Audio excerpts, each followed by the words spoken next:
Okay. Let me just double check everything. Okay, good. Good. Alright, let's get everything started then. Here, let's get the background music playing. Target eliminated. Alright, we need to go find the old man. Where's the older man?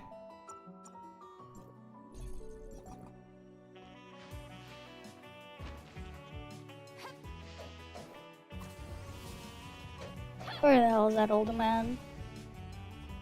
Oh, he's over here. Never mind.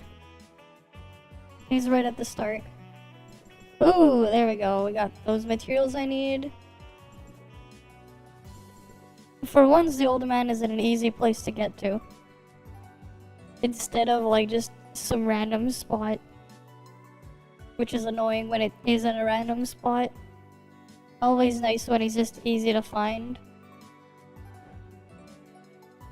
Alright, let me go buy stuff on my ult.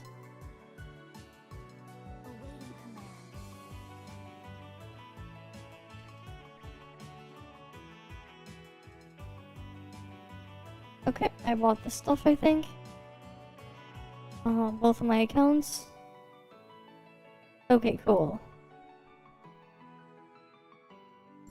Let me just make sure I killed all the other thingies here.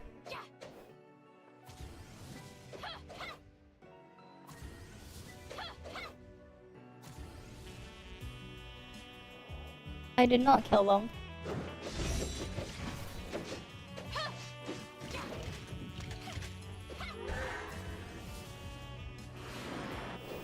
Alright, time to go kill them then.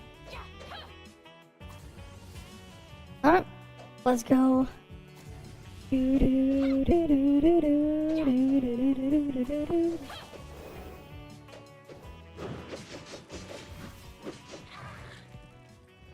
Alright, on to the next one.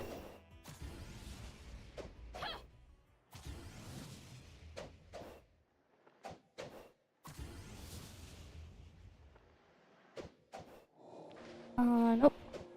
Oh wait, no, I already killed the thingy.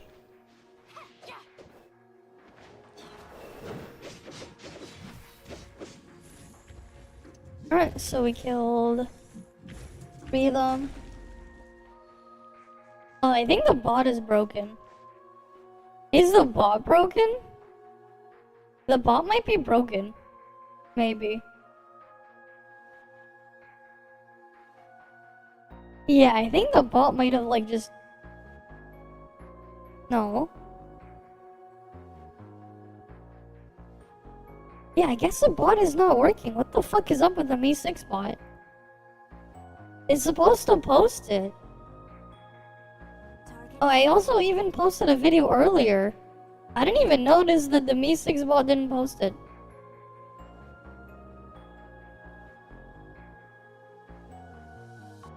I even posted a video earlier today. The hell? So I'll just post it manually. I don't know what the fuck is going on with Me6.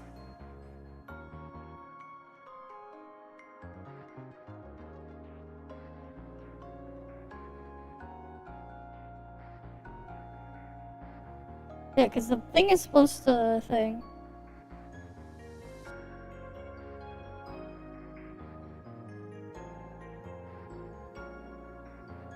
There. I'll just do that. And then I'll just post the thing in the other place.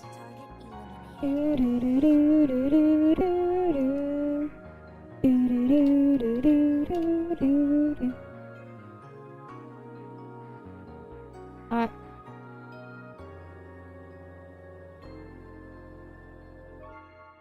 Should be fine now, I hope. Awaiting command. Yeah, because I got my new videos out. I posted one like 12 hours ago almost. I posted a video 12 hours ago.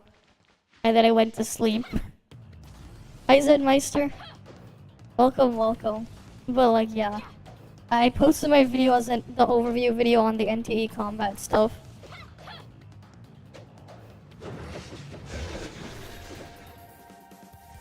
Was a bit of a pain to record part of it because I was trying to use alpha channels so I can make my model transparent instead of having to use chroma keys. Because honestly, like using a chroma key on my character, on my model, is not a good idea. Because the colors, it's just, yeah. Hi Grimjaw as well, welcome. Welcome. Alright, did I buy all the stuff here? Exchange store. I think I did. Yeah, I did. But yeah, I don't know what the hell's going on with the Me6 bot. Because it was supposed to post something, but it didn't post something. They're much cleaner. The thing is, they make it like the file size is absurd. Like 30 seconds of me recording with an alpha channel is like almost 1 gigabyte for a 30-second recording. It's almost 1 gigabyte for just 30 seconds. You have no idea, like the freaking things, like all the failed recordings I did when I was making that. Cause it was quite something. Who's this? Someone's just chilling here. They're using Claudia, Nemesis, and Meryl for some reason. I don't know what they're doing. They got the Tricoon though. Okay. Sure.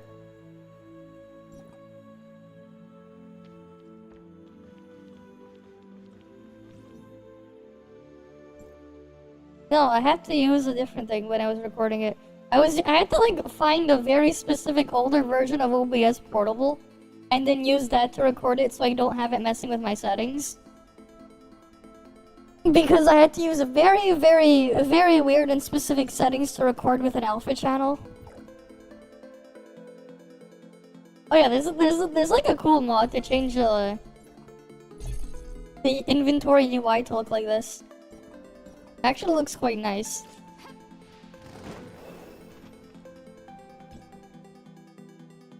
Alright, it's a nice looking little thing they did. 1 gig for 30 seconds is quite big. Yeah, it is. There's a lot of stuff that goes on in video stuff. That said though, I definitely, like, if I ever end up making a lot of horror videos, man. Adobe Premiere, like, not really the happiest when I'm trying to scrub through my timeline. If I was gonna do, like, some 4K videos or some heavy edits and stuff. The 3070 not enough.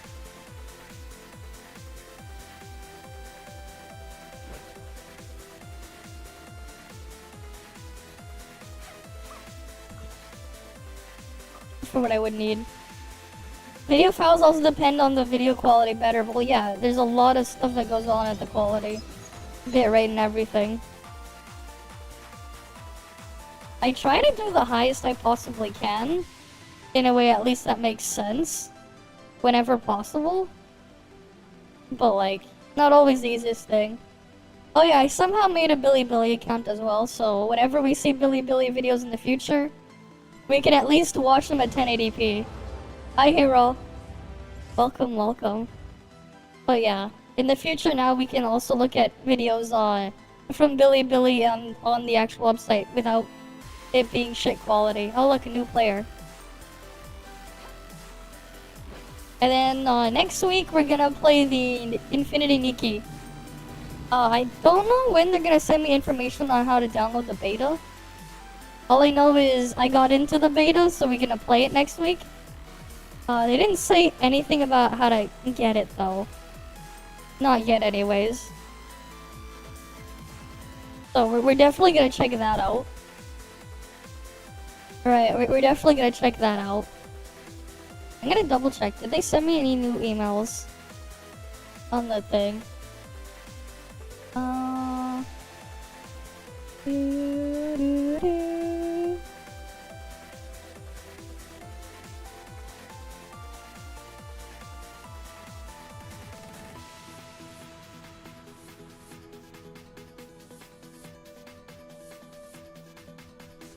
Wait, no, that's not the right one.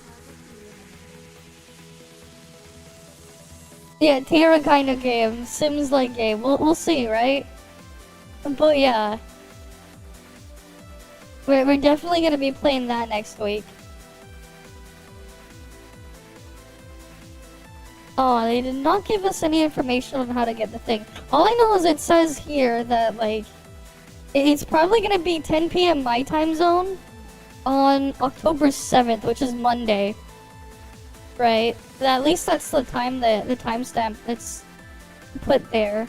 10 p.m. my time, October 7th. So we'll see. Apparently they said they're looking forward to see me in Miraland. Whatever that is. Apparently the place is called Miraland. At least it's not Terrace Land. It's Miraland instead of Terrace's Land. Right, because we all know about Terrace's Land.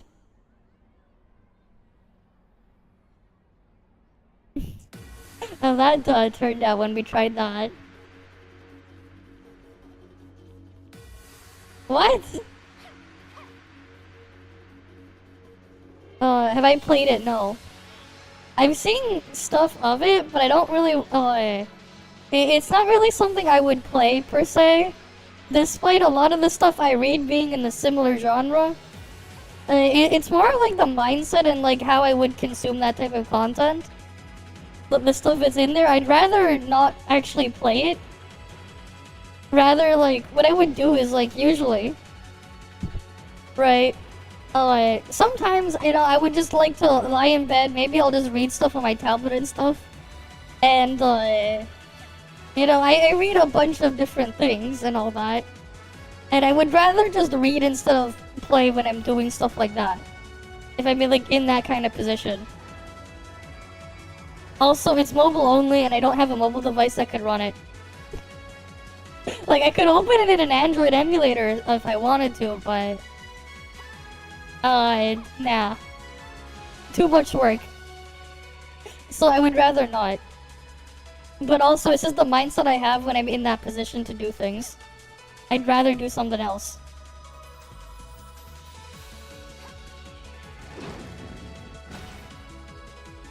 Okay. Let's get, my help to dump its thing there. But yeah. What's today's join up? Oh, this one. Okay. I'll have to figure out how we'll, like, do the stream tomorrow, though. Because, like, it is gonna be kind of weird trying to figure out what we'll do for tomorrow. Not tomorrow on. Yeah, tomorrow and Monday. Because I definitely do want to try Infinity Nikki on stream. I just don't know when they're gonna give me the download for it and everything.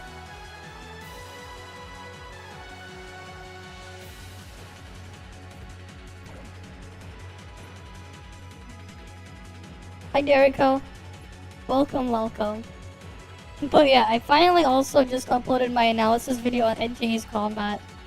There will be like another NTE video I have planned, I just haven't made the script for it. But yeah. Here's the funny part though, when I was making the script for like, this will make you laugh. When I was making the script and reading it for making that video I uploaded earlier today, some of the bloopers of like where I messed up my words when I had to like, and then I had to go like, oh great, I gotta re-record this segment and stuff. Let's just say I accidentally added some letters when pronouncing certain words. Like there was a part where I said sitting and I accidentally said, instead of Sakiri sitting, I said Sakiri shitting. And I'm like, I gotta scrap this. Somehow I said shitting. I guess that's what happens when I'm recording with like no sleep. And like just working on the thing straight at like 3 in the morning. I ended up accidentally saying things like that. Imagine.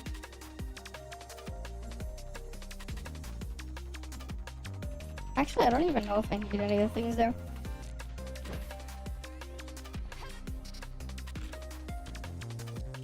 It seems like a fine script. The script was insane, man. The word count after like multiple revisions I ended up making is almost like not the word count. The character count is like 7,000 characters or something. It's a long ass script. The video was 10 minutes long after all, so like kind of makes sense, but still, there was quite a lot in there, as you can imagine. Right, it's a 10-minute video. I still have to figure out though how I'm gonna make the script for the other one I want to make when I'm just talking about all the other information. I haven't figured that out yet, but like that's just another video I do want to make, and then like who knows how long we'll have to wait for even more information. But you know, it took me some time to get all the information just down that I wanted, because like there's a lot to say about the combat despite how little was actually shown, which is just kind of crazy. Because like if you just looked at it quickly, you wouldn't notice some of the stuff I ended up covering there. But yeah, like there's just a surprising amount of stuff despite how little was actually shown.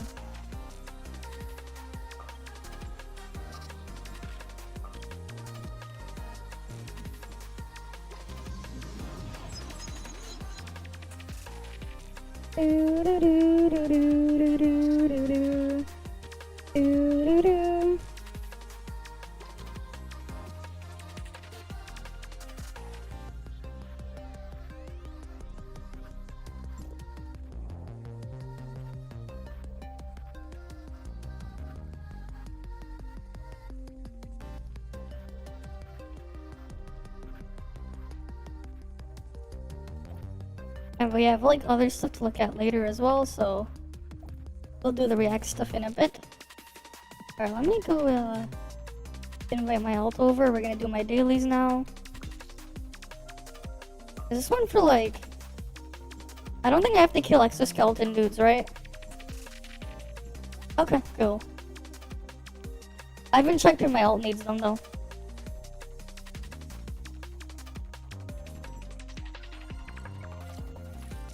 Oh, you know what's funny?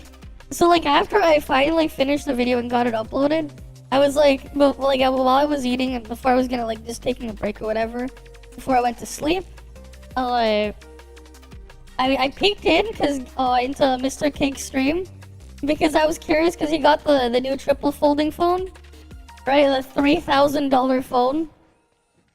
Anyways, and this is funny. He was like trying stuff on it. He was trying to play a couple of things on it, right? He was able to play ToF with TikTok running in the background, with like, you know, max player limit and stuff, high settings and stuff in the race. He was able to do that at the same time with Genshin loaded. But what's funny though is he goes and tries to play only Woo on his phone. Guess what happens? Guess what happens? Game crashes within 5 seconds. He can't even make it to the game settings to go and see if he can change the game settings. It just crashes.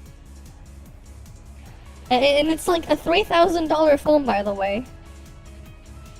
Don't even work. Which is just hilarious.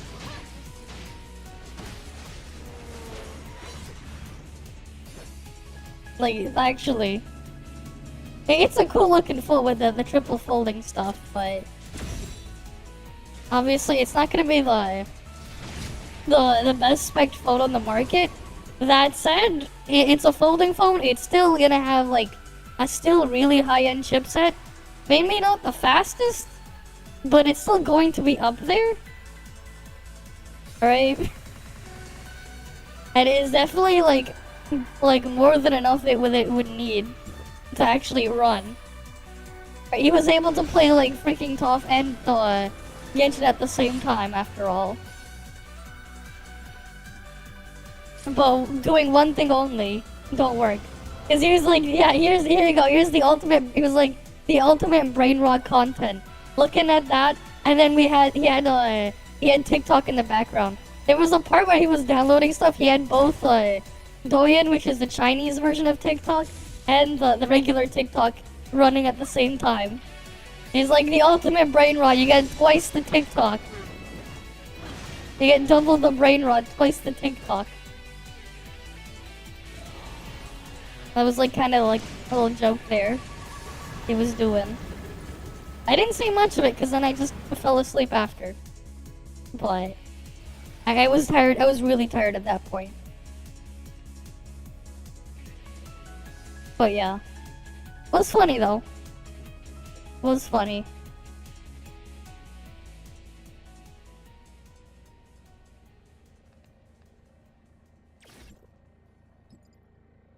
Alright, does my ult have its daily done? Wait, my ult has... Oh, my ult needs exoskeletons. God damn it. Why does my ult need it? Alright, I'll go get the exoskeletons.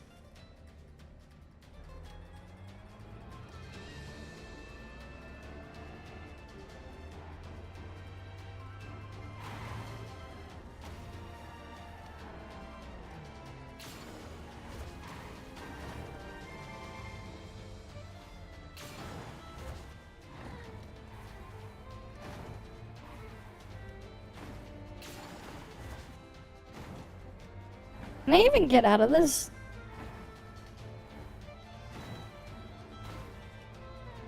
Oh, yep.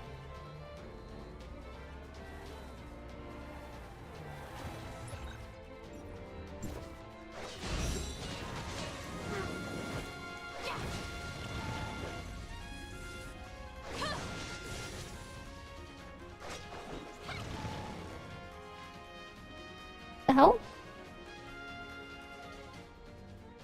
Wait, my ult didn't come with? Oh, damn it.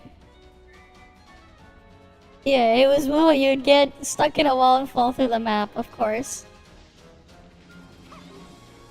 I mean, if it was Woo, it'd be a lot of things, man.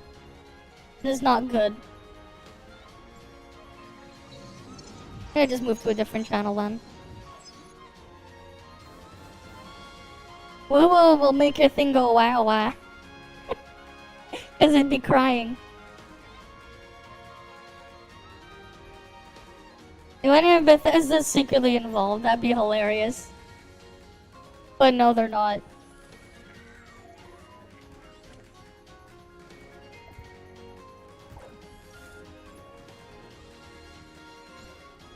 All I know is Tencent is somehow involved. Or Ubisoft. I mean, you know what? Ubisoft, they know what they're doing when they came up with the name Ubisoft.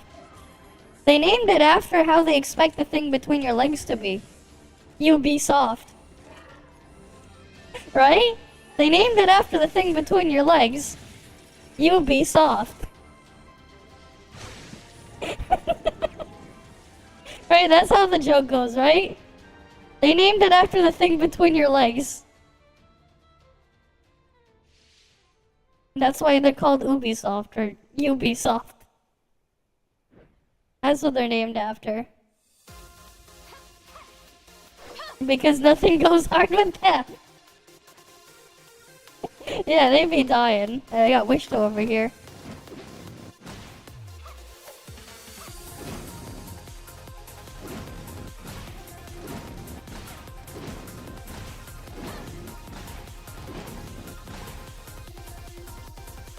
Oh, what's World Chat up to? Edge game, right? Too many people fapping in the Goon Lagoon. What the fuck? They're doing Origin War. Maybe we'll do some Origin War, I don't know.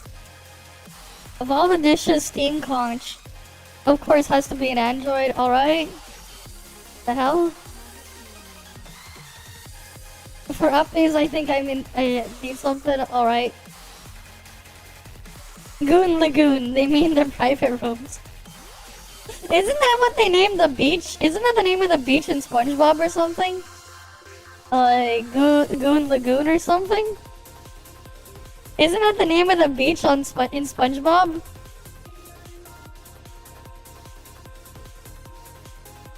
Goo Lagoon, there you go.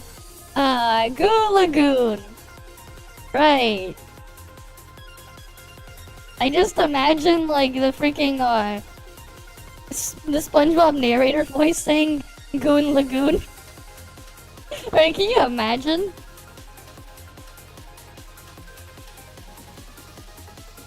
Right, the SpongeBob narrator just saying Goon Lagoon. Right, imagine.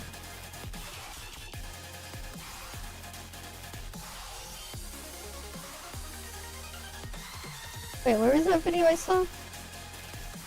There's like a specific video we're gonna look at later. There's a couple. Obviously I don't pre-watch any of the things, so I'll put that in here.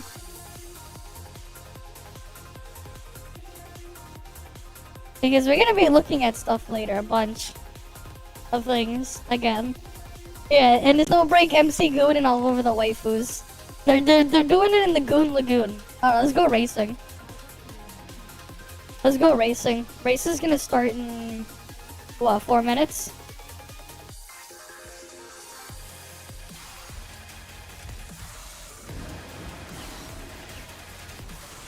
We're gonna go racing in the Goon Lagoon. There was some other stuff I saw when just scrolling through YouTube. Like just refreshing the homepage.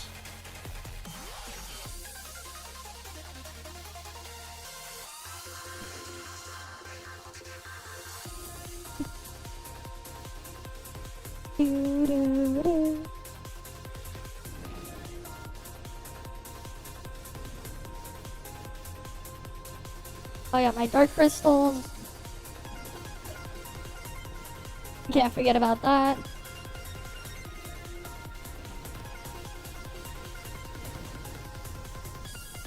Right, we want to make sure we have our Hill Dusty trait.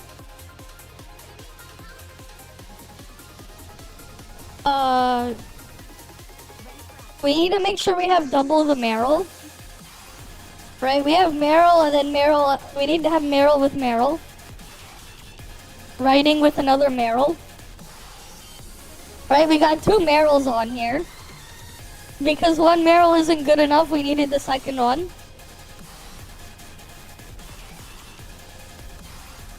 Right, we got Meryl riding on Meryl. Or with, not on. Right. Because sometimes one Meryl is not enough.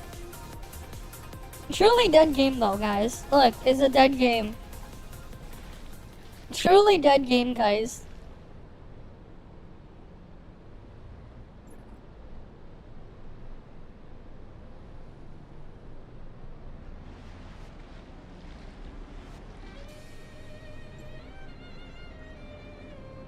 Right, truly dead game.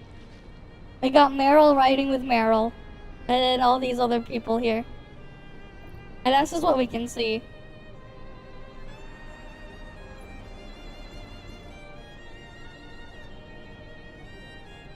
Alright, that's just what we can see. Who knows what we can't see? Truly dead game.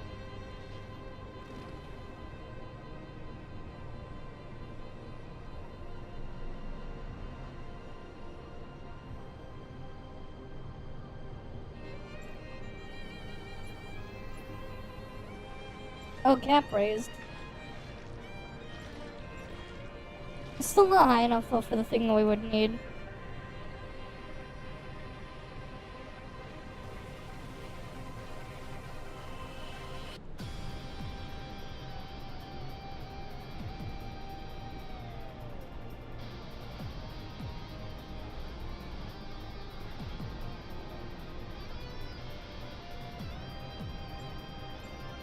Oh wait, that's just the Lin thing.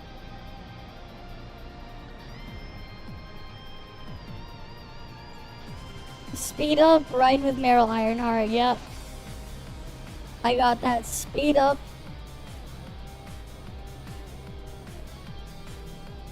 And when it uses any vehicle, increase speed by 10%. So we got plus 30% speed.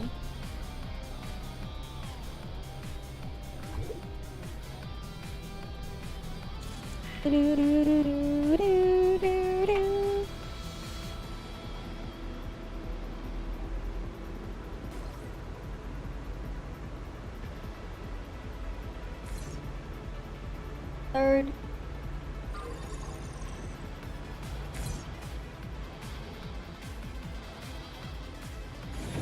Oh shit. God damn it.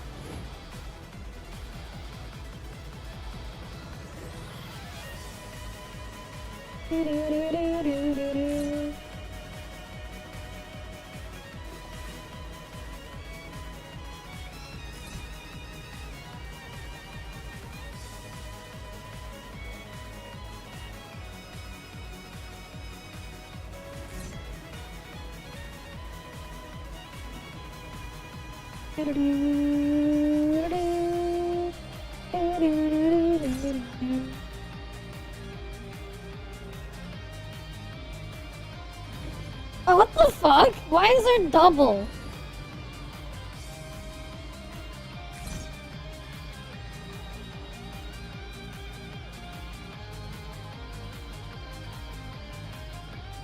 Yeah, there's a bunch. We'll look at them later.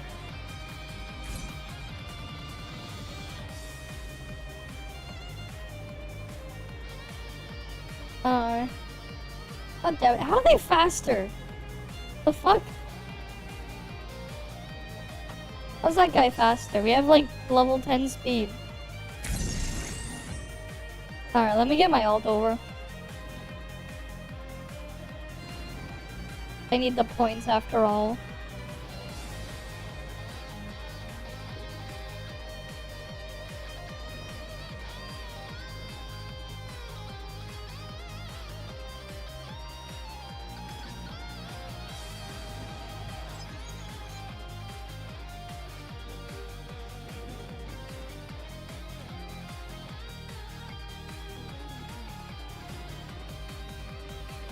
Alright, my ult is at like 42nd place. So there's at least, you know, there were at least 41 people in front of me. It fits well enough. There were at least a bunch of people in front of me doing the race. Edge game, right? We had a bunch of people in the race. Truly dead game.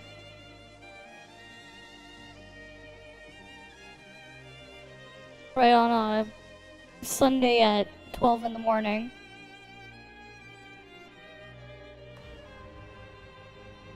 But yeah, I'm just doing the thing on my ult right now. I don't have my ult's POV on like enabled. I haven't in a long time. When did they give the free physical character? That was the last time I logged into PGR. Fits well enough. Whatever the physical amplifier character name was, I got her, and then that's it.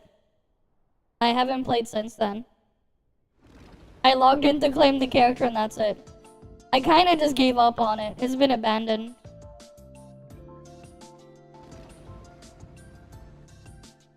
Like, I just stopped caring. Target eliminated.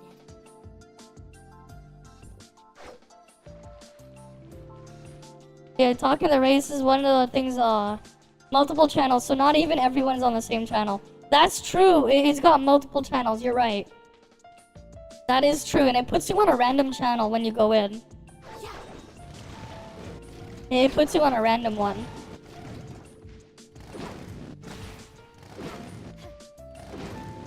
Because I was channel 2 before I started the race, and now I'm on channel 4.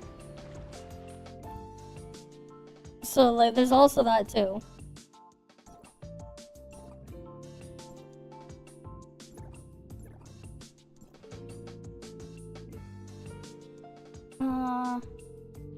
Yeah, do I even want to grab here?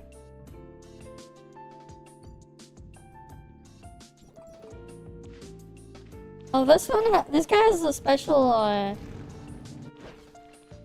mount that you get from thing. Alright, that's the special bird. You get that one from what was it called again? Like, it's like when you win the bees capture and you can get the selector box at the end of the season. Yeah, that's what that is. It's a super special one. That's only in the selector box.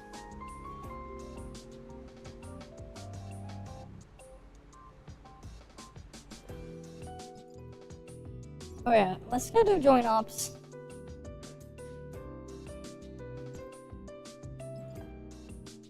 Alright, I'll hydrate. Give me a sec.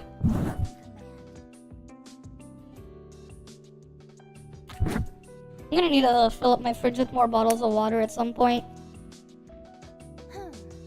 It fits well enough. But it is nice to have one right next to me. Definitely well worth it. Target eliminated. I think like I only got this fridge because they fucked up the pricing of the fridge. Because like when I bought it, it was like $100 Canadian after taxes. But like if I go look and buy the same model fridge I bought again, I would have to pay double. I would have to pay literally double what I paid for it. I think it was just like a bork listing price when they put it on Amazon initially. Because it was like a new product release. It was like a newer model of the Hisense mini fridges when I bought it. That like wasn't released yet. or like not that wasn't released, that just was just released when I bought it. I didn't even know until like later when I checked. I'm like, okay, you know what, maybe I'll go leave a review or something, I don't know. And then I'm like, what the fuck, why'd the price double?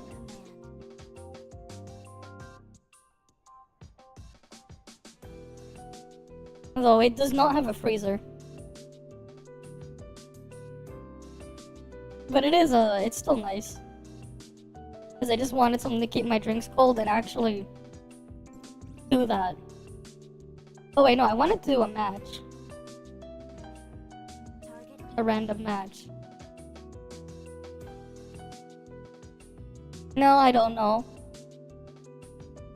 Do you think I follow what goes on with the clowns in the circus? Do you think I actually pay attention to what the clowns in the circus are doing?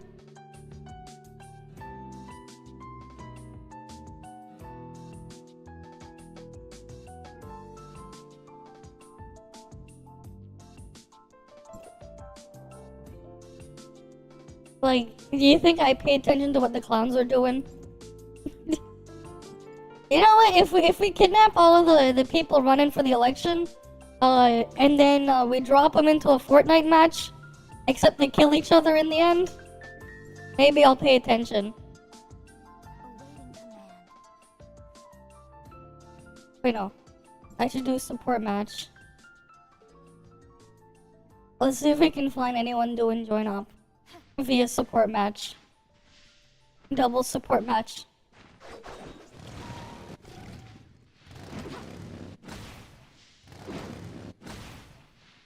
Yeah, I'm not surprised. I'm not surprised.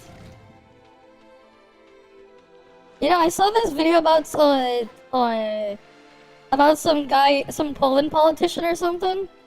How about, why don't we get more people like that? That Poland guy. That Polish guy. Because, like, whatever he said, while it might have been rude, it was right. It would have been right. I don't know if you guys want to see that video, if I can find it later. But we can look at it. It has something to do with the country that kills illegal immigrants or something. It was like a Tyler Oliveira video. But like, yeah.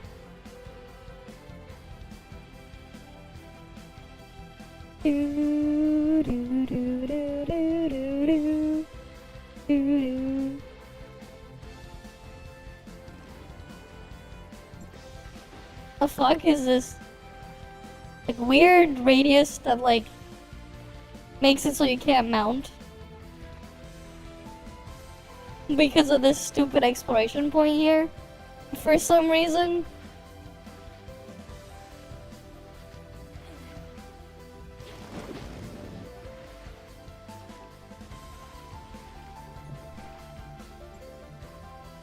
You saw the thumbnail? Fair enough. Maybe we'll go watch it again later. Yeah, we need people like that, man. Here too, man. Because he's not wrong. It may have been rude, but he was not wrong. It may have been rude, it may have been mean, but he's not wrong.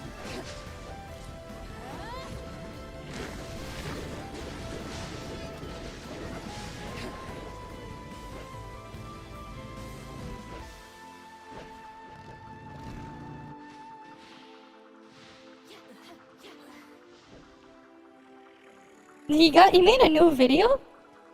Wait, he made a new video already? Okay, we'll look at Gacha Enjoyer later. We got a lot of stuff to look at later anyways. Is it because of Mr. Cake's phone?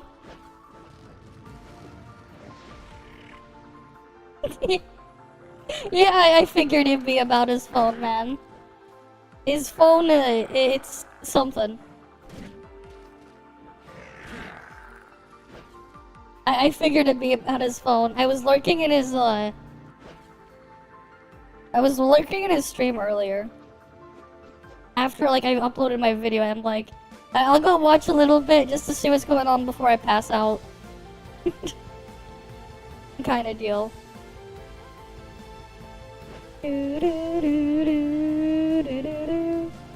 Oh, is Gacha Smack there?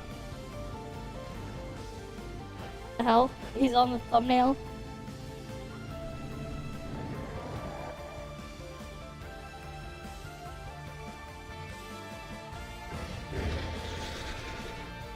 Okay, well, we'll look at Gacha Enjoyer later as well.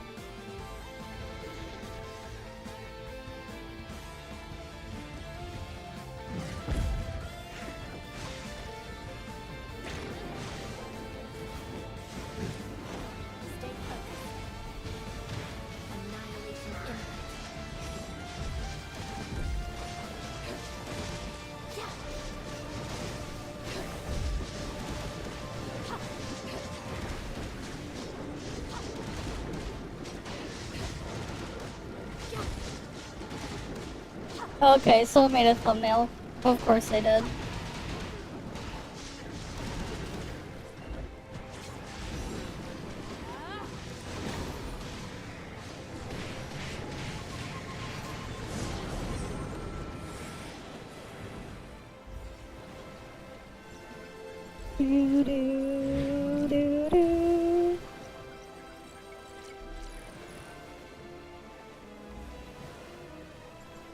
Alright, give me a sec. Yeah, you know, we'll look at this one first then. Yeah. Oh wait, we saw this the other day.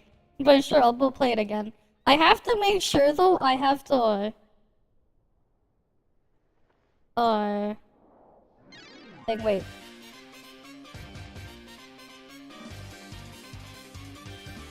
There's like a couple of things. So... I can't obviously have the music playing, because, yeah. Well, yeah, resist bad games, And don't worry, they're resisted alright. They're resisted alright. And then it drops to, like, Snowbreak level. 4 months ago, and then now, 4 months later. Massive drop-off. Huge. I'm talking about the video with the comment section is the equivalent of a gas station's toilet. The entire channel hating on MOBA. Sure. Wait, why don't you make content on the gacha games you enjoy? Oh, because no one's going to enjoy it? Sure. Hey, this guy has 200 subs but manages 2k views more consistently. Very consistently. It's pretty impressive how heavy he farms you people. Not even 200. It's less. Oh yeah, it's less than 200. Not even. When the revenue is doing well, we're winning. When it's poorly, bro thinks revenue is a replyable page. Yeah, it's the duality of man from these people, man. The duality.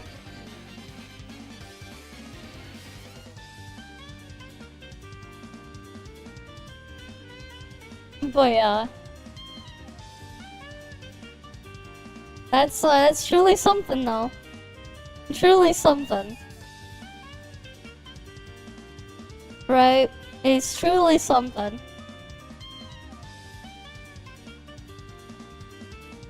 Let me see if I can find it.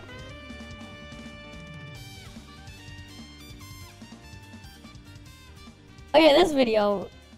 This was the crazy one. Does he have a new one? Does he have a new one or something that was sent? But we'll look through the stuff I was sent to react to as well if there's anything new. Wait, I think we already looked through the ones from there already. Unless there's like a brand new one.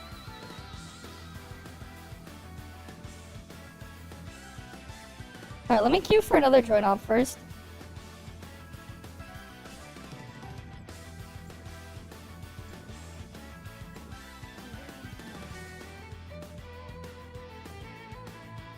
Did the support match even get me anything? No, does it not give me support points? That's lame. I thought maybe a support match would at least give me support points.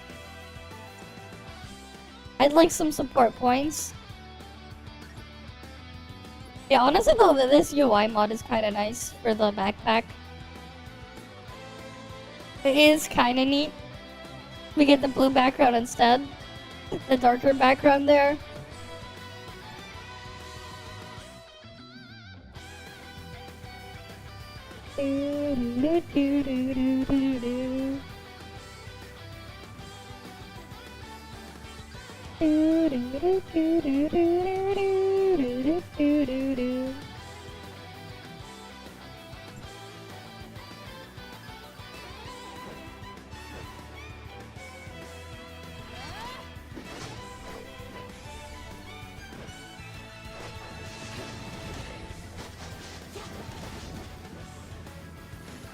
Yeah, I don't know.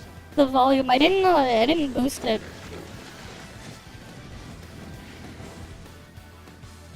I don't know why, I didn't touch any of my settings. It was just kinda weird.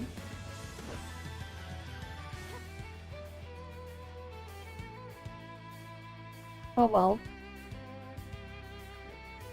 I'll keep that in mind for the next video I make. To go into Premiere and edit the volume stuff. It was a pain in the ass to like scrub through my timeline though, cause I mean the video was in 4K as you can see there, right? I did upload it in 4K. My freaking GPU was screaming for that. Just a minor injury.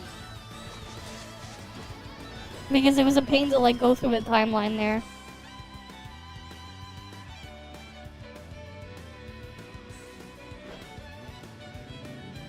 But, you know, I did what I did. Is that a new player or something?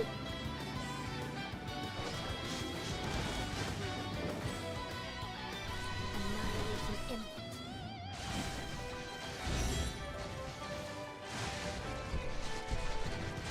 Really? I mean, I was trying to record it when, thing.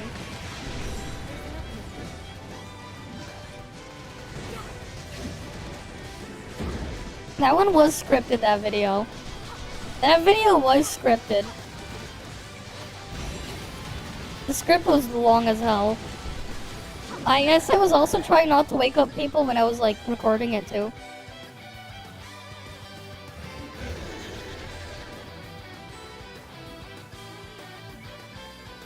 Okay.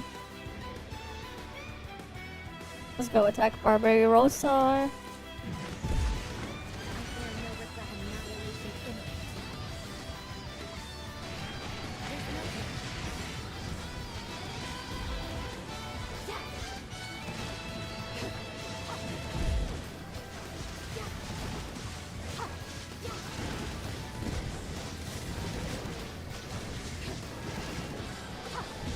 Fair enough.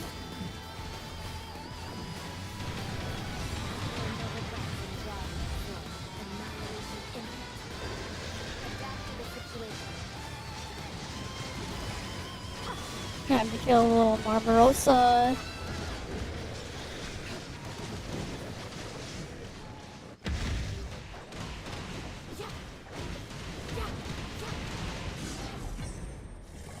Alright, who got the execute? Someone got the execute off.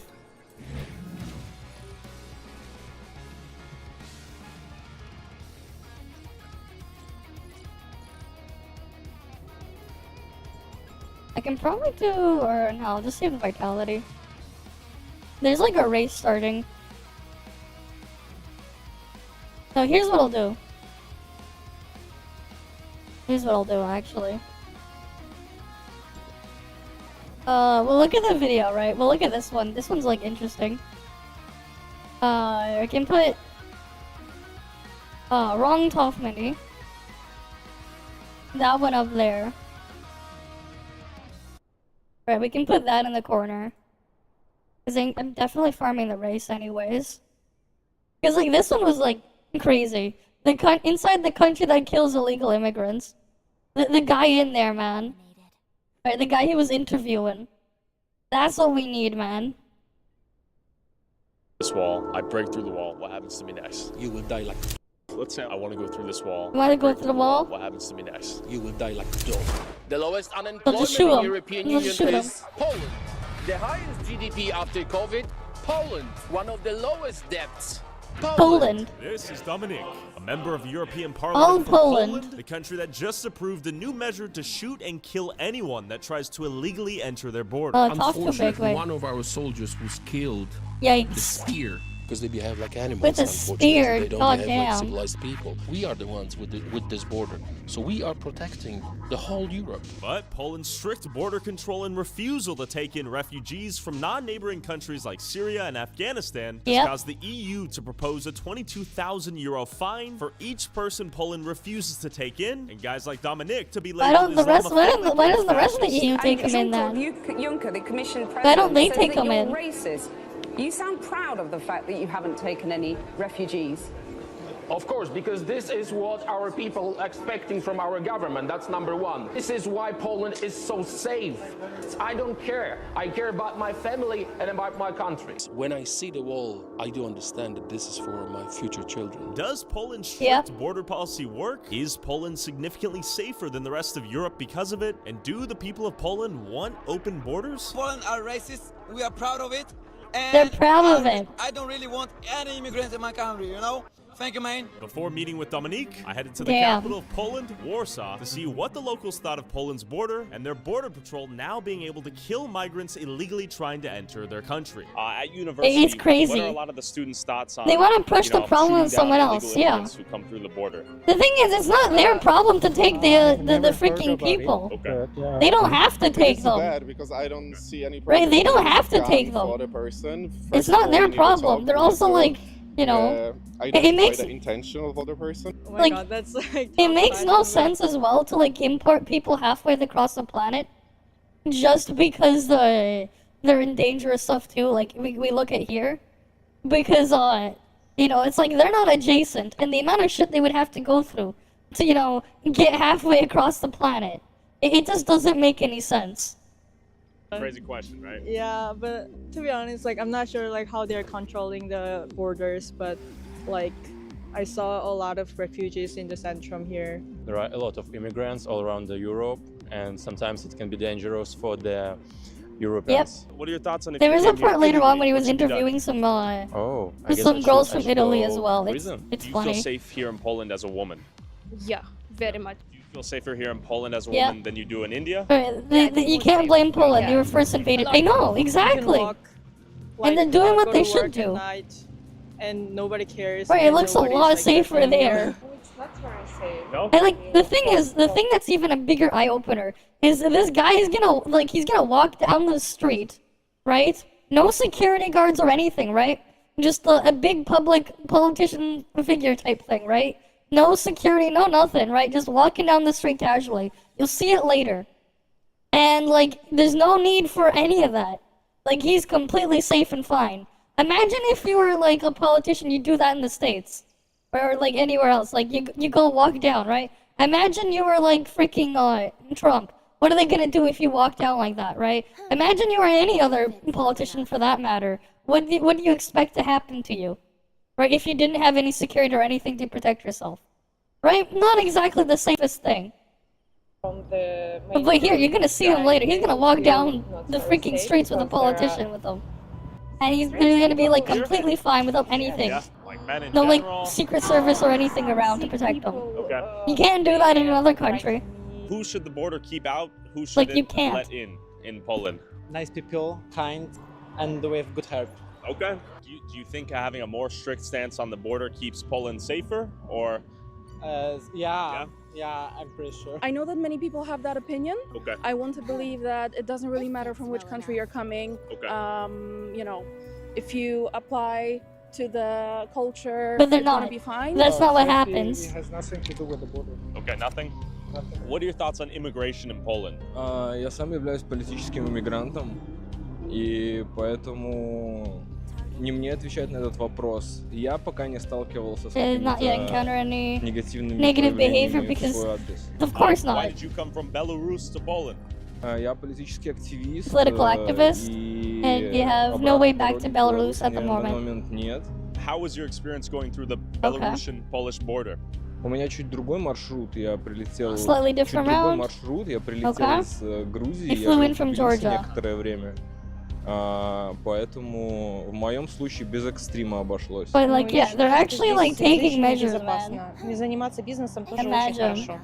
What are your thoughts on their stance on illegal immigration and the idea that they'll kill you if you try to illegally enter through the border? yeah, Но я считаю, по международному You believe that under праву international law, все all страны countries can защищают defend their свою территорию. territory. There you go. Это на законодательном уровне. Well, Никто it's из stated at хозяев, legislated то есть level. есть граница Yeah, if you существует. can't defend your territory, then what's the hell's the point of like declaring the border if you can't defend it? Территориальную целостность. Right, it makes no Я sense. считаю, что государство вправе применять оружие для защиты своей You территории. actually got Если people ты with an бежишь от actual войны, brain there. пожалуйста, регистрируйся, получай документы, работай. They actually got Страна people with a очень functional комфортная для brain, жизни и, по-моему, which is очень прекрасно crazy. относится ко всем беженцам. You bring that up, anywhere else, they're gonna say something else. Открыли бизнес и работали. Meanwhile, there you have платили people with an налоги. actual On the border brain. here in Poland, as someone from Ukraine. Fine. It's really fine. Yeah, it's no problem with. Yeah, no problems. Was it easy to get here from Ukraine? Yeah, Okay. really easy. Easy to Few get there, hours. yeah, they're because right Is that at the for border. Political asylum? Or you work here? Why did you come? I work, yeah. You work? I There you live go. like in most Poland, especially like the eastern part in Warsaw. We're like fully open for everybody who wants to come here in every purpose. A lot of people lost their houses, lost the safety in their life. Yeah. So I do not see any problem with that. In my opinion, I don't have any problem with that. Even so, illegally? you know what? In my opinion, it is like hard to be illegally at this moment because you have to cross the border. I think this is not like the main spectrum of a problem. Most of them want to be illegally because they want to have a work. So if they come to Poland, but they are from a country that's not a neighboring country to Poland, should they be allowed to come in here and be a refugee? No. Yeah, sure, because They we've should been in not. this situation No. in Poland. We have a trouble history, so They're in a position where they don't need it thoughts though. on illegal But they immigration? can't talk about because they don't have any. The crime rate is Because they killed them all. much higher so far. So what about like Syrian refugees, like Afghanistan refugees, Eritrea? Are they close enough to be considered neighbors, or should they go to the neighboring country? they're not like, of course, geographically they're not our neighbors, but if they looking for a safe place, they want to be here legally, they want to have a work, they want to build But a new the life. keyword I don't is see a problem legally. with that. Have you heard about the Belarusian-Polish hybrid war, they call it? Yeah. Yeah. What are your thoughts on that? Of course, this is not correct. I mean, to allow or to bring people from outside just to push them in you. But before heading to the Poland-Belarus border to see what Poland says is a hybrid warfare at play where Russia is sending migrants from China and Africa into Poland for them to then enter the rest of the EU and then financially and socially destabilize the rest of Europe. 'cause that's Met up just with what Dominique, happens. member of the European Parliament and Poland's Law and Justice Party. Is this man a racist, alt-right Islamophobe, as the mainstream media and leftist detractors call him? I want to ask him, how does Poland's new border wall work? Can any refugees come in? What is Right, this like, it's just hybrid nuts. war? And how does their border control differ from other EU countries? And more importantly, does it work? I'm very happy that we are on the street, not in the studio. You Yeah, can like, see, see, and like they're everyone can walking see. down the street, right? Yeah, the difference. Right, beautiful. it's a lot Would this nicer look and different cleaner in there than it Paris, is in a lot of other London, places. Anywhere in Germany? What are They your don't have thoughts? to worry about any of The this easiest way shit. to answer it is Eurostat is the most important. Right, like there's you don't see any security or anything just accompanying them. They're just chilling, walking down the street, having an Safest interview. country in Europe, Poland. The lowest unemployment Poland, the less crimes Poland. So if you ask me about any data, we are leaders. And that is the fact. It's not my political opinion. When I quote this in European Parliament, they were very unhappy. Also, if you want to support our boots on the ground, independent journalism that is not bought and paid for by corporate interests, along with uncensored early access to all my videos before they go up on YouTube, and exclusive DLC content that YouTube won't let me upload. Go subscribe at patreon.com/Tyler Oliveira for less than $5. He's not wrong. The whole discussion on migration started in 2015 when Germany started this madness. In 2018, I said quite famous words: zero illegal migration in Warsaw. Yeah, you shouldn't have any. Every single Polish city. We don't want any illegals. Then they called me Islamophobe. If someone is from I mean, they're illegal. They're already breaking the law. It doesn't matter. Why are you letting them in? What he believes in. If he's illegal, we do not want that. The difference between refugee and a migrant, especially illegal migrant, is very, very, very clear. The refugee is the person who flee from the country on conflict, using the actual dictionary definition. I didn't know that Syria is bordering country with Poland. It's not. It's not. They're not. Okay. So the first safe country. That is why we took over 2 million Ukrainians. Legal. Because you are contiguous, you guys border. That's right. That's right. In the case of Syria, Afghanistan, Eritrea, that is not the case. They are not refugees. I'm trying to repeat it every single time. If you want to come, you can come. Submit your documents, ask for a visa, stay here for 6 or 10 months, pay taxes, contribute to the society, then you're welcome. Why not? We are not North You wanted Korea. people defending illegal Why are Syrian, Afghanistan refugees defending illegal entrance to Poland would be okay with random hobos. Exactly! Would you like those random hobos entering your home and squatting? Very rich Exactly! Especially because you have to deal with paying for all of it too. Years now. Because you have to pay for all of it too.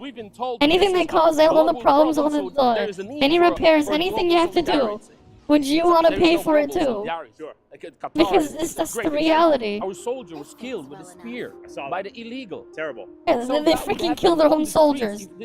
Of course they're gonna defend They themselves. started this madness by willkommen politik. That was the politic, welcoming illegals because they were hoping for cheap labor. They found out that those who came illegally, they don't want to work. Yep, they they don't don't. want to work, but there's much more crimes. Sure. So they said, okay, let's spread them around. Let's say that this is our responsibility and European solidarity, and then we're gonna get rid of this problem. So they didn't get rid of the problem; they just moved it around. The thing they called quota system. Each country should take migrants. They called refugees. That's how they call them. They says you're gonna pay like 22,000 euros per person if you will not take them in. And you guys said no, we are not doing that. Of course not. What were the consequences to that old action, I suppose? They tried to force us to take illegals. We said no, it's better to pay, it's better to have frozen assets, whatever, rather than risk our own life. Yep. Okay. And look at the streets now. Do a pan?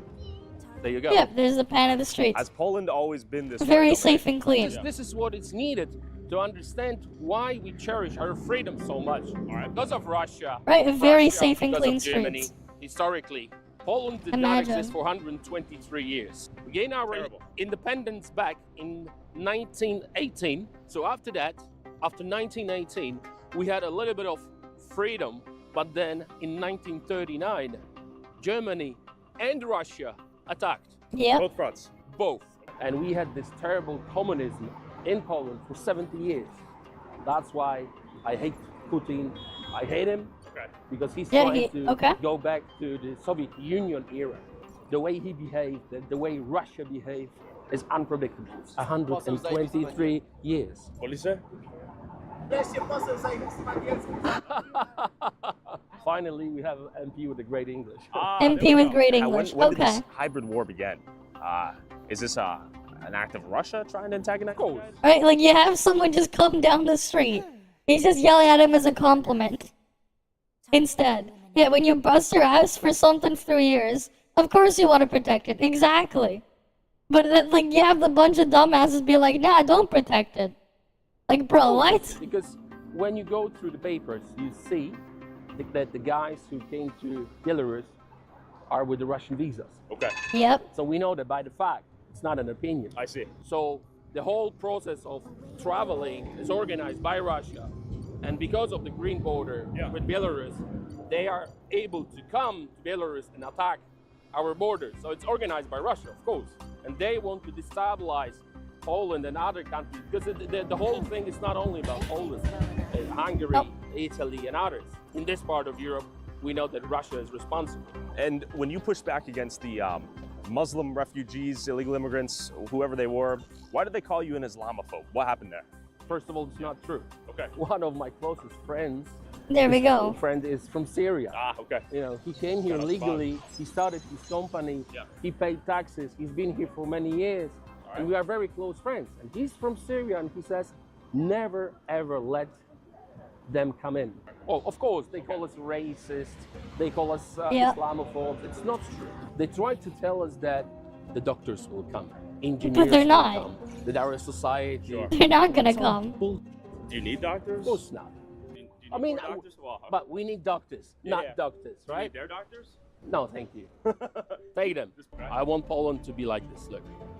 Now, is most of the Polish government in agreement with your stances on this? Is this phrase, be like Poland, because of decisions which were made by our government. Yes, yes. Dzień dobry. Dużo sukcesów w momencie. Dziękuję bardzo. Dobrą robotę pan robi. Dziękuję. Dominic, you're loved far and wide here, it seems. It's like this message is resonating with a lot of the public. And you have to remember that this is a very liberal city. Sure. Are you a big fan of them? Yeah. Amazing. Tell me about the live bullets, the fact that you can now kill illegal immigrants trying to enter the border. I love it. If you are trying to commit a crime on the Polish soil, you might be dead. We do not know if you're a refugee, a migrant, or a terrorist. Yeah. That's why after our soldier was killed, our parliament passed a law. They're like, no, we gotta protect ourselves. To protect our nation. We heard that it appeared, but there is no such a zombie cities like San Francisco. We don't have that. You know why? Why not? You hear what he called them? He called them zombie cities like San Francisco. He called them a zombie city. You know what? If you've seen the videos of the people on drugs moving on the streets, yeah, they might as well be zombies. So fair enough. Actual zombies. That's the way they. Right, the zombie cities. Into the country. Any illegal activity is always connected to the drugs or guns. Yep. Drugs is a very good business. So it's not only about having illegals, it's also about security and anti-drugs war. So we are winning at the moment. They're winning. You can see Imagine. how happy people are. Putin toilet paper. How safe they feel. You can tell. It's just beautiful. You can't see this kind of thing in Europe anymore. Yep. When do you think the rest of Europe lost this? Right, like they're just in open public here, just walking through. When they not worried about anything. Imagine. Be politically correct. It started with the leftists. This is what they want. They want diversity. What kind of diversity? With a knife and a rifle? Yeah, a knife and a rifle. Perfect diversity. Is this diversity? Beautiful. You do not see soldiers with the rifles as you see in London or Yep. in France. There's no need. Yeah, we are no not need. racist. We are not Islamophobes. We are logical. So I think it's very important. And now to they're have eating this in the open. discussion, our discussion while Makes sense why he thinks I it's tell you important. Why? Because It's hard to see on most places in the world. Exactly. Like, imagine being able to just do this. Right? You have to be at a certain level of being actually safe to be able to just openly go out and do this. Right? And it's not like people aren't aware that they're there. Right? Because, like, this is a pretty big figure there in Poland. Right? And, like, you can see, there's, like, he has a film crew. You know, filming everything, and they're just walking through. There's no security or anything, right? Like, they're not in fear of anything or whatever. They're just openly going through. it's so peaceful. Can you show around? Beautiful. How peaceful it is. Look at that. You don't feel any stress. You do not feel any anxiety. You don't feel threatened by anyone. You don't have anyone coming to your table and, you know, asking for money or whatever. You just sit, relaxing, have a nice beer, and you have beautiful pierogies. This is what I love about Poland. That's you why. Have homeless people here? Well, every country has homeless, but can you see any? Why are the women so beautiful here? What about men? Hello. No offense to the guys. No. Poland is the last stronghold of normality in Europe and in the world in many, many ways. Come and visit. And you made sure I wasn't a Russian propaganda asset, right? I hope you're not. You would be killed. All right. Yeah. The whole process. Yeah, Pittsburgh is a city you don't want to walk around. It's just a fact, by the numbers. Yeah. It's not my political opinion. I assume most places in the States you don't want to walk around. Very bad situation. And listen to I me, assume most do places are like understand that now. You will have Not maybe just someone that will one. translate it into Arabic or any other. Do not come to the Polish border. What will happen if you do and you try to enter illegally? You might be killed. If you will come here illegally, you will try to harm any of our soldiers, you will be killed. Cheers. Cheers to pierogis, to Poland, and come. I'm telling you. DUM on This is stream? the only interview in my whole career when I let someone record me while I'm eating. Fair enough. As a man of the people. It tastes like freedom. It's Saturday night, but look. There's no beggars, there's no homeless, there's no fentanyl. We don't do Chick-fil-A, we don't McDonald's. No, none of the crap, yeah. No, we don't. KFC. No fast food crap, no. We do proper Polish, very healthy food. What are your thoughts on Poland? Not sure if I call that healthy, but it does look good. Rome, Italy, yeah. Do you feel safer as a woman? Yes, yeah. Do you feel safe in Rome as a woman? Or Italy, sorry?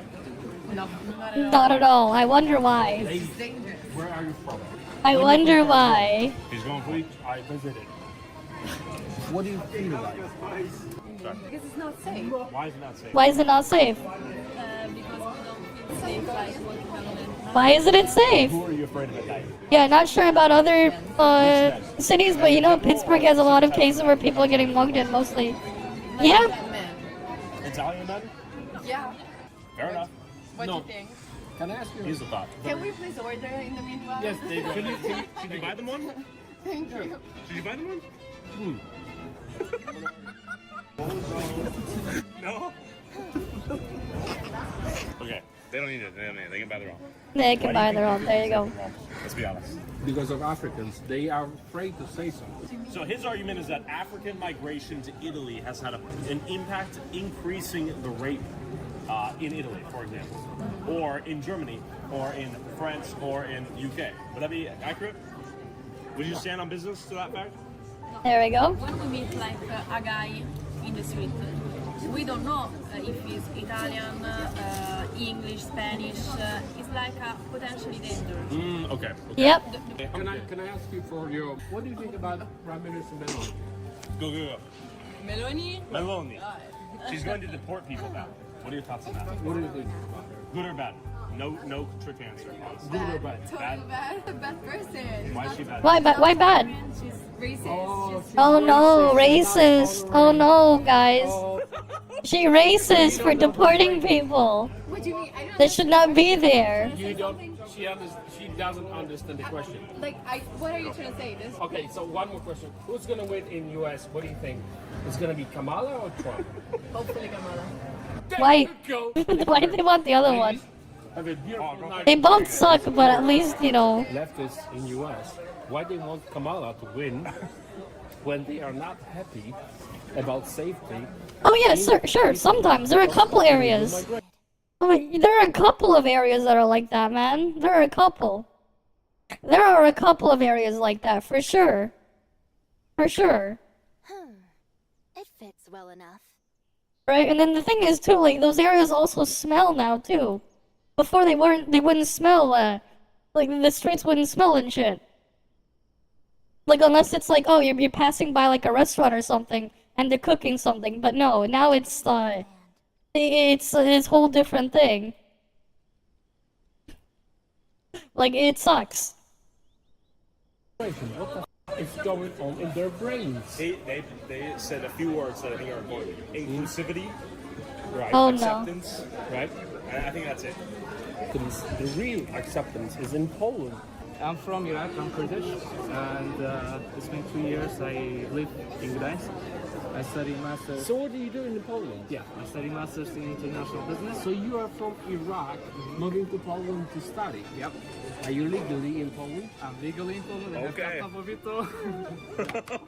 There we You're go. welcome. If Thank you are you very legally, you're very welcome. Appreciate it. I watch all of your videos, and I totally support you. Yeah, That you I know. respect your country. It just sucks that you have to like be like super extremely hyper aware of everything.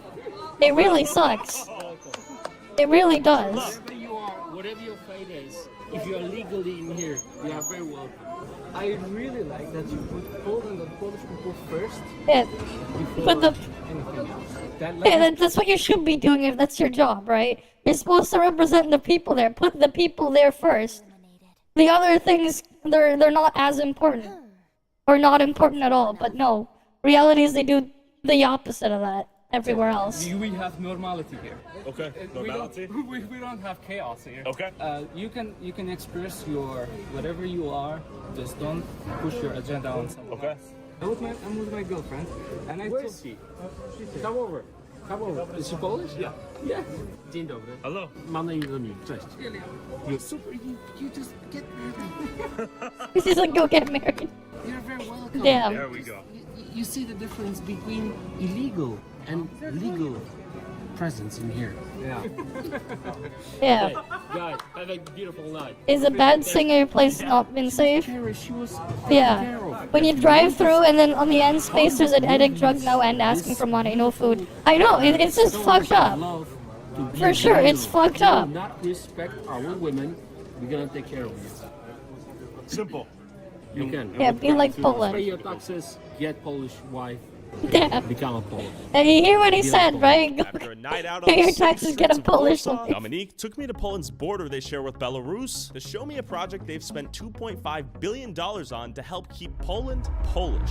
So we're here. Yep. This place looks brand new. They're not messing around. They're strapped. They got camouflage. They got big guns. They're not here smiling. They're here straight-faced. Who are you? Why are you here? So luckily we have the clearance. We should be good to go through. Let's see how big and bad this wall is.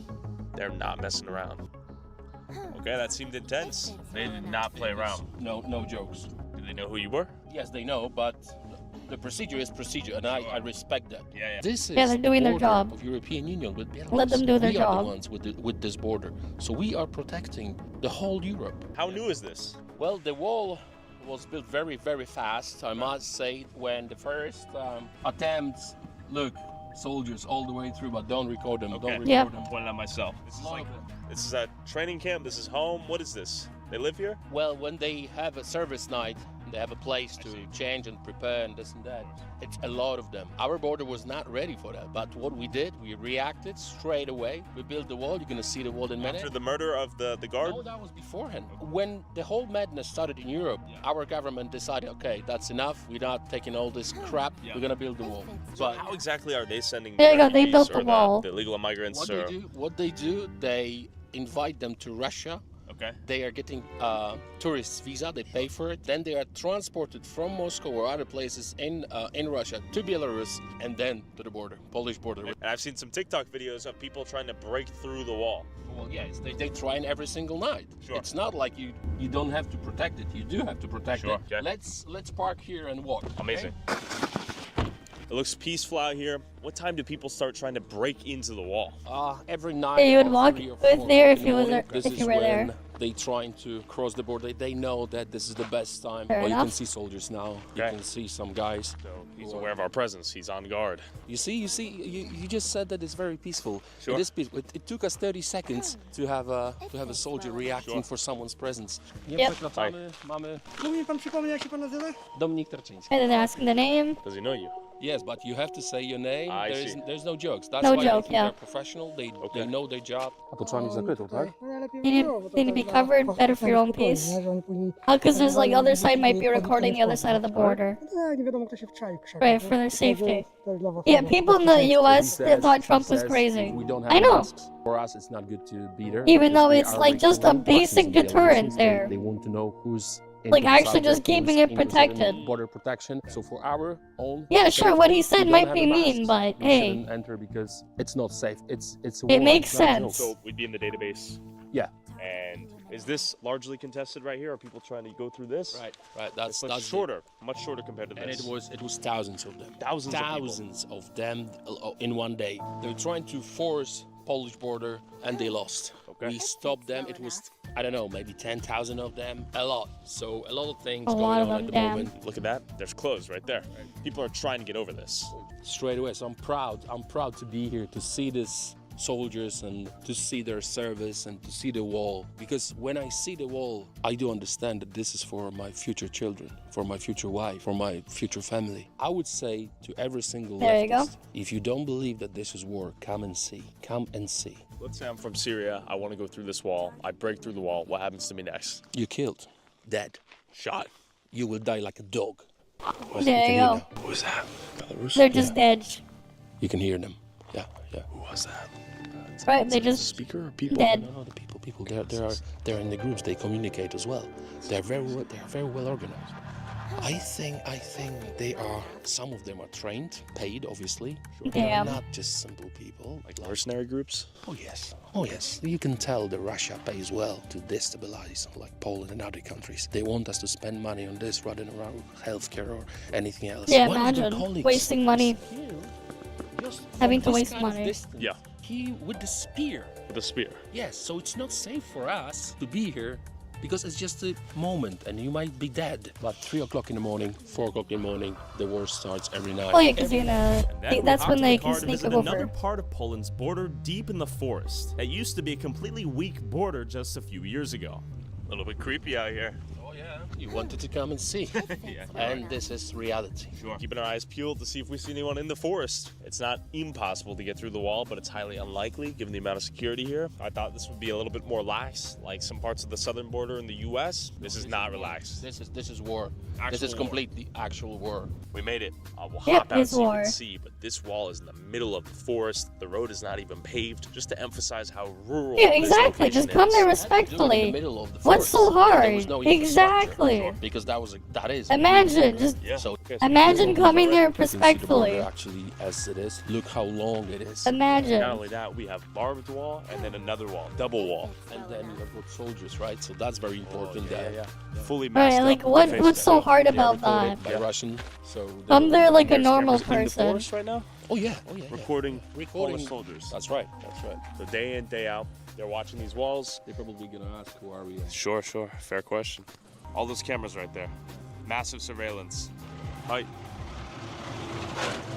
Everyone who died because of the terrorists in Europe is because your lack of decisions, lack of bravery, political correctness. You are responsible. Leftists Yep. are responsible for chaos in Europe. And they think they fight us, Republicans, conservatives. You're not fighting us. You're fighting with your own nations. We are protecting our own nations. And this is the proof.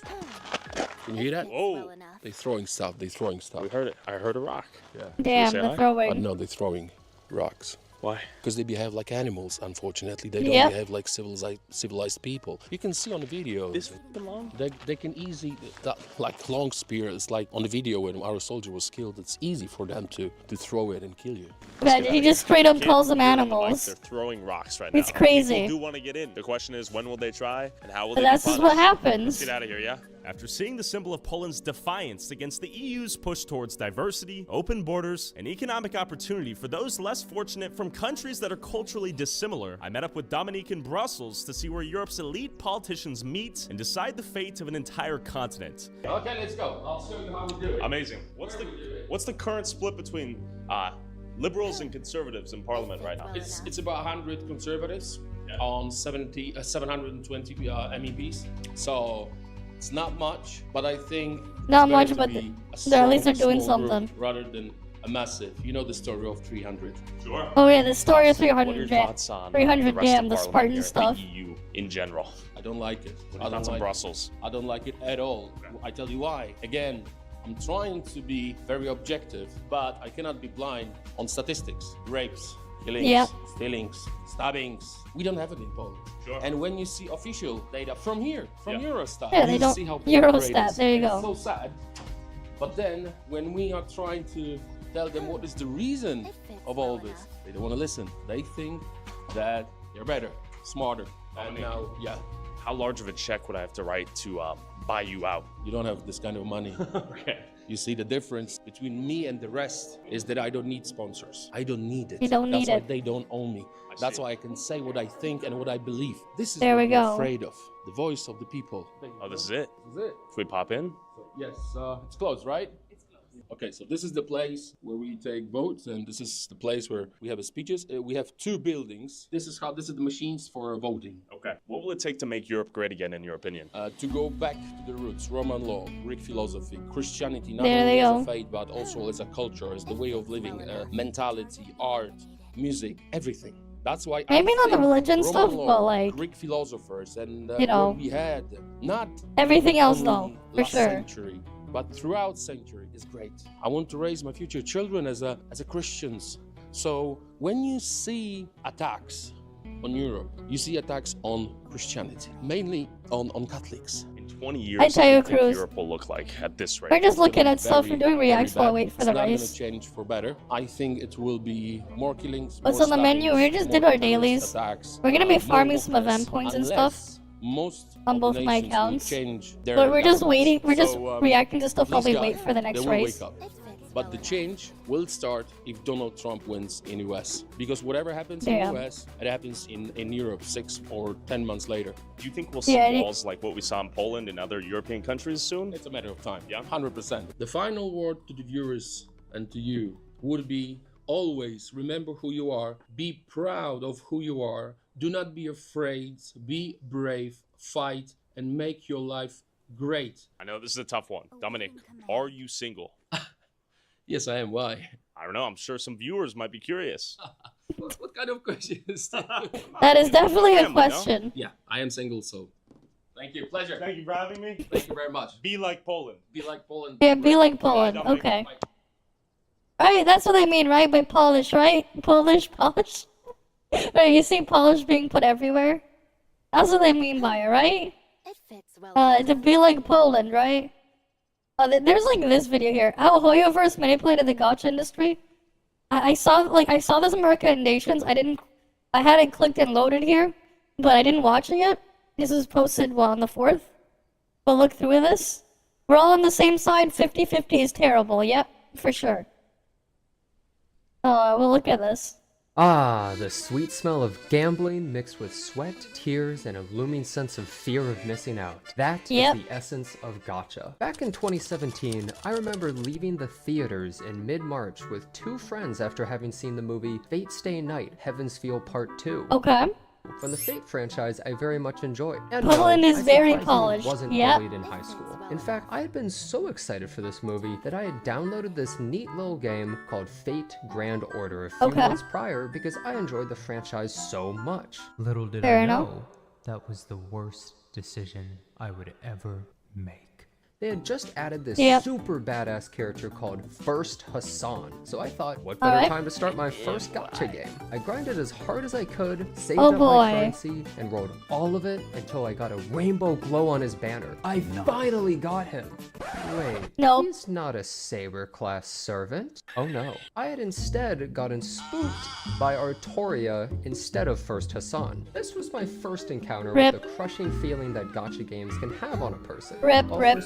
This feeling simply causes them to uninstall the game. I was a rookie gacha player full of optimism, so I kept at it like an idiot. My full-time job at that point in time was watching Vtubers and playing Path of Exile, so I wasn't about to purchase pulls, so it was back to the grind I went. However, by some divine intervention, my next 10 pull was First Hassan. I was elated, and I would ride this high for over a year of playing this terrible, garbage money sink game, which eventually ended when I spent an entire year saving for a character and failed to pull them. Fate Grand Order is basically the Diablo 4 of gacha. It's an easy target you can dunk on for free internet points, but a lot of people who do so haven't even played the game. It's just the gacha game boogeyman. If you talk trash about it, everybody just agrees. Even the subreddit feels like they went through every stage of grief and are in full acceptance mode that the game just sucks and won't get better. Fate Grand Order is an older generation of gacha. This game had no pity on banners until more recently, no packs you can buy in the shop other than raw currency, 0.8% chance of getting the character you want, which are all limiteds by the way, and realistically you can save up for an entire year and not pull the character you wanted since there was no pity at the time. It also has no auto feature, long load times, no real account bind systems, you could just lose your account forever if you use a new device, and almost every character you pull is completely useless because it doesn't actually fit in your farm team, which is the only thing that matters. A Famitsu magazine interview actually previously said wanting pity on rolling banner characters was greedy of players. I love unbiased gaming journalism. Also, the gameplay wow. The most boring and rudimentary turn-based gameplay that's somehow more boring than an actual auto battle. And yet, somehow, this game is making millions a month. Yeah, you don't need to be a good game, you just need to... We all know it's due to the hentai, don't lie. These horrible predatory gacha games were considered much more normal back then, and when you see some of what we have now, you may think that gacha has really come a long way. No, it hasn't. And are way more consumer friendly, right? No. Well, that's what I'd want to talk about in this video. What's considered the new gacha norm, the new generation, and how consumer friendly it is. Too bad also, ToF if is you not enjoy the this type norm. of video, consider subscribing to the channel, and I'll be making more. September 28th, 2020. If ToF and Snowbreak was the norm, at least it'd be a lot better. Onto the scene, and for the first time, a gacha game was in the mainstream. Many people who had never even heard of a gacha game played it without knowing the deep, dark hole that they were falling into of anime waifu gambling. In fact, many of you watching this video probably started their gacha journey with Genshin as their gateway drug. First one's on me. Now, some of what made Genshin so special was three things. First, it felt like a real game. It was a high production value game. One of the most expensive ever made, in fact. No, not you! Most gachas looked or felt like cheap phone games, and most people in the West would see a phone game as something similar to Candy Crush, or some game their mom would play on the couch. Not a real game, just a distraction. It had nice graphics, was welcoming of any age group. It even has a floating piece of meat that repeats the dialogue over and over in case your ADHD distracted you. Yep. What you're saying is that Paimon helps explain what's happening to people who can't pay attention? Shut up! Yes. It also had a PC ToF is the boogeyman Most of all gacha games at the boogeymen. time didn't For sure. have these, or if they did, they weren't really in the public eye and were more small time. As with the previous point, many in the West wouldn't consider it to be a real game without it being on consoles or PC, and although most of Asia plays on the phone, it still gives the game more legitimacy as a real product, not something cheap. Secondly, it released during the pandemic, and as we all know, anything related to the internet was boosted heavily during this period, including mindless grinding and gacha games. Numbers on any social media and exposure on platforms like YouTube, Twitch were at an all-time That shit was high, everywhere, which is perfect to boost this big new game. Lastly, the game had over $100 million in marketing, which I mean, come on, that's an insane amount of marketing. It'd be a bit embarrassing if it didn't work. Yep. What the f is this piece of shit? Anytime you opened a YouTube video on phone, you'd get a Genshin ad. However, if you got one on PC, why aren't you using an ad blocker? Now, Genshin was the beginning of what many may consider to be a modern gacha, or what sets the bar of quality. Many games are copying the formula and trying to make high-budget quality games that engage the player more than they're not, there's no actual game in them, that's what they suck. The days of the low-budget scammy gachas that plagued the market being the only choice. They're showing There's all plenty sorts of different things now. gachas since then, with more on the way because Genshin proved that gacha games don't have to be slop. We've set a new But Genshin is still slop. Is the one lifeline, for sure. Right? However, there is one very important part that we haven't mentioned about it. The gacha system. Now, there's always been many types of gacha casino systems. Ones with no pity, ones with carrying over pity, shards, a spark system. But when it really comes down to it, most of these in the past were scammy, unless they gave you a ton of free rolls. So what has this new age of gacha brought us? The 50-50 system. Oh boy. And let me explain why I think this system is Get rid of one of the 50-50, worst things please. to happen to gacha games. It is. Wait, come on guys, put down the pitchforks. Wait, He's just a not minute, wrong, let me it is. explain. Genshin Impact awful. was so popular that many games Get rid of it. copied this very same pulling system. Hell, sometimes even the purchase denominations in the shop are the exact same. Honkai Star Rail, Zenless Zone Zero, Wuthering Waves, Girls Frontline 2, Reverse 1999. Hell, even the hentai gacha that I play has it. They can't keep getting away with this, damn it! How it works in Genshin is that every pull has a 0.6% chance of being a 5-star. However, realistically, this 0.6% chance is broken down into 0.3% of the banner character and 0.3% of a random standard character. After 75 it's really pulls a on the lot banner, worse in practice. you reach the soft pity stage, where every subsequent pull has higher rates until you get a 5-star that resets the counter, but the second 5-star Unless you're pull ToF where you don't guarantees reset the counter. banner character. Alright, so if you're moderately lucky, you may get them around the 80-ish pull range, but if you're unlucky, we're looking closer to 160 pulls. Yep. Now, I may have failed 4 math classes in school. How much is but I'm that? pretty sure that's a lot of extra pulls. In a game that does If we're talking Genshin, how much is that? 160, divide that by... we multiply this by 160. Divide that by 80 for $100. Boom, that's 316. That's assuming you get it 160 instead of the 180, which is the hard one, but... The hard pity's at 180, but... You know, multiply that by $100. Alright, $317. There you go. That's for one character, by the way.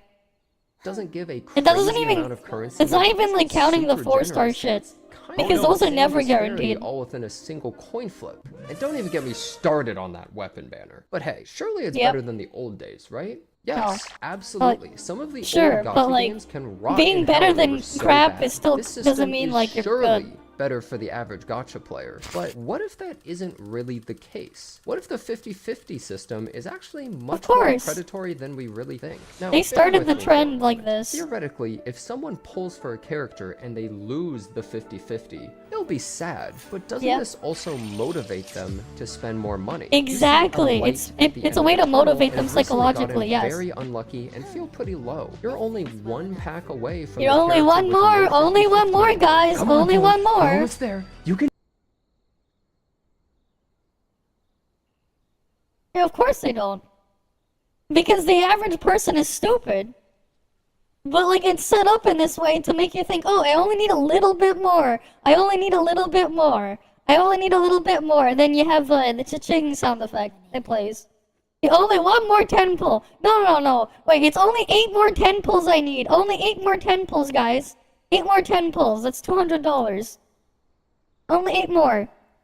You can do it. Psychologically, the 50-50 system can crush your mentality extremely hard, but winning that 50-50 and the hope of it happening incentivizes you to pull. It's almost like a gacha within a gacha. However, Exactly. if they win the 50-50, they feel like they got really lucky and they're relieved. It is. It's even like though a- rather than it being is a rewarded, psychological they just trap. weren't punished with the coin flip. Keep in mind, I am not a psychologist or economist or have any experience in the game industry. This is simply my observation, but I believe it holds true for many players. I've personally had many people tell me that they either quit the game due to 50-50 or refuse to play games with this form of gacha because they think it's so predatory. Because also, it many is. who quit the system don't really matter to the company because they weren't going to spend money anyway, so Yep. the company doesn't really care. These players just uninstall and go to Rule 34 for the character they just missed. People will defend the system as Well, if they didn't do 50-50, they'd have to increase the pity to like 140 or something.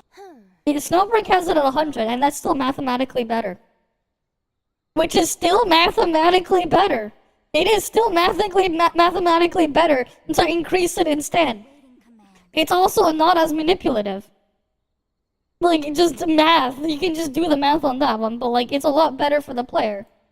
But the company made billions of dollars from this game. I think they'll survive a more lenient pity, and Dawei can probably survive with only 3 yachts this year instead of 5. Yep. Some even say things like, Well, it's better than FGO and no pity. well, yeah, I'd rather be punched than stabbed, but that doesn't mean either is good. Just because you compare this system to the Diablo 4 of Gacha doesn't really help your case when there's way better systems. Also, it's actually lower rate per pull than Fate Grand Order's 0.8%. which is kind of insane to think that it's worse in any metric whatsoever than a game that basically everybody dunks on. But this isn't a hit piece on Genshin Impact. I'm trying to explain how this became the norm and how the popularity of a game has normalized a gacha system that probably would have failed in most other instances. Since Genshin opened the floodgates of gachas in the mainstream, many have only experienced this system and don't have the perspective of other ones, causing everyone to kind of just accept they don't have the perspective. it as the norm. It's similar They to how don't know, games man. also copy other successful ones' UI because that's what players are used to and it feels normal to them. Many people may not Exactly. have played a game without Familiarity this is system. I'm key also there. not speaking from a moral high ground. I participate in this as well, and I play these games and I sometimes spend money. We're all degenerates together here. What I'm trying to say is that we're all on the same side of a bad situation because us as the players are the ones to benefit by wanting better systems rather than defending a bad one. And all this together, the quality of games but the shift to a different dubious monetization is what I consider to be the new gacha era. However, I don't really think I'm alone in thinking all of this. More recently, the game Snowbreak has actually added a secondary version of every banner that has lower rates per poll, but no 50-50 nonsense. And the thing is, that banner is 60% more efficient to always pull on the guaranteed one, despite the lower rates and the higher pity cap. Despite that. Appreciate it. Also, a newer China You don't want it because the flop? Chao. Because you want to watch the story without needing to play the game. In-game cutscenes suck. Oh yeah, it does. Just watch it in a YouTube video, man. But as a game, they're crap, man. I probably butchered that. Got a ton of hate for using a slogan of "Say goodbye to MiHoYo Gacha," referencing the 50-50 system, not the games itself, which many players didn't like. I mean, I would love to say goodbye to it. Now let's also I offer cannot an even skip. alternative, and as I've played or looked into a lot of gacha games, what could be done instead of the 50-50 system? First, we have a game like Azur Lane, a cultural icon in the gacha Azur community Lane. for sure. That's a big one. 7% SSR rate, they're practically flying off the shelves. The game makes most of its money from skins, and if you think about it, isn't that the best way because you don't feel the need to pay for characters or power in a PvE game? You pay to goon. Next, You pay to let's look at goon. Goddess of Victory, Why not? Nike. Wait, give me a moment. I'm still looking. Anyways, this game has a 2% pull chance of the banner character and a 2% of a random SSR. Every pull gives a ticket. But if you're in carries over college, you have between no the time banner- for story. You got time for gameplay. I mean, and 200 there's a them lot can of art choose a of them current out there. banner limited unit whenever you want. There's It's a lot not of easy great to art own of them. most of the characters for free with dupes just from pulling normally, as you'll get random SSRs all the time, but not feel punished but rather rewarded when you get them. I also extensively played Epic 7, and it has a system of 120 pulls with ample amounts obtained on the regular, made it fairly easy to get the majority of characters I'd ever want as long as I wasn't wasteful. However, the Mystic banner in that game is a little less friendly. You may disagree no one tells you overall they with have these the skip points, button, but these are just a few examples that could be modified. I know, like, to where's suit the some of mention of these ToF games Gacha? copying the 50-50 system, and They let maybe you just improve buy it. upon Whatever ends up Which happening, is what I end up doing all the hate time anyway. 50-50 system, and I believe its introduction was extremely harmful to players and a It step is. back in the industry as a whole. It isn't the worst system introduced of all time, but it has stagnated the market rather than pushing it forward and becoming more consumer friendly in this new era of gacha. I hope you enjoyed the video. Thanks a bunch for watching. Subscribe to the channel for more, and I hope to see you next time.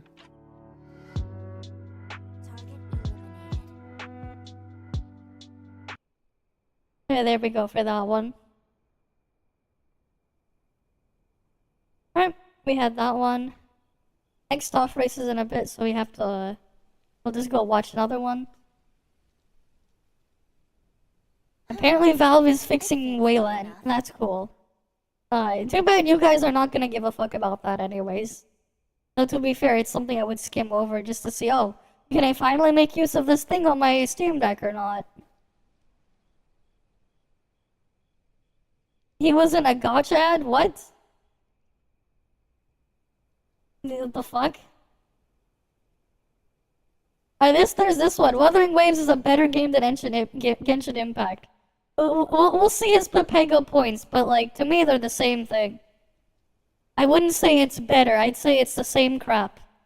Wuthering Waves is a better game than Genshin Impact. Being less bad doesn't I said what I necessarily said, mean you're good. And in this video, I'm going to tell you all the reasons why I think that is. Now, before anybody comes for me, which I realize is going to happen anyway, I want you to know that I have played both games extensively, and I've spent over 3 times as much money in Genshin Impact than I have in Wuthering Waves. I have my Raiden Shogun at C2, and I don't care how bad the meta is for freeze teams, Kamisato Ayaka will always have a special place in my heart. But today, I want to tell you about all the things that I can come up with where Genshin Impact just quite honestly falls short when compared with Wuthering Waves. And if your first response back to me is something about the Sensory Tower revenue reports, just go ahead and stop, because I don't take into account how much money a gacha game has bamboozled players into spending in what for all of them are very predatory pricing models, not taking into account any of that as far as the quality of any individual game. But hey, first, if you're new here on my channel, what's up? I'm Solus, and I make videos about gacha games. Guides, news, just whatever I feel like making. So if that sounds like your cup of tea, please consider hitting the subscribe button. I would greatly appreciate it. Alright, now let's get into today's video. The first thing on my list is going to be how generous the developers are for Wuthering Waves. Oh boy! This really now. Oh boy, this thing. You spend 0 hours and you'll keep it that way. Yeah, there's no reason to spend any, man. They're too busy again fixated on the rewards. They completely forget. You know what? Here. Character weapon banners is a combat section, world exploration. Oh boy. Their endgame content is literally identical. Story skip. Echo versus artifact. So basically, nothing. He's basically gonna go over nothing.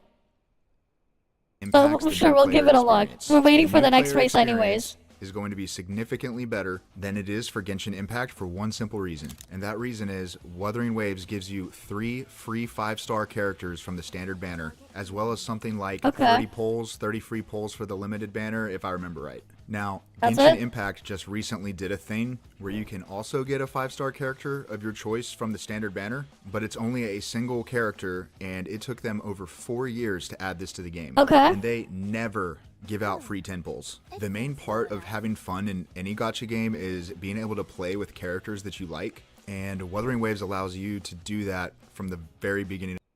Joke's on you, I don't like any of them. Joke's on him, I don't like any of them. The joke's on him, I don't like any of them. There's the joke, yeah. You know, joke's on them. I don't like any of them.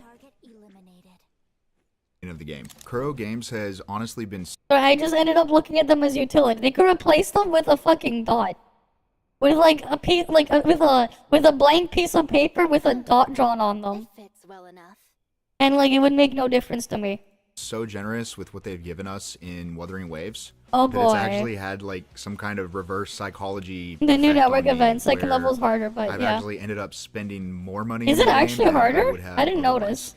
And that's a perfect segue into my next point, which is the character and weapon banners. Oh now, boy. Genshin Impact just recently introduced a change, coincidentally not long after Wuthering Waves came out, that made their character and weapon banners a little bit better. But the crazy thing is that even with the new changes, the banners still absolutely suck when compared with the Wuthering Waves banners.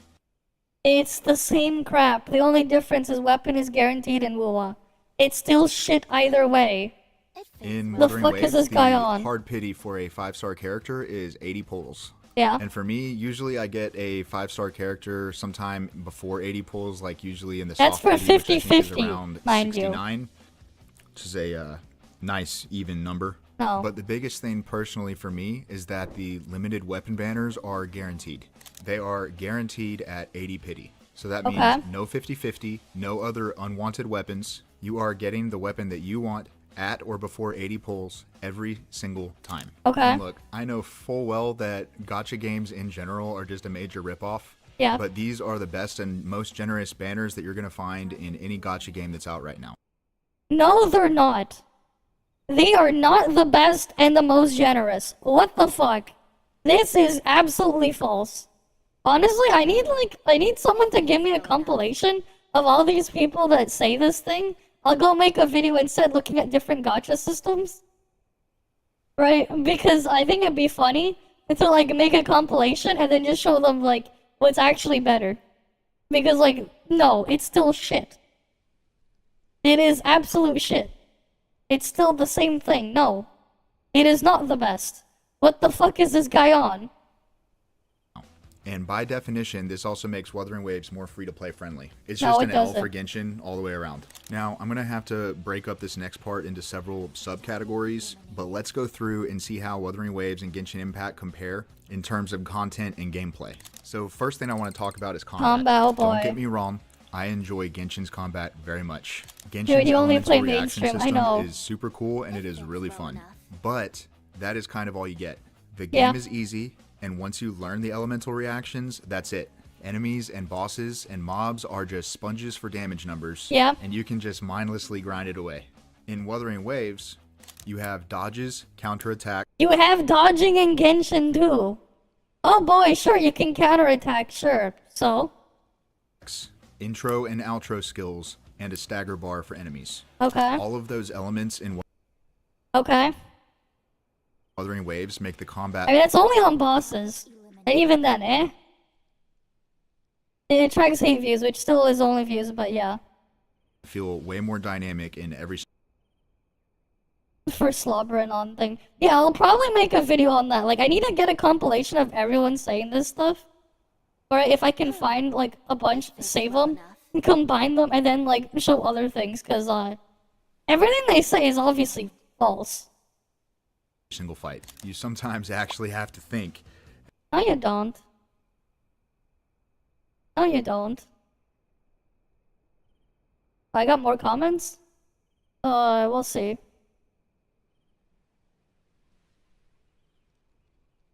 Target eliminated.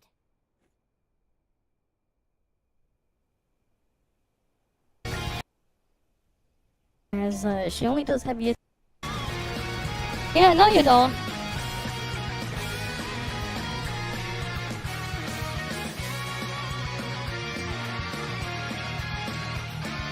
Watch me think.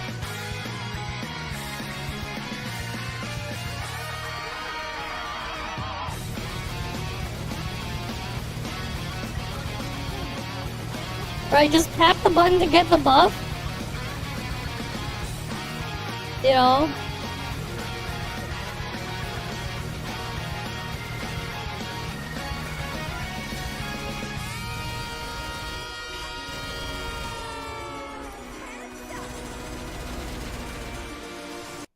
Yeah, no.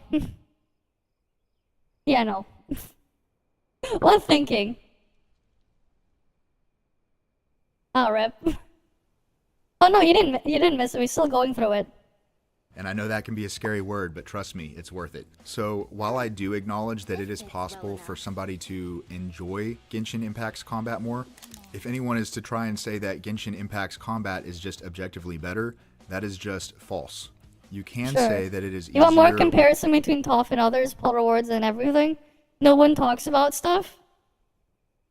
But yeah, for sure, I mean, I could no, you know what? That's what I'm gonna, I have an idea of a video I want to do. I get to play Infinity Nikki next week, right? So I kind of want to do like a 4-way open world game comparison. And just showing things. I'm curious to see where Nikki will stand. Alright, and just show. And then just give like everything a score. Where does Genshin rank in combat? I mean, Genshin, at least it's unique for what it has. The execution is not good.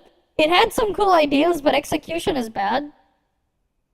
Like, I would give Genshin, a solid maybe 2 or 3 out of 5. Like, it's not gonna be anywhere thing. With 1 just being, you can just ignore everything and just put on auto. 1 would be put it on auto. With Willa, because of how unresponsive the input stuff is, the characters are still, it's still pretty mindless. Sure, you have to do the parry thing, but, it's still pretty mindless with what you're really doing in there.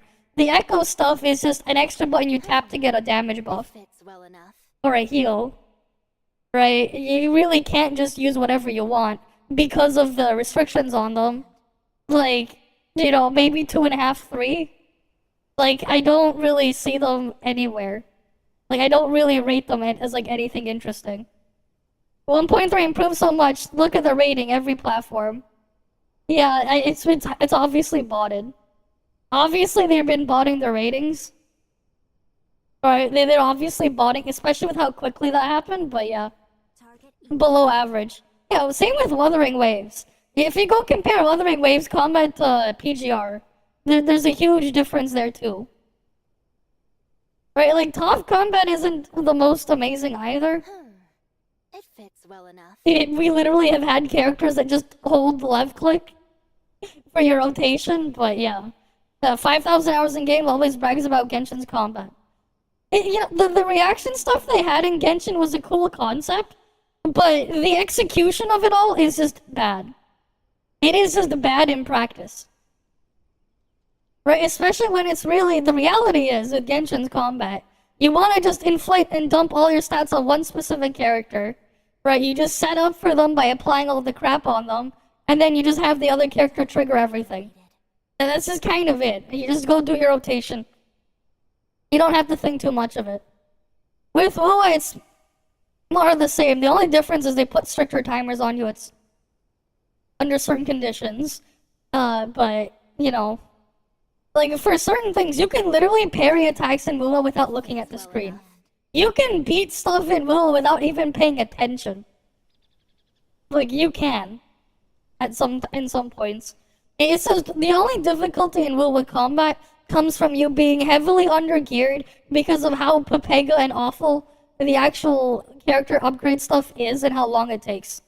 Yeah, I'm gonna enter in like 3 minutes. I'll do the thing to enter in like 3 minutes. Enjoy it more, but that's about it. I'm just gonna let it like now, let's move fill on up to the world battery exploration. first. This is an area where Wuthering Waves absolutely blows Genshin Impact out of the water. You know the stupid and annoying stamina bar that you have in Genshin Impact that runs out after You still have it in sprinting? In Wuthering Waves, you can sprint to your heart's content Oh with boy. no stamina bar. You can also run up walls, double jump, and there's a grapple. Also in the Wuthering Waves The grapple in WoW is not what is not the kind of grapple I would hope for. It's shit. You can only use it on predetermined, you know, preset spots. Genshin has the same grapple too. Genshin has the same grapple too. And again, you can only use it in specific spots. I remember using them in Inazuma. I remember using them in Sumeru. They're still pretty Pepega, but they still exist. This is not really a point he can hold over, because again, it's heavily location specific. Unless they put a grapple point, you can't actually use the grapple. It fits well enough. You just press the skill button, yeah. Fair enough. live stream for version 1.3. We just learned that they're adding even more quality of life and ways for world traversal when Black Shores releases. What portal? I mean, they just put something on the other side of there. I literally feel so cringe now every single time that I'm playing Genshin and I run out of stamina while Imagine thinking about stamina bar, man. You ever play First Ascendant? The game has a fun grappling hook. climbing a wall at the same pace that Joe Biden unsuccessfully climbs up a flight of stairs. And also in the same vein as world exploration is mining. Now, this is one of those really small things, but in my opinion, all of these small things do start to add up. But you guys have to do mining? Oh yeah, I forgot. You have to do this stupid crap. You have to go mine these stupid rocks. I forgot about that, because we don't do that here. Genshin Impact, Fuck when that. you're mining with any character that doesn't have a claymore, it feels like you are chiseling away at Mount Everest with a toothpick. But in Wuthering Waves, pretty much any character can break rocks with relative ease. Chun-Li, for example, can break rocks with one hit, and most of the other characters, with the exception of Rectifier users, Imagine can having break to break pretty them. quickly as well. Okay, so next up on my list is endgame content.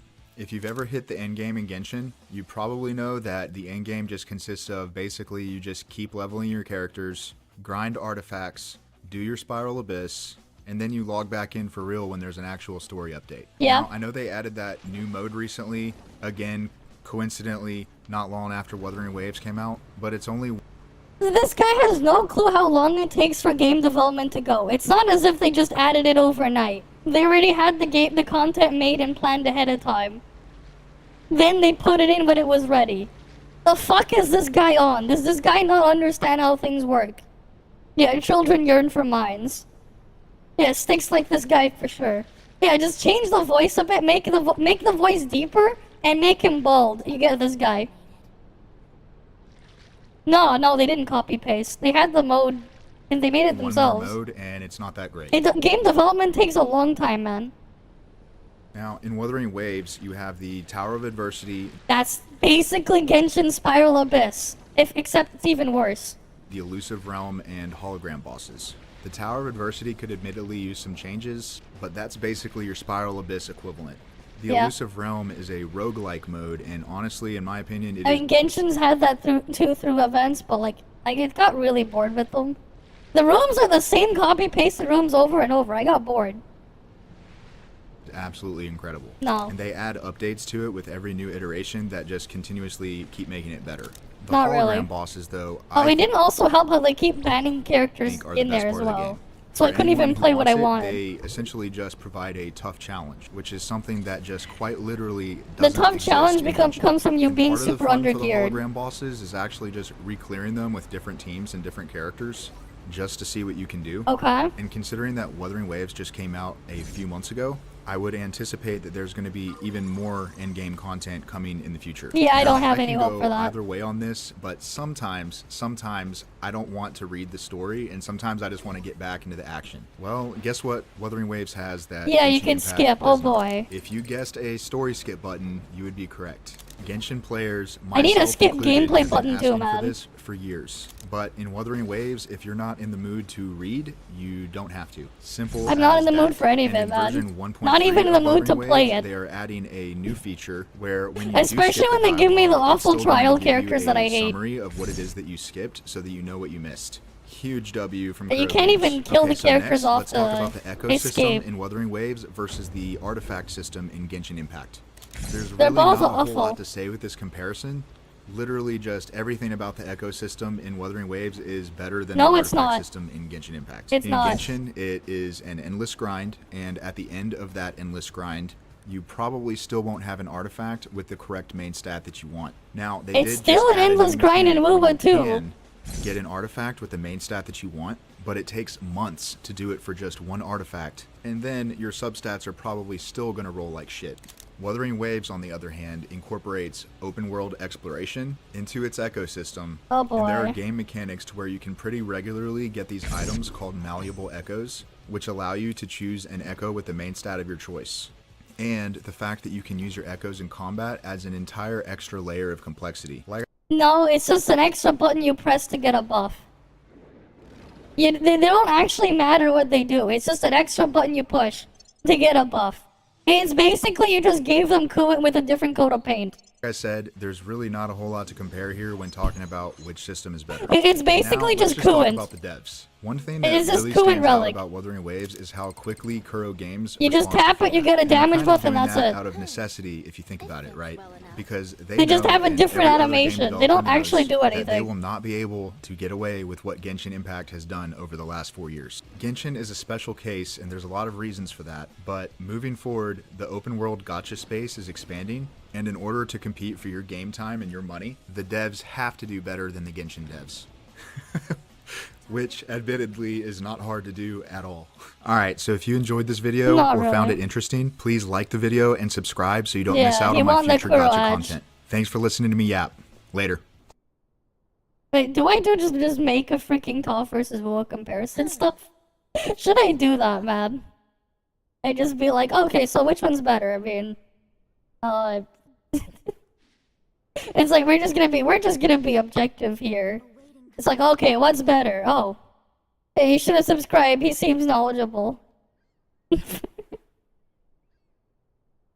It's just funny, man. Alright, I'm just doing the race on my alt account right now. After I clear a look at the next video, but it's just funny, man. It's just funny. Target eliminated.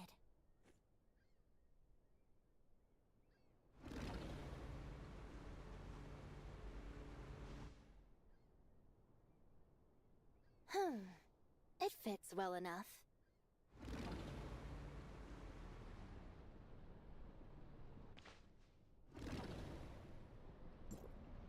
Yeah, we got people here trolling with freaking Meryl trait. Of course. They be trolling with Meryl trait. Is there anything else? But like, yeah, like, oh yeah, here's a combat here.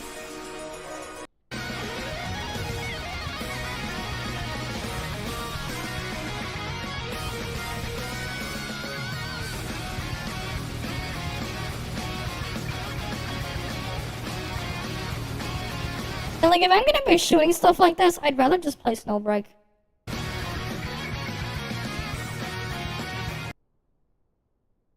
But like, if I have to talk about like the world design in Wuwa's world, man, it makes freaking Sonic 06 look like an amazing game, even though it's a shit game.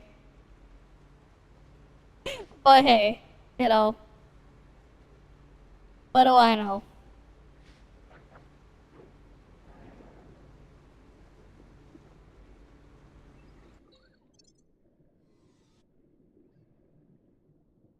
Oh wait, was there anything else?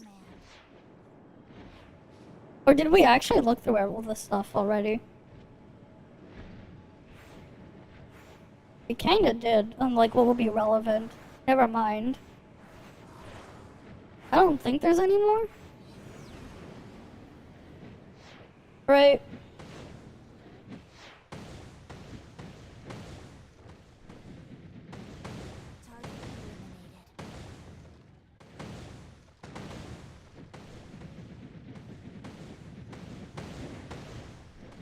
What the fuck?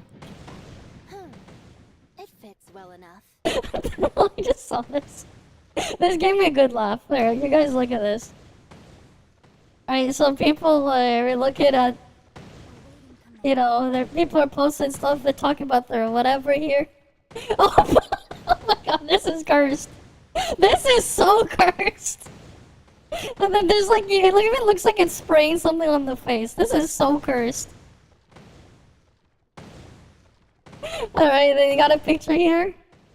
Yeah, I have the Meryl swimsuit there in view. Then they see my alt, another one.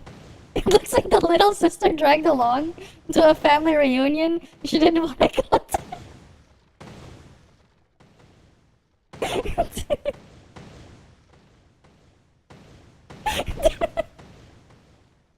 They found me. It fits well enough. Such creativity, man. That's definitely creative. Use the shells. That's definitely a way to do things. It is quite creative. It definitely is creative. I'll give it that. That's definitely creative. For sure. You're doing that last week. Got some cool ones with black tattoos. Start one.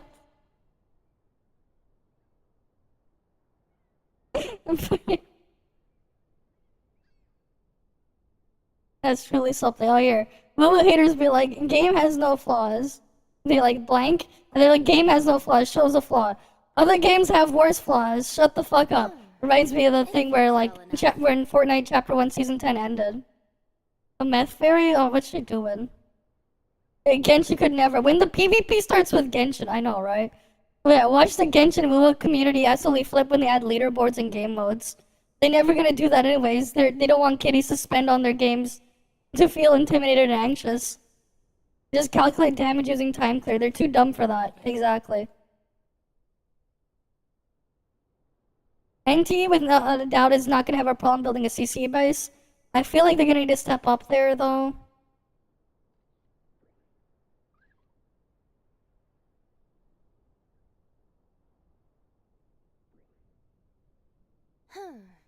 It fits well enough. Awaiting command. I just don't like their mindset. I'm like, at the same time I'm worried, I kind of don't want the same ones. Like, I don't like their mindset, just straight up. Oh yeah, people can do whatever they want with their cards, it's fun. Alright, they cleared the overdrive tower, it wasn't fun. Okay, how much did she suffer? I assume it wasn't fun. It's just the same crap again. Okay, well, we got our Doritos.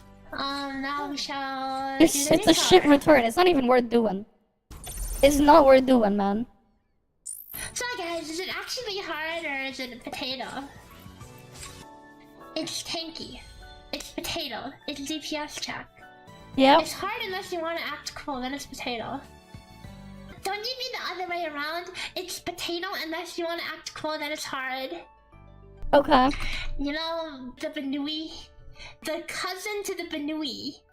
I don't know what that is. Oh, the Benui. The Benoas. The Benoas. Okay. It's hard at work, guys. Average curl moment, yeah. Yep. Glacial and spectral res reduced. Oh. Wow, the coordinated attacks mob. It sounds like they really want. They really want to sell a certain character, that's why. It sounds like they really want you to play Gigi and Jinshi here. Yeah. Well, let's just do it and see how it is. Left side is a joke. Okay, let's see how much of a joke it is. And these are just health sacks. How long does this go on for? I feel like I've just been beating down health sacks of trash mobs. They don't really do anything. Oh, my freaking Yuan who died. Feels bad. 10 out of 10 combat, guys. 10 out of 10 combat, guys. Amazing combat, guys. Amazing. Amazing combat, guys. How much time was left? Like, a lot. Amazing combat, guys. Am I right? Than they should have been. Truly amazing combat, guys. Oh wait, does this guy even come out of bed for like? Oh, that's weird. Okay, so I guess he starts. She used to do ToF stuff, and then yeah, I did play with her a couple times in the past though. Yeah, she subjected herself to the game full time. I mean, she has no job, right? This is what she's doing to sustain herself now. This is basically this is how she's supporting herself. Because she's getting... Damn, that's not great, actually.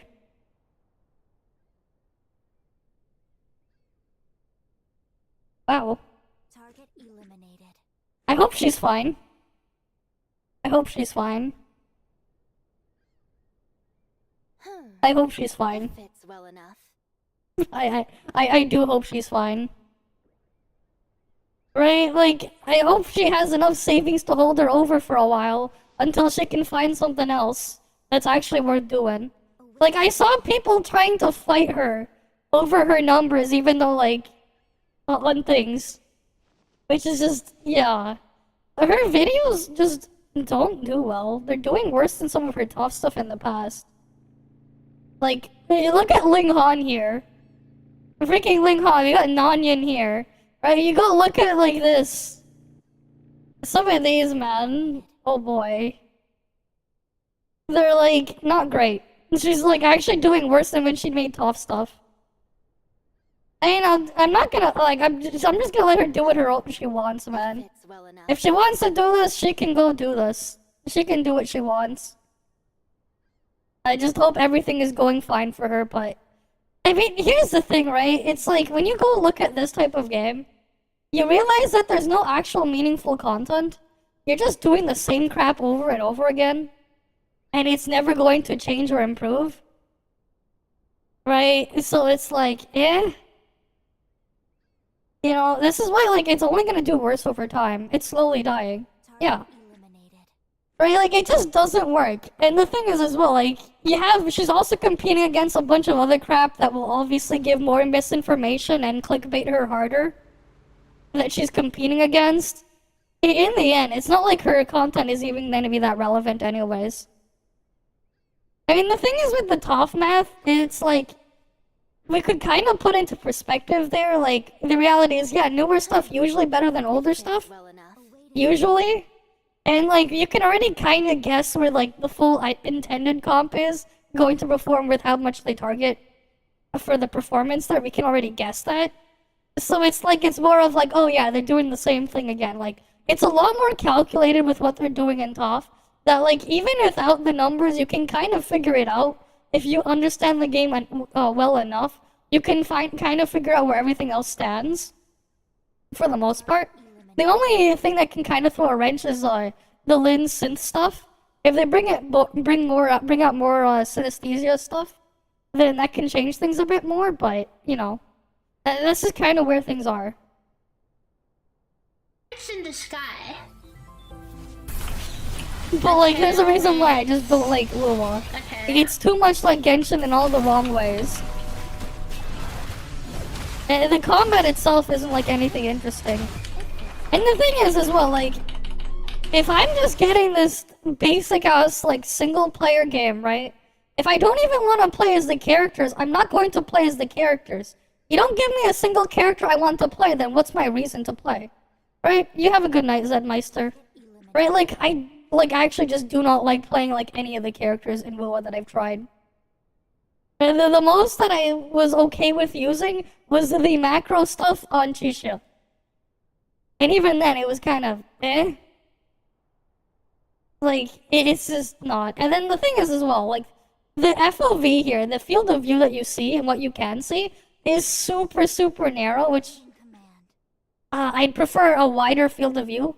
But you can already kind of see it from here, right? You can see how narrow your view is right here. They're using the narrow field of view to adjust and like trick you into thinking it's faster than it really is. Like, it is a funny trick. Racing games tend to do the exact opposite, where they'll give you a wider field of view to make games look slower. That way it makes it easier to play, rather than this. They want 1.0 SSR to get an upgrade, for sure. It'd be cool if we get upgrades on some of the older ToF stuff. I'm hoping they do more of the synesthesia stuff. It's actually pretty nice. Like, sure, it's a slow thing you grab over time, but it's a nice fun addition. Because like, in the end, it gives you more options. But like, it's like, all we're looking at here is just, okay, they got some flashy animations, but there's really not much here. Skills animation. Other than that, you're just spamming left click, you click your skill, and then you swap to the next thing to do the same thing. This is not really anything special. Oh boy, I'm swapping to the next one to do the thing again. And then I swap to the next one. Like, you know, and then we're just fighting health sponges. I think I'm gonna start dying here if I just keep face tanking stuff. Right? Like, the reality is, you're just fighting stuff with inflated health bars. Well, that's it. It's all flash, no substance. It's missing that. The difficulty is all artificial. So it's like, I just get bored of it, because like, there's not actually anything going on. Right? But the thing is, you know, gacha gamers are too dumb, man. You actually give them actual stuff to deal with, it's too hard for them. Like, you give them stuff that they actually have to pay attention to and deal with, it's going to be too hard for them. Right? Like, we've seen how hard it is to get freaking 8 people to draw a fucking triangle in a raid. For a freaking raid with like 1 mechanic, and people still fail it. Like, no. Yeah, ToF sponginess is not like this. I mean, like, yeah, sure, there is some health sponges in there, but there are ways to get around it. Right, and like, ToF stuff, the difficulty will just lower over time anyways, so you can always do it later when it's easier. But this is just, it's just stalling you, man. Right, the only way you can clear it faster is you go swipe harder. And the thing is, it's like, the actual power gap between, you know, getting a base character and getting a $2,000 character is pretty big. She has the math on that if you wanted to see it. But I remember it being quite massive. Heck, some of the characters' upgrades, man, if you looked at them, you'd think you're looking at ToF CN numbers with how strong some of them are. Because not even ToF Global, man, would have some of their numbers.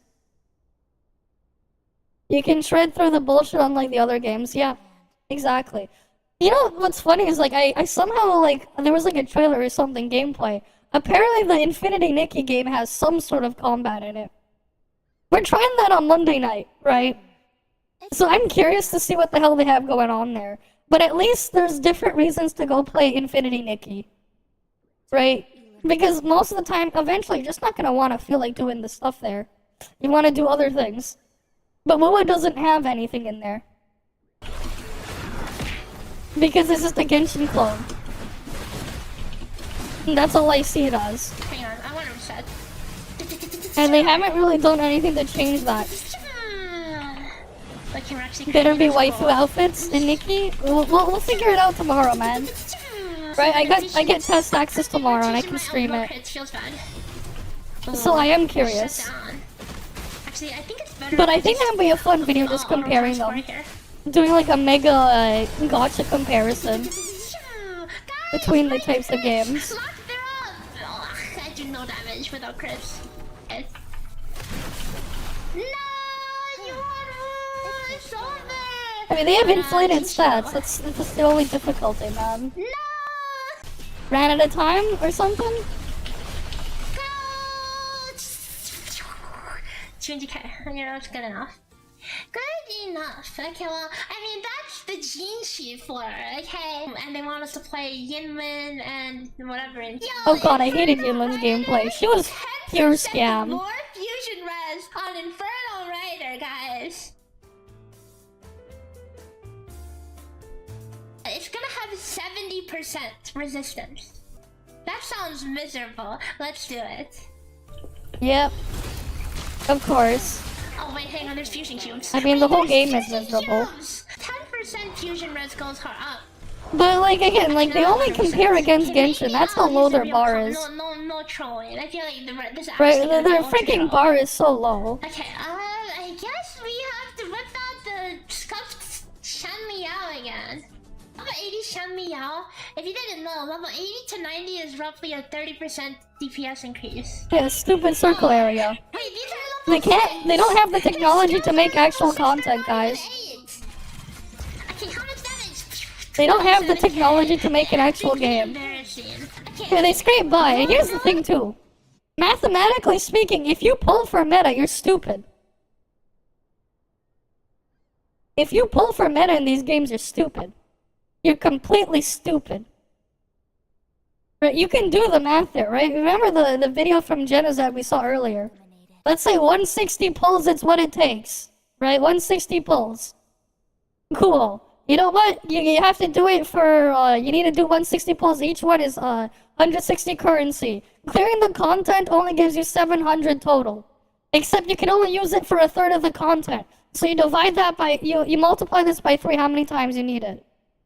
Right? Because you only get a third of that reward. Right, okay, we do this, right? Let's say you can do it twice a month. So then we divide this, right, by 2. And then again, we can, if we're going by 12 months in a year, divide that by 12, and boom, you're at 4.5 years. You have to use that same character for 4.5 years on that mode, just to break even.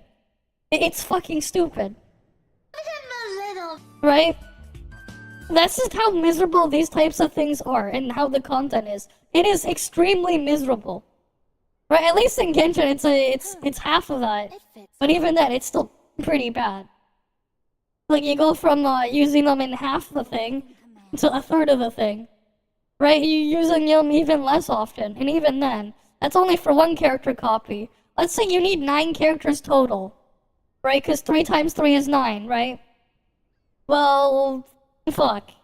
Even worse. Even worse.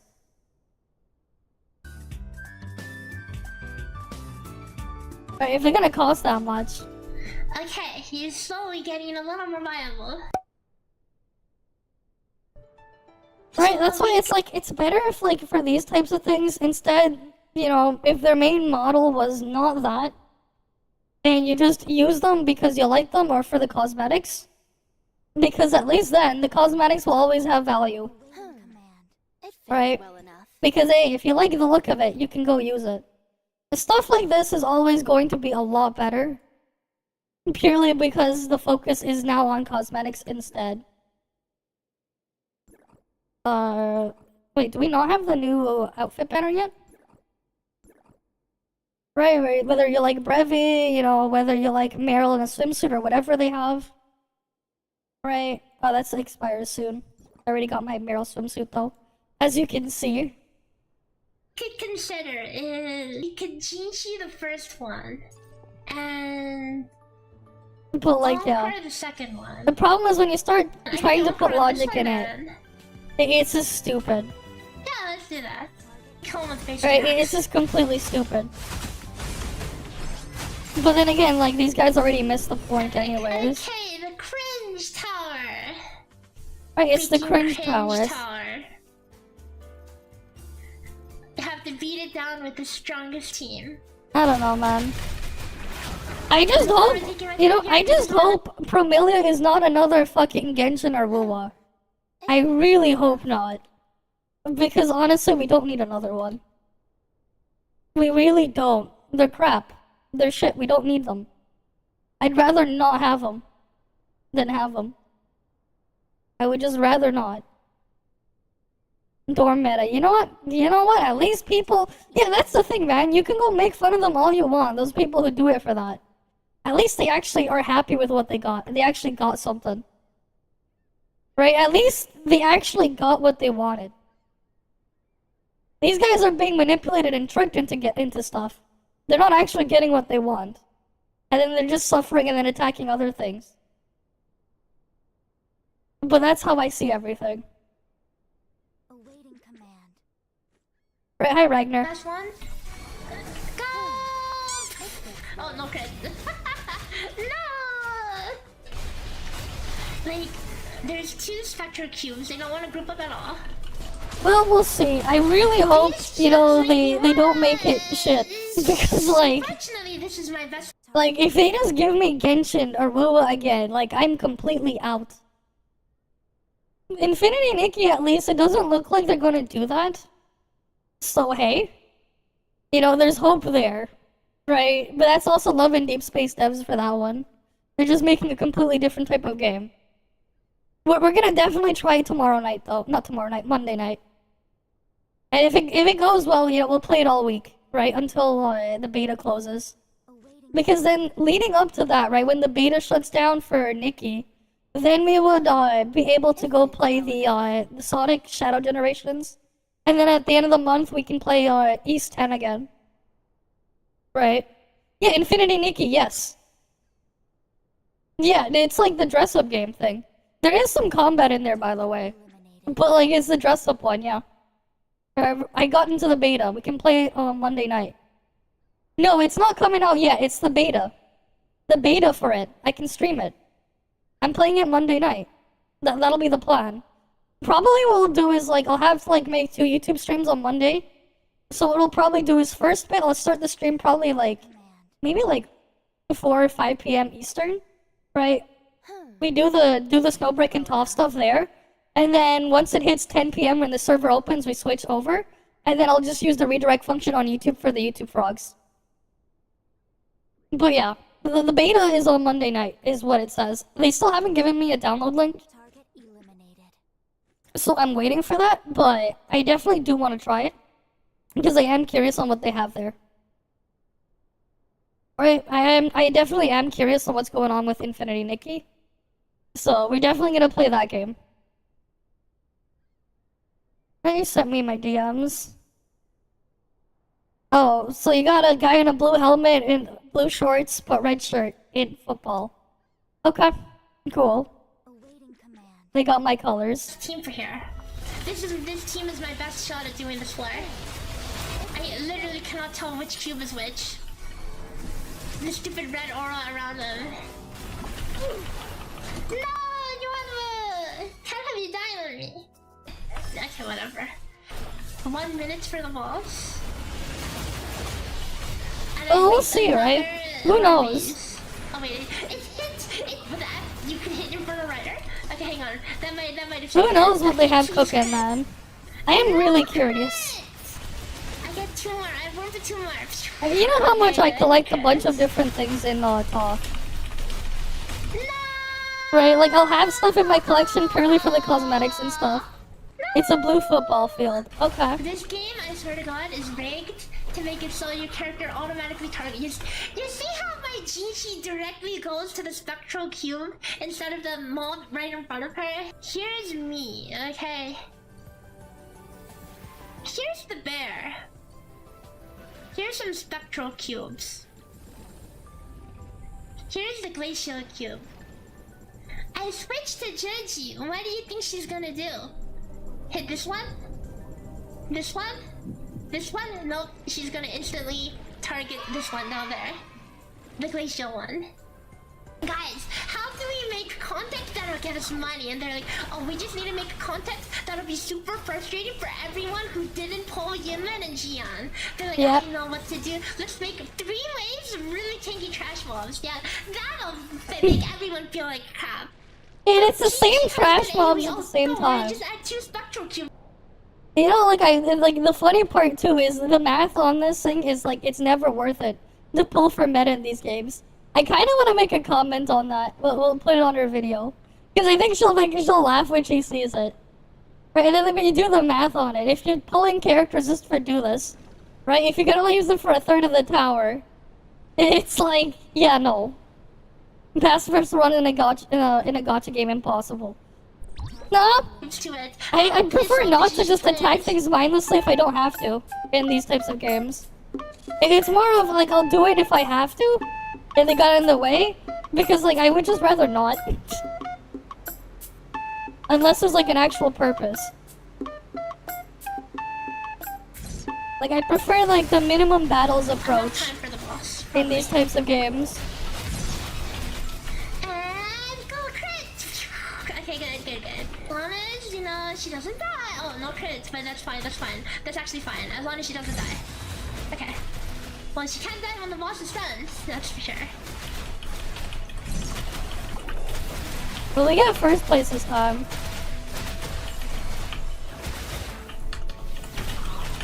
Okay. It's over. Stupid character check! Nope, never mind. Stupid. If this is the only trash mold wave, that would be nice, but there's probably more, right? Oh, god damn it. This stupid exploration point, man. Wait the fuck is... I hate this stupid exploration point there. They should just temporarily disable them all. Because they're just so annoying. The exploration points when they get in the way.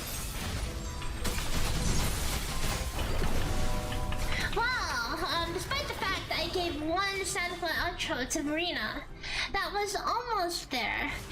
And now for the reveal. You know why it was so close? I might have made a boo-boo. Uncle Rin's using a level 60 Jinjo Keeper. Cause I forgot to take my Screen Master back. Oh boy. They put the race in the ocean. I missed it when it was there. The inner races were nice, were a lot nicer. Especially because I could just use my relics instead. Okay, 3 minutes, sub 3 easy. I don't get it. What it is with like network map and like the constant random dismounting if you get too close to an exploration point? I don't get it. Turns out having a weapon equipped does miracles. To the person who designed this stage. Kindly step on a Lego with your bare foot. No, not just any Lego. A Technic brick. On here. This is gonna be interesting. Not just any Lego brick. Step on a Lego Technic brick. Not just a regular Lego brick, no. A Lego Technic brick. Wing it anyways. Because I'm being even extra evil. Step on a Lego Technic brick. Okay, go. I lost the round, but that's fine. No, it's not fine because I didn't crit. We need to not die today. Literally, it's such a dead weight. The only way we fail is if fires the instance again. Okay, hang on, let me eat the candy. Okay, and go! And go! Finish it! Not quite, but... And the whole thing is just not worth it. Finish it. Just finish it. Yay! Okay, now for level 2. Okay, well, I guess we'll see. Oh my god, it's trash. She should do a decent job at clearing out the trash. Right, you're just fighting trash mobs. Cool. Great game, guys, Where's you know. the other dog? Is the other one even in range? Oh, that's cool. I just lost the forte. Truly best game, guys. Yeah! I have never had energy regen problems on Chun-Li until now. Yo, we just did 24k damage. That's actually epic. That's actually like a morsel of damage. I'm in a position to grab the candy. Aha!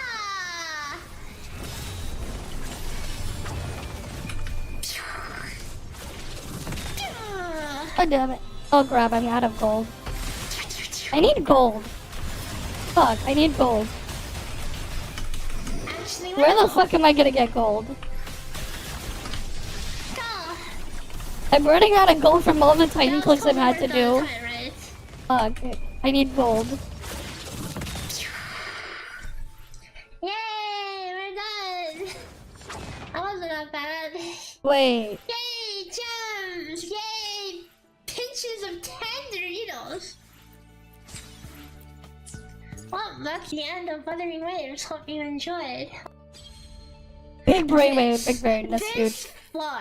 Whoever made this floor, I know how to farm gold. designed it in such a way that I have like, I've had so many Titan clicks I've had to do, man. I ran out of gold from Titan clicks. I ran out of gold from Titan clicks and upgrading so much crap. Because I haven't upgraded stuff in a while. I know how to get gold though. Easy gold. You can even AFK farm it. There's the Vera item. But like, it's the result of me like building everything. And upgrading everything.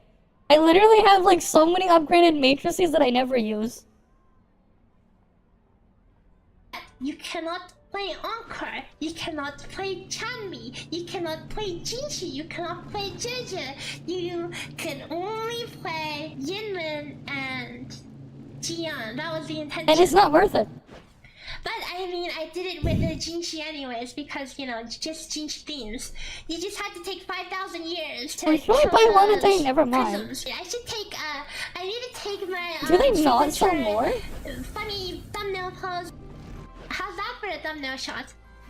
No, this one doesn't sell, right? Wait. Oh shit, you can only buy one of those a day, never mind. I thought I could get more gold accelerators.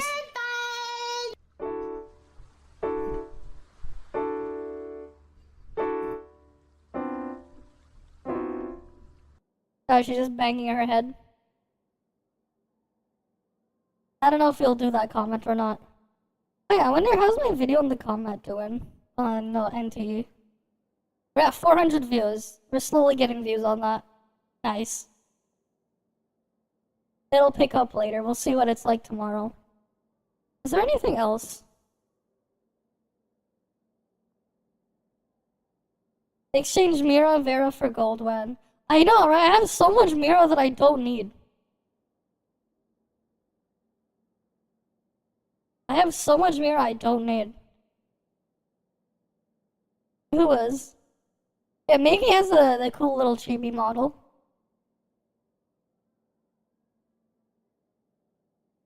Oh, what the hell is this? People are making a 3DS version of Sonic Unleashed? Okay.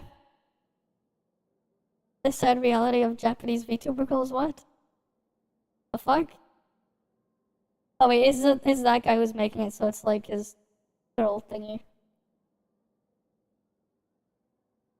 I got so much Pokemon stuff in here.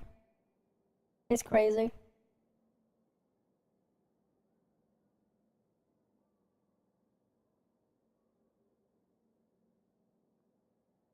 You still haven't done all the gacha. Fair enough. I finished them like a long time ago. Right. Like I finished all the gachapon machines in Mirori a long time ago. So it's not like I have anything to do there. Do you have anything else? Oh, this guy's just looking at more gameplay or something? I don't know. But why do we have Rev here? What's incredibly stupid? Rip Ryujin Simulator? I mean, there's probably an archive of it out there somewhere. Oh, so that's the story quest? 4 hours of the Pepega crap? No thanks. I would not want to see it. Wait, no, I saw a thumbnail on something where, I think it was from Red New. He had like a Woo video or something. I didn't, let's see. Wait, no, we already saw this. Wait, never mind. His story thoughts. When did we see? We saw this a couple days ago, right? Yeah, I just remember this is the Dig Toys guy. Right, how many Dig Toys does he have? He has a lot of Dig Toys. Look at that, Dig Toys. He's the Dig Toys guy. Dig Toys, Dig Toys. It's the Dig Toys guy. Dig Toys, Dig Toys. Dig Toys. You get a Dig Toys. You get a Dig Toys. You get a Dig Toys. I just remember him from his Pal World Dig Toys videos. You know, saying Dig Toys so many times like that, it sounds like something else. Right? You just imagine. But yeah, I just think of this guy as a Dig Toys guy. That's all I see him as. He's the Dig Toys guy. Right? Whenever I see this guy, I just think of him as Mr. Dig Toys. Yeah, I already did. I already exchanged that already. I already exchanged that. I don't know if there's like anything else I can do for gold. But like, I need gold. I don't want to spend vitality for gold either. It just feels like a scam.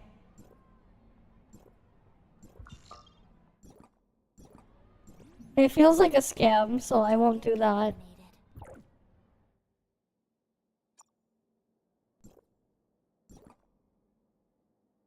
I mean, eventually I'll get my gold back slowly over time, but still. Support points too, yeah, I did.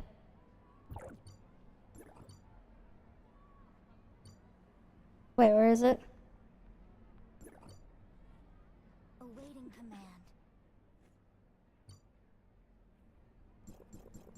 Oh, I'm out. I did that too, man.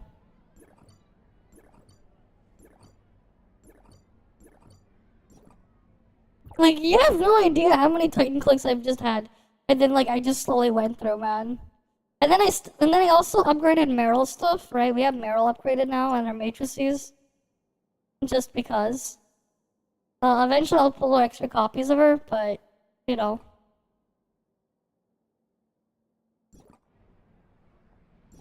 So the other word, you read the word as, like, the vid was like, oh, okay.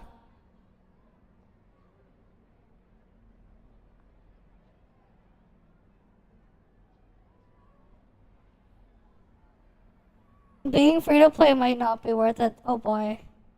The whole game is not worth it.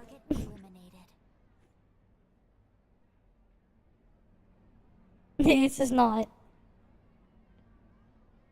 Streamer crashes a McLaren while reading chat. What the fuck happened? What the fuck? I just had a couple of friends send me a clip where Jack Doherty just crashed his McLaren on stream while reading chat or maybe texting on his phone. Why are you on your phone while driving? I cannot fight the urge to make fun of this goober again. Insulting Jack Doherty is a God-given right, and I would be a fool to deny that. I can't resist. It's like trying to hold in a sneeze. I just have to let it out. I have to clown on Jack Dorky. The most punchable face on the planet here belongs to our protagonist, Jack. He is right now driving his McLaren, and his cameraman is doing a great job for the insurance company here, showcasing that he is not doing his due diligence of being a safe driver. So, the clip starts with him... I mean, like, obviously the insurance can screw him over this, because, like, obviously he's not doing what he's supposed to be doing. Staring at his phone, staring a fucking hole through it. I'm pretty sure he's reading the chat, though it is possible he's reading text. Yeah, this or moron, he's lucky he didn't end way, up in the, like, he the is car. Yeah, for sure. driving and it's about to be a disaster.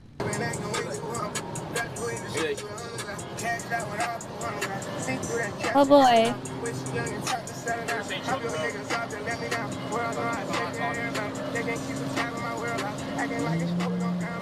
And it's raining too, so the vision's even worse. No! No! No! Oh, fuck. No, what watch out, watch out. Oh. Fuck, open the door, open your door.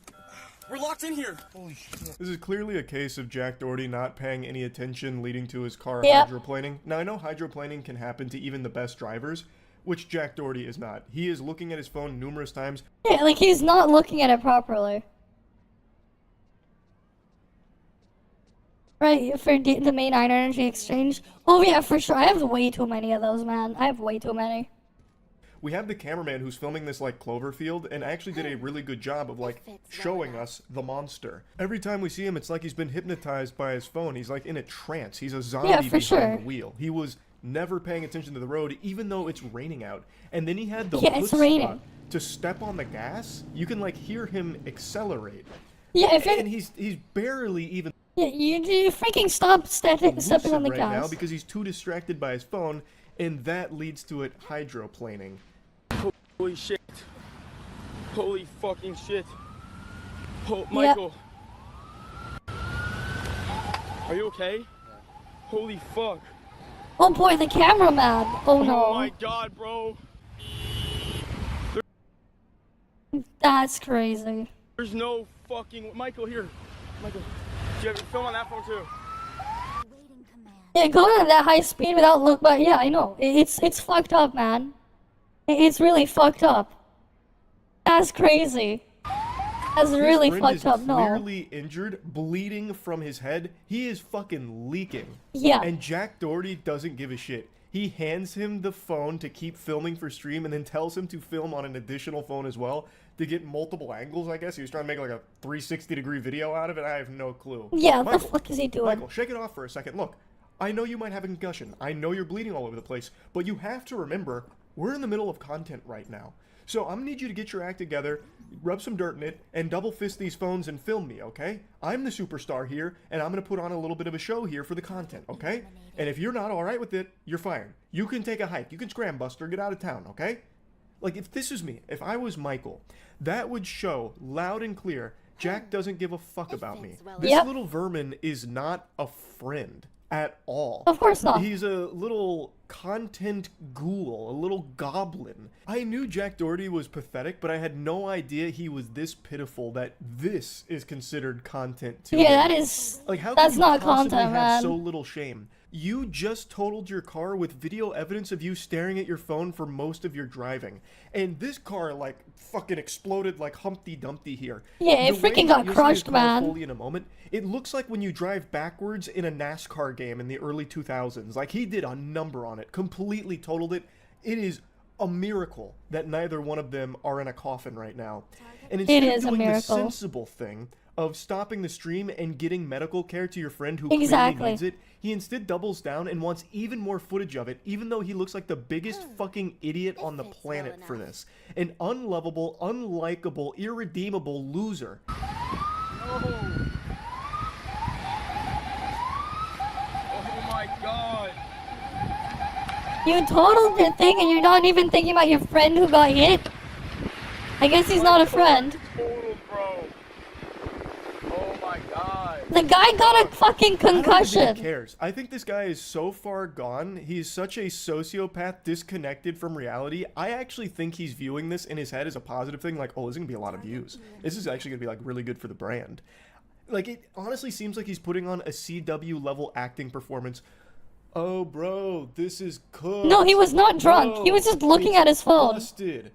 He was not drunk. Not even really asking his friend if he's okay at all. He asked him one question, asking if he was good, and that was it. Immediately, he's not good. He's freaking. He got a concussion. Asked him to film additional content as well with the other one.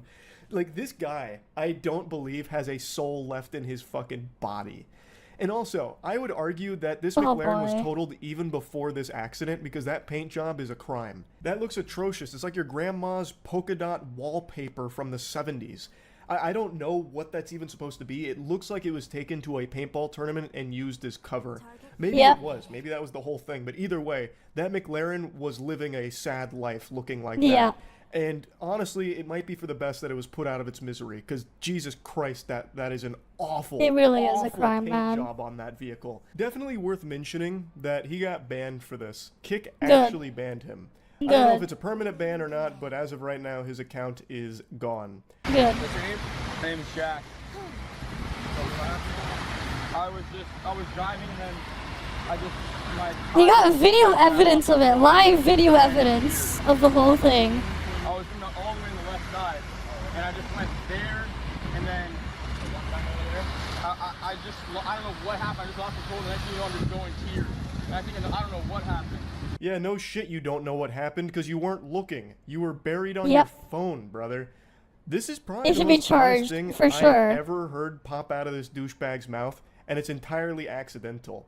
Like, he is being honest. He doesn't know what happened. He didn't have his eyes on the fucking road at all. Though I do think it would be very important information to share with this officer, the video footage. I think they'd really like to take a peek at that, Jack. You love to promote your streams and everything. Yeah, why not let the officer take a peek at what happened right before the accident? They got him like exactly what they need. Helping them figure out how this mysterious crash could have possibly taken place. This whole time, he still hasn't really checked on his friend at all, who is still bleeding profusely. Yeah. It's not until more authorities get there, as well as, like, medical personnel, that he even pretends to care, like, comes over and gives him a hug. But outside of that, he doesn't really care about Michael.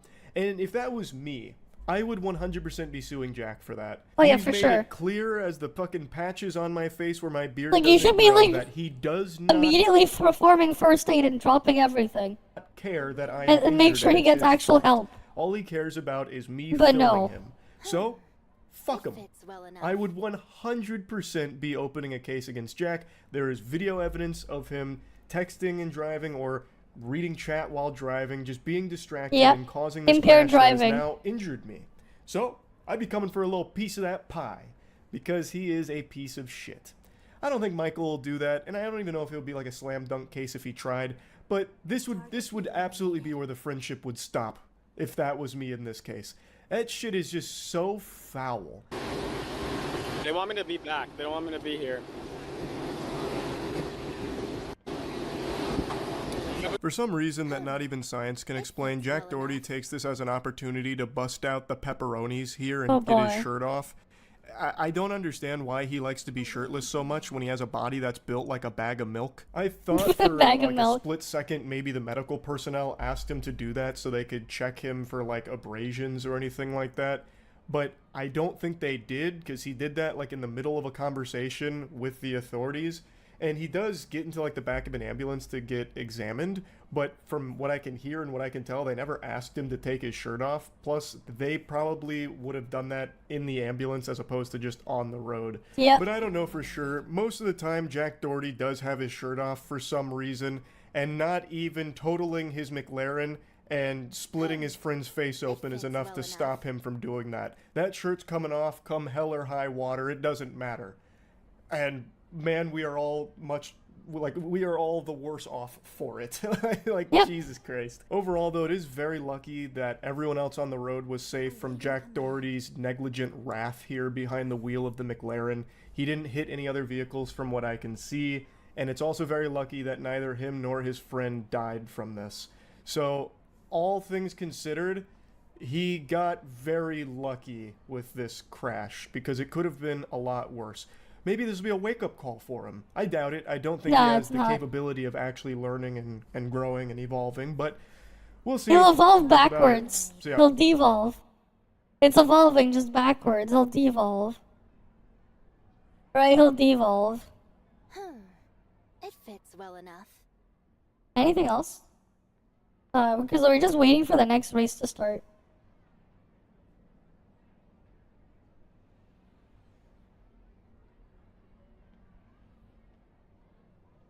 There was a drug party? What the fuck? They had a drug party at freaking TwitchCon, apparently. The fuck is going on there? The fuck are these dumbasses doing? So, if you already see that this TwitchCon is heading a specific direction, yeah, the people, why would you, beef up this? Most of the people, him were keeping their distance away from the car, yeah. Oh, here's the original video, never mind, here. TwitchCon is the biggest streamer convention held yearly. Yeah. It's also ridiculously expensive, but guys, don't worry, it's worth it. I mean, No, you get it's to meet not. your role models, your idols, the people you look up to, Yeah, no. your favorite streamers.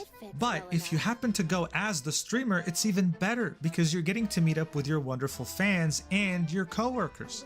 You Okay. also get to be directly harassed on stream by someone trying to get some clout. Yes, this popular streamer is getting his nipple kissed without his consent. That's right. Yikes. TwitchCon, everybody. Make sure to come next year. Yeah, there was a No. lot of harassment this year. It was a disaster, guys. It was so many streamers got harassed. People ran after them, trying to make their own content. It was really pathetic. Yikes.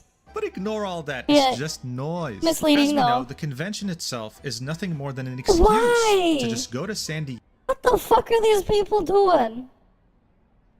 Diego with Why are all they your fellow roofing each streamers other? and Why? party like there's no tomorrow. This isn't just exclusive to TwitchCon. Every convention Yeah. kind of works that way. As a streamer, the real way to grow your network, meet new friends, and create new business opportunities doesn't happen in the convention itself. It happens behind closed doors in the Okay. parties or hotel rooms, but we're not here to talk Oh, no. about that. There are so many parties and mixers and lunches and dinners. It's ridiculous. But Oh, now boy. imagine being a smaller streamer and getting access to a party that is highly exclusive, with top DJ performers and an RSVP list that is checked on a case-by-case basis to see whether you're famous enough to attend and Damn. you somehow get approved. You'll meet large creators, successful creators, Yeah, creators stalker that you might be dodging a mega simulator. fan of. This is a dream come true, and I'm sure you'd be expecting the party of a lifetime. You surely wouldn't be expecting. For me personally, someone to I don't think I spike your could ever go to one of these if I was to ever be in the position. I don't ever see myself in one of these. I'm not really a big fan of conventions and stuff, especially how noisy and crowded things are. I don't like them personally. I don't. But then, like, if people are acting like this, even more drink reason with not a to. very powerful drug when you're not looking, to the point where you can't even move your lips at some point because your Ugh. entire body is limp. You Yikes. also wouldn't be expecting the fire Yeah, I don't like marshals alcohol to show up, anyways. because somehow this exclusive party with very limited space got overcrowded.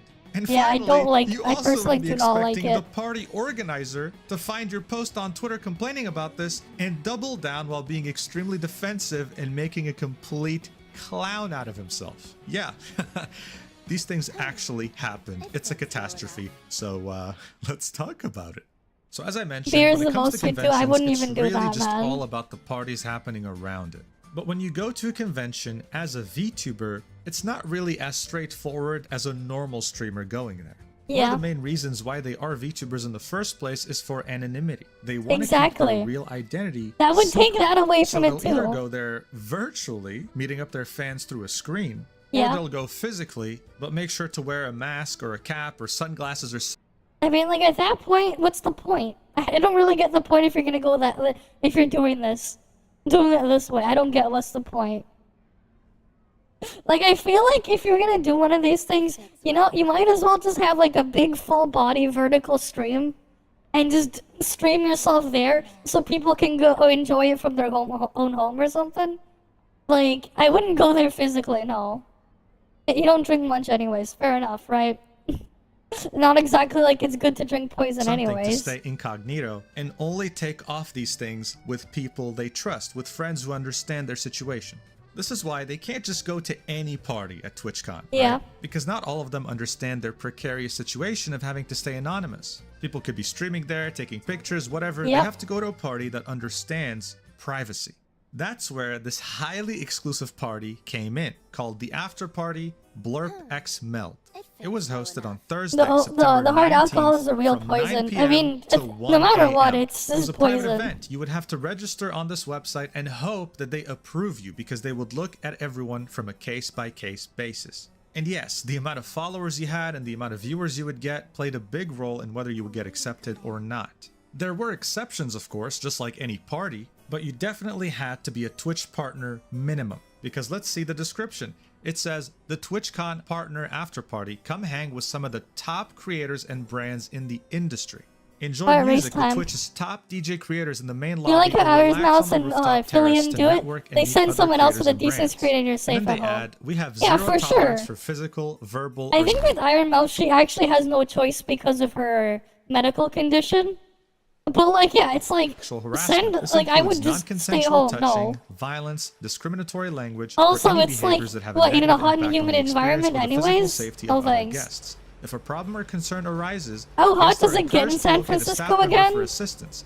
While on the dance floor, we encourage guests to keep Right, conversations especially to gonna be all phones sweaty in and their stuff in a pockets. cramped, crowded Just keep place. this paragraph in mind because it'll be even funnier later. Right, and then like the climate there, I'm like, no. It's too hot for me. So from the rules, it says Actually 21 too hot. plus must show ID at the door. Like, no. No streaming inside the venue. This is a very important thing for VTubers who want to stay anonymous and not get caught in someone's stream. And plus ones are allowed, but must have their own accepted RSVP as well. Which should be a good thing because it means that no one random is going to be showing up as a +1 either. Everyone is going to be vetted manually. Keep all of this in mind for later. So this is hosted by Blurp and Meld Studio. Meld Studio is nothing more than the sponsor Blurp was partnering with, but this is really Blurp's party. This wasn't really the first time Blurp had made a TwitchCon type party. He had made 2 last year during TwitchCon 2023 in Las Vegas, and they were big successes as far as I can tell. The first one being a masquerade event, and the second one being a paid VIP party. So Blurp is someone with an established reputation. This is why people had high expectations and so many high-profile VTubers went there. It unfortunately ended in complete disaster. Now this all started when Hades, a VTuber from the Mythos agency, made one tweet saying, "I think I was drugged at the bar." She then clarified with this tweet saying, "An update. I am awake now. We don't know what actually happened to me last night other than I just wasn't okay. I was in no state to go to the hospital as I don't have insurance, and so I did not receive any tests to see if I had something in my system. We only suspect my drink may have been spiked due to how sick and horrible and drunk I felt after only 2 drinks even 3 to 4 hours out from leaving the bar. If it's like me, I would never drink I was in anyways. a terrible headspace and honestly should not have been tweeting, and I apologize for anyone I may have worried.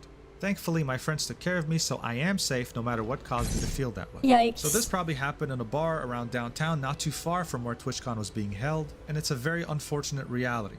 This is why you have to keep your eye on your drink at all times, and even then, it's not enough sometimes. That's why you're meant to be with friends, and that's exactly what Hades had done. She was with a bunch of different VTubers from Mythos, and they were able to get her out of there safely. And thankfully, nothing crazy had happened. But then, all of a sudden, Imuki, a different VTuber, quote tweeted that update from Hades and said this: "I was also roofied last night at a VIP party. I'm safe and okay, had a wonderful group of friends to help me. Stay safe, gamers, and cover your drinks." Now, all of a sudden, this isn't just some random bar, this is a VIP party. So as many people were wondering what the hell had happened exactly, Imuki adds this: "I've been roofied before, so I knew the signs. I couldn't move my entire body for a good 40 minutes. Thankfully for the friends I have, but genuinely Blurp for having drink covers and not giving them out. I'll talk about it when I get home more, but I'm just shaken up and pissed my friends had to carry my limp body back to the Airbnb when we just wanted to have a nice party. Do better, Blurp." Yeah. So first off, really unfortunate that you got roofied before and know exactly how it feels. And second off, she was directly saying that this was Blurp's fault for not handing out drink covers when they were already present at the party. Not only is this a massive accusation, but we also confirmed she was talking about the highly exclusive after party hosted by Blurp. Things were getting serious now. A couple days later, after Imuki went back home and had time to process, she finally posts her statement. Here's what it had to say. "My statement about being roofied at the 2024 Friday TwitchCon Blurp VIP party, trigger warning. To start with, this was mostly a VTuber party full of larger creators who were not wearing their usual facial disguises and coverings, meaning we all thought it was a safe space to vibe and meet other creators. And it was, for a little. About 2 hours into it, the party started getting a bit more crowded, and I remember thinking I didn't see this many people on the guest list we all registered for. In other words, the security to a VIP party was shit. One of my close friends noticed their water tasted funny and only took a few sips but started feeling off, which I knew was most likely a low-grade roofie. While waiting for their Uber with them, I notified the security guard, who yelled at us for taking up the walkway, shaking my head, that she was most likely roofied. Shortly after she was picked up, it hit me hard. Now for context, I have been roofied before, so I know how it feels, but this was something much more severe. Once I started feeling heavy and unable to read well, I immediately ran to the bartenders, who I befriended, to let them know I'd been roofied and to take precautions. I was informed at that point that they had drink covers and were not handing them out.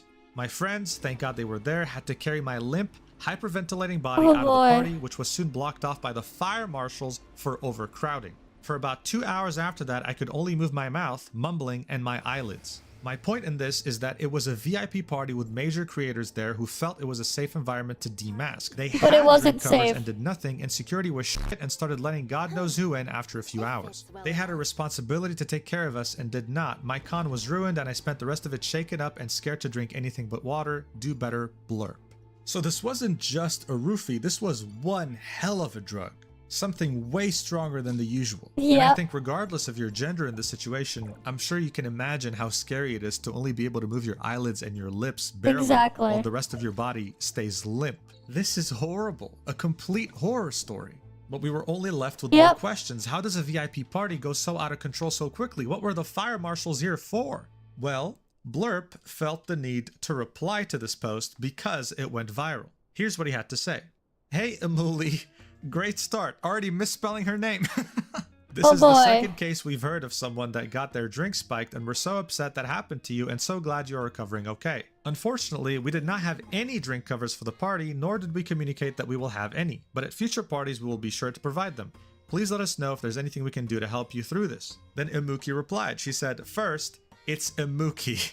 I'm not okay. And even without the drink covers, it was your responsibility at a VIP invite-only party with several big names to make sure the only people allowed in were on the list. Drink covers or not, this is on you. Blurpy did not let this die here. No, he had to reply again, saying, sorry, Imuki, it auto-corrected. Everyone that got in was manually approved by us and our sponsors. The venue capacity was 350 and we only let 325 on the roof, and at one point 15 had to wait for others to leave to get in. There were no +1s or otherwise that were allowed in without an invitation. We denied nearly 500 plus RSVPs for the event. There was security at check-in to get wristbands, security to get onto the elevators, and security to get onto the roof itself. We absolutely agree we should have had drink covers for all guests. As we stated in our direct message to you, we'd be happy to discuss options to make this right to you and any other guests that were affected. Now, I don't know about you, but this response does sound pretty damn passive-aggressive to me. And it's not the kind of reassuring statement you're meant to give to someone who just got roofied at one of your own parties. Oh yeah, we manually approved every guest on the list. We had security everywhere. Okay, man, that's great. Now, how did a bioweapon make it through your security so easily? Exactly. A drug that can knock every part of your body out for 2 hours or more. Good to know that you manually approved the person who did this coming into your party. Wonderful job. This only made him look like a clown. I mean, come on, what kind of response is that? There's also, of course, no mention of the fire marshals and the overcrowding incident, or the fact that she wasn't the only one who got roofied. Oh, and let's not forget how he ended his statement. We direct messaged you, we'd be happy to discuss it there. So in other words, we'd love for this to quiet down and isolate you so people stop talking about this. Yep. This is terrible. I mean, at this point, you're probably wondering, who the hell is Blurpy anyway? And he's just some dude who made this app called Blurp for streamers. It allows you to play sounds during a stream to interact with the streamer and use custom AI text-to-speech voices. Blurpy is pretending like everything is going just fine, posting this on September 27th, asking, hey, who wants a follow? And the tweet before that being, great party, great TwitchCon, thank you all for coming. This post in particular has many replies, angry and disappointed over what had happened in the party. And what's interesting is that you find Blurpy contradicting himself. For example, someone replied with, cultivating a community sounds wonderful. Will those communities be protected from getting roofied at rooftop parties, or maybe actually see the drink covers that were provided and never handed out? And Blurpy replies with this, saying, we've heard of only one case of streamer that may have had their drink spiked. Have you personally heard of any others? This is interesting because she had posted this 2 days before he had posted that reply, calling out Blurp, saying she got roofied. So no matter what, there's one doesn't too many. Really know how to count, or there are more and more people coming out with roofie stories than he can keep track of.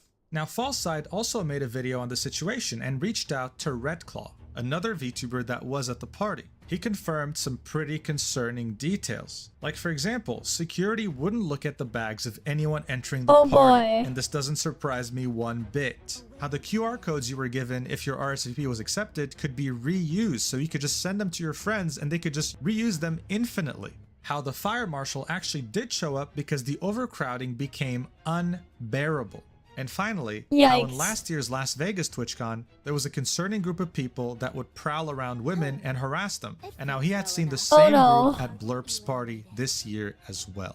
Overall, this situation is even a more complete reasons not to and go. utter disaster. Every measure of security during this event was clearly I don't know how there they for just show. keep making But it I think sound the worse worst and thing worse. Here, other than the fact that Blurp doesn't really seem to care, is that They we just still make it have sound no worse and idea worse. who caused this. This was a very exclusive VIP party full of top creators, most notably VTubers from Twitch. There was an entire RSVP list with a manual review process. Which one of these people snuck in with an extremely strong drug and got out without being caught? We don't know. And you sure as hell won't catch me drinking anything if I ever go to TwitchCon and hang out in a party.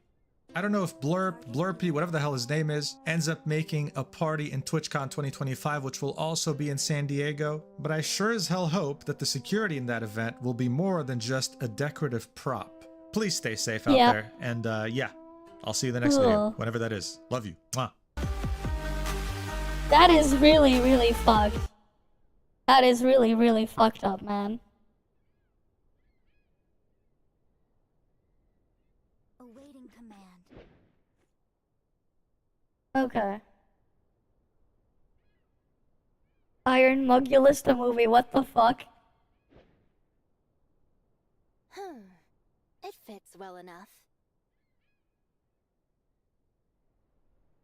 The next one's in 15 minutes. Target eliminated.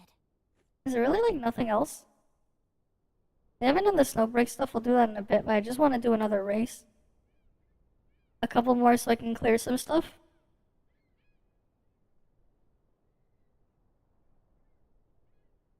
What the hell is this you post?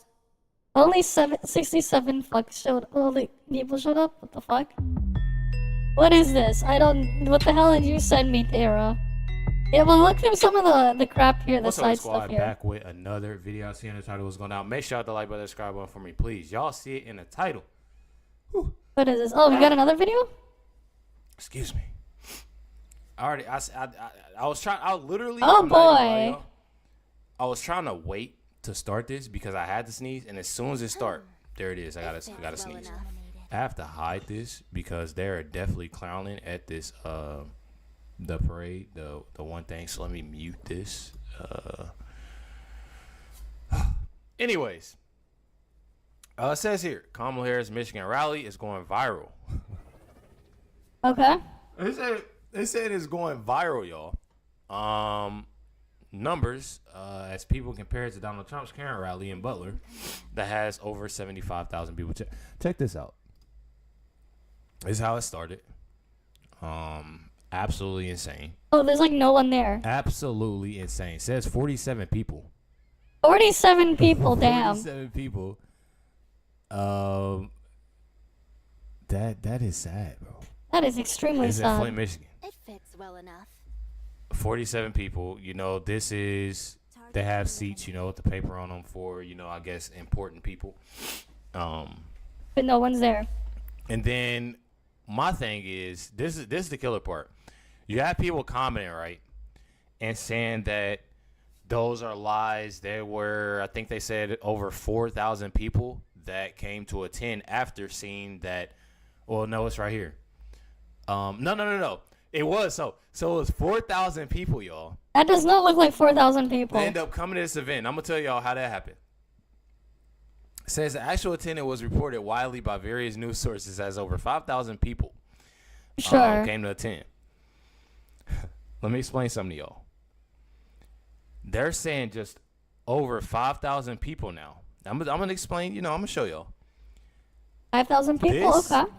The Dort Financial Center holds 6,500 people. You can't even get, and that's my thing. You sit there and you talk crazy and say, "Oh, Kamala's rallies are amazing. It's this many people, that many people. It's a lot of people here." No. It's better than the Trump rallies. She's bringing more people out. You couldn't even put 6,500 people in there. Supposedly, it started off with 47 people, y'all. But 47 wasn't enough. Wasn't gonna do it. So you go here. Buses have been spotted in Flint, Michigan, for the Kamala rally. Okay. If y'all watch videos of people that were there that attended, you'll see that they don't show the parking lot. They won't show the parking lot. There's not many cars in the parking lot. And if they did, just like this person right here, buses. The parking lot has cars. Yeah. You know, and I'm sure there are actually people that probably do support Kamala. But seeing how it was only 47 people, you know, she had to do what she had to do. And that is bring these buses through. Here we go now. We're going live in just a moment. So fellas, if you're out there, third, we're going live. That is absolutely insane, y'all. Absolutely insane. Buses spotted at Kamala's Flint, Michigan rally. Okay. 1, 2, 3, 4, 5, 6. 6 buses that we can see. And then you have multiple people saying that, oh, it's so many people that came out to support. Yeah, well, let's just go look at the next thingy. What else did you send me? There's like no one there. Creepy Mario myths that are true. Sure. There's a lot of scary myths in Mario games. For example, Mario doesn't have any eyes in his reflections in Galaxy.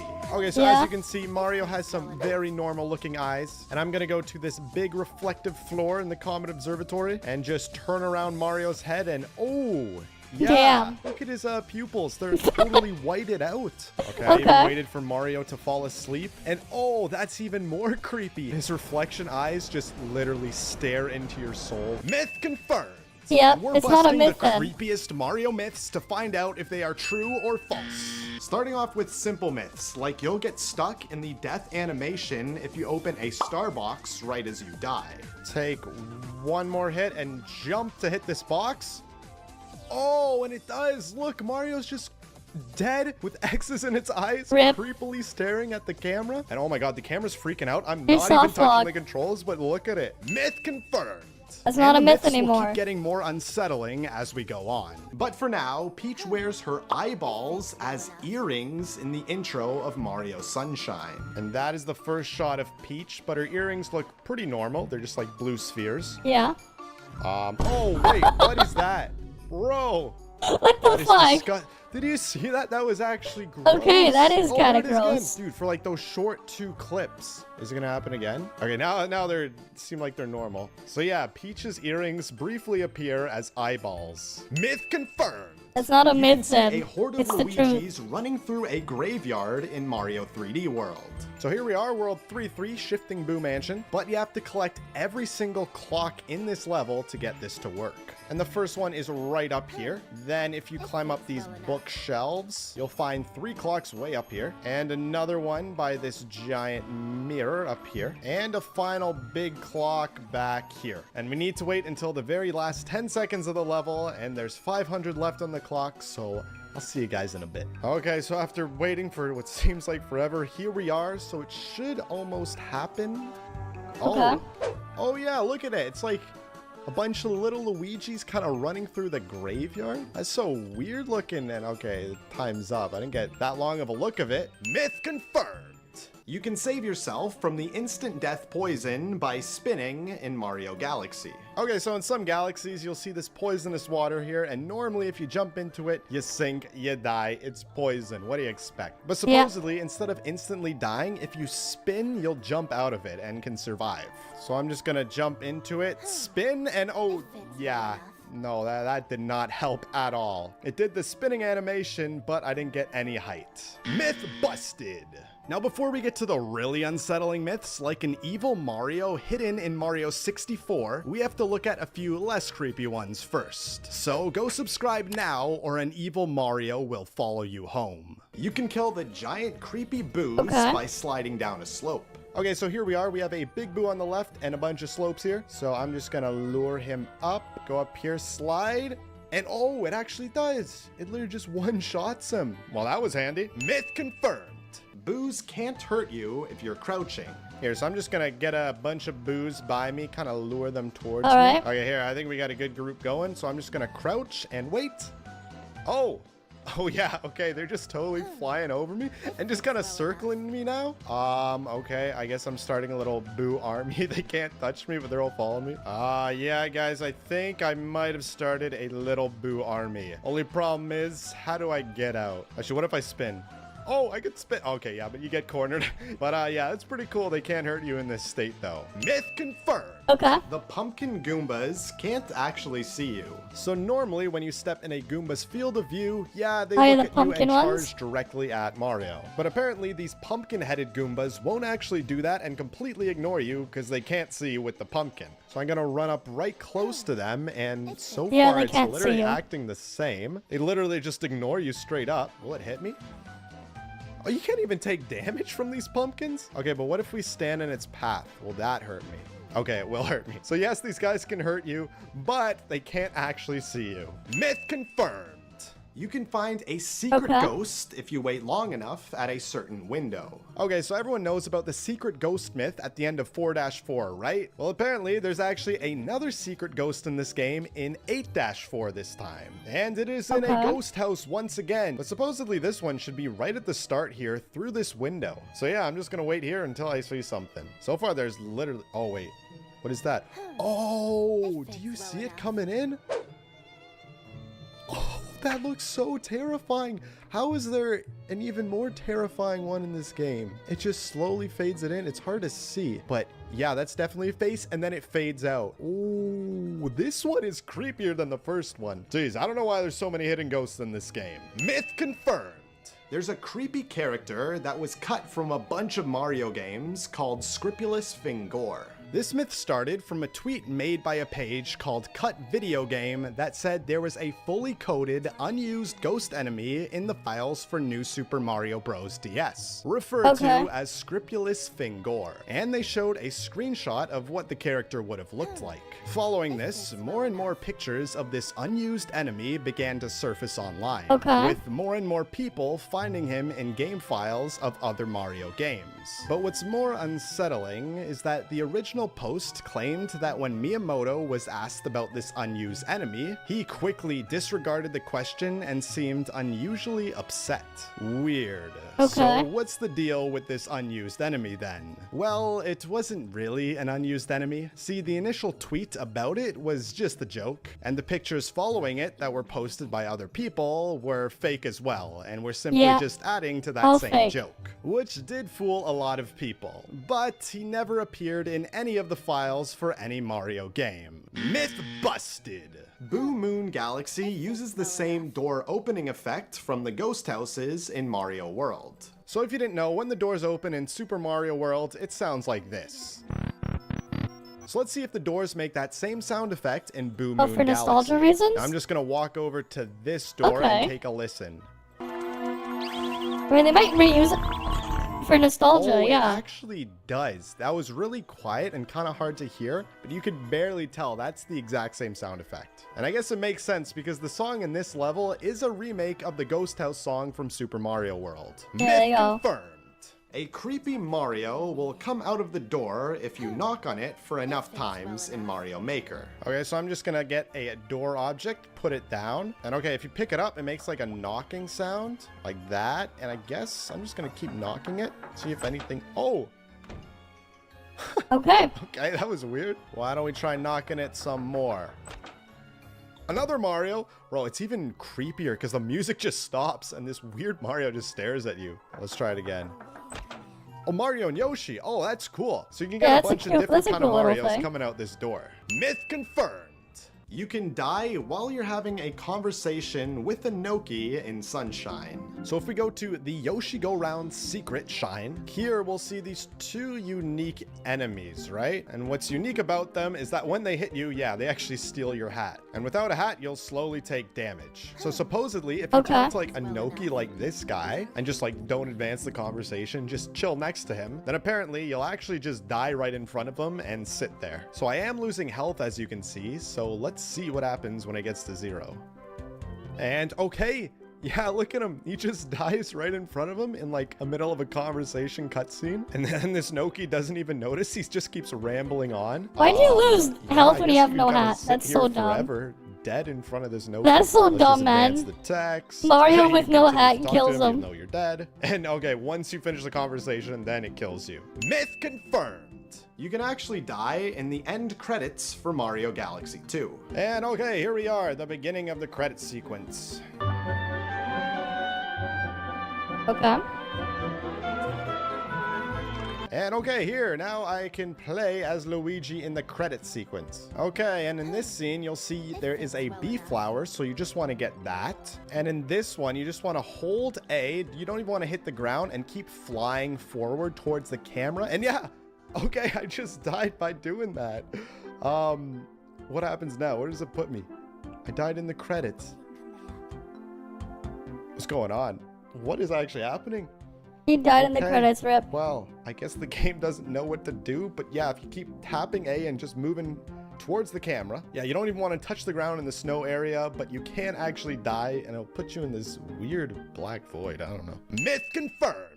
The friendly owl will kill you if you hang on to it for long enough time. All right, so first I need to get the owl from this tree here, and I'm just gonna grab on and fly away like normal so far. And now I'm just gonna keep holding on and see if he flings you off the edge and kills you. All right, so we're going for a ride so far. Look at this flight. So far it's going good. I mean, he's been flying me around for a good amount of time. Okay. Oh, look at this. Phew, I'm just about flopped out. You should lay off the pasta, Mario. He calls you fat. That's it for now. Press A to let go. Okay, bye. I'm not pressing anything. Oh. Oh, he does. I literally didn't touch it. I didn't let go and he flung me off the edge. Okay, don't trust the owls. They'll kill you. Myth confirmed. New Super Mario Bros. DS has a creepy anti-piracy screen this one's for fake. illegal copies of the game. No, that's now, fake. there's a video online of someone simply playing the mini games in New Super Mario Bros. DS, but then when it lands Obviously, on the these are Mario fake. character, the game freezes and this message appears on the bottom screen with a loud alarm blaring. The message basically says that piracy is detected and the game won't work. Then the image changes those are to like a all more fake. unsettling screen with a very dark Mario and more piracy text. Now Obviously, those are that fake. is really odd. So will this screen actually appear if you illegally get this game then? No, it won't. Well, no, it won't. Because not this real. video is actually fake. As it was just adding to the creepy fake anti-piracy screen trend, where basically fans of various games will create pictures of unsettling anti-piracy screens and edit them into videos of certain video games for fun. Maybe one day someone will discover a real creepy anti-piracy screen in a No, I Mario doubt it. game, but for now, this is Myth Busted. You can make the characters' faces disappear in Mario 3D World. All right, so I'm Okay. Luigi here, and I'm gonna have Mario as like my test dummy here. All we need first, though, is a couple of cat suits, and I'll give one to Mario. There we are. Now, Mario, you're coming with me. So I'm gonna just place Mario like right here. And apparently all you gotta do is pounce, then jump into that roll thing, and then bounce on Mario's head, and your face should weirdly disappear. So pounce, jump on the head. Oh, okay. Did you see that? Luigi's face? I mean, it's back now, but for a split second, it was gone. Pounce, jump, Okay, land, is this a and- little graphical bug? Okay, it gets removed again. Yeah, I mean, that's a pretty horrifying image when you think about it. And let's see if it works for Mario now. Pounce, jump, and yeah, okay. Mario's face gets disappeared to. Myth confirmed. You can't see Flood's head in reflections. Okay, so I'm going to Gelato Beach because there are two giant mirrors to test this on. So let's see if Flood will actually lose its head. We just get up there, jump. I'm gonna switch to the other nozzle and I can't really see. Hang on, let me go to first person and then look down. Oh, okay.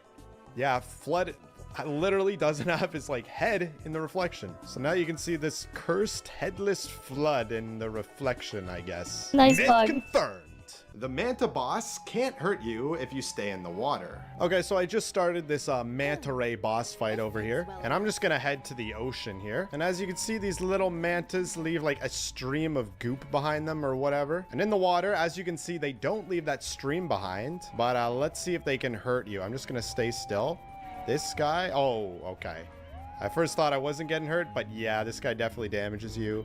Yeah, okay, I got hit again. Myth busted! Yep, You myth can get busted. on the giant skull bones in Ghostly Galaxy. So in this galaxy here, there's a bunch of random background objects like usual, and one of which are this like group of bones here at the start. Now normally they're kind of just for decoration. You're not supposed to interact with them at all, but apparently you can interact with them by getting on top of it. So I assume the best way to go about this would be to get up there if I can. Triple jump, wall jump, spin. Oh! Okay, you can get up here. That's cool. Now, I'm just gonna long jump to this bone. Oh, the camera, don't freak out. Oh, okay. But I got on it. All right, that's cool. I literally can't look around. The camera is totally stuck. Because, yeah, you're really not supposed to be up here. But you can actually make it on top of these bones. Let's see, can I long jump to the next one? Oh, no, the camera freaked out and... Oh, yeah, it killed me. Oh, the camera absolutely freaks out when you do this. But you can still do it. Myth confirmed. You can fill the Mario 64 title screen with a creepy Mario face. So here we are at the Mario 64 title screen, and supposedly all you gotta do is just press the shoulder buttons, and okay, that was pretty easy. I didn't even know you can do this. Oh, you click it again and it goes away. Is it any of the buttons? It's L or R. Either or work. Oh, that's pretty horrifying, but that's pretty cool. Now, what if we move and stretch around Mario? Yeah, okay, it literally happens on all the tiny little heads. Myth confirmed.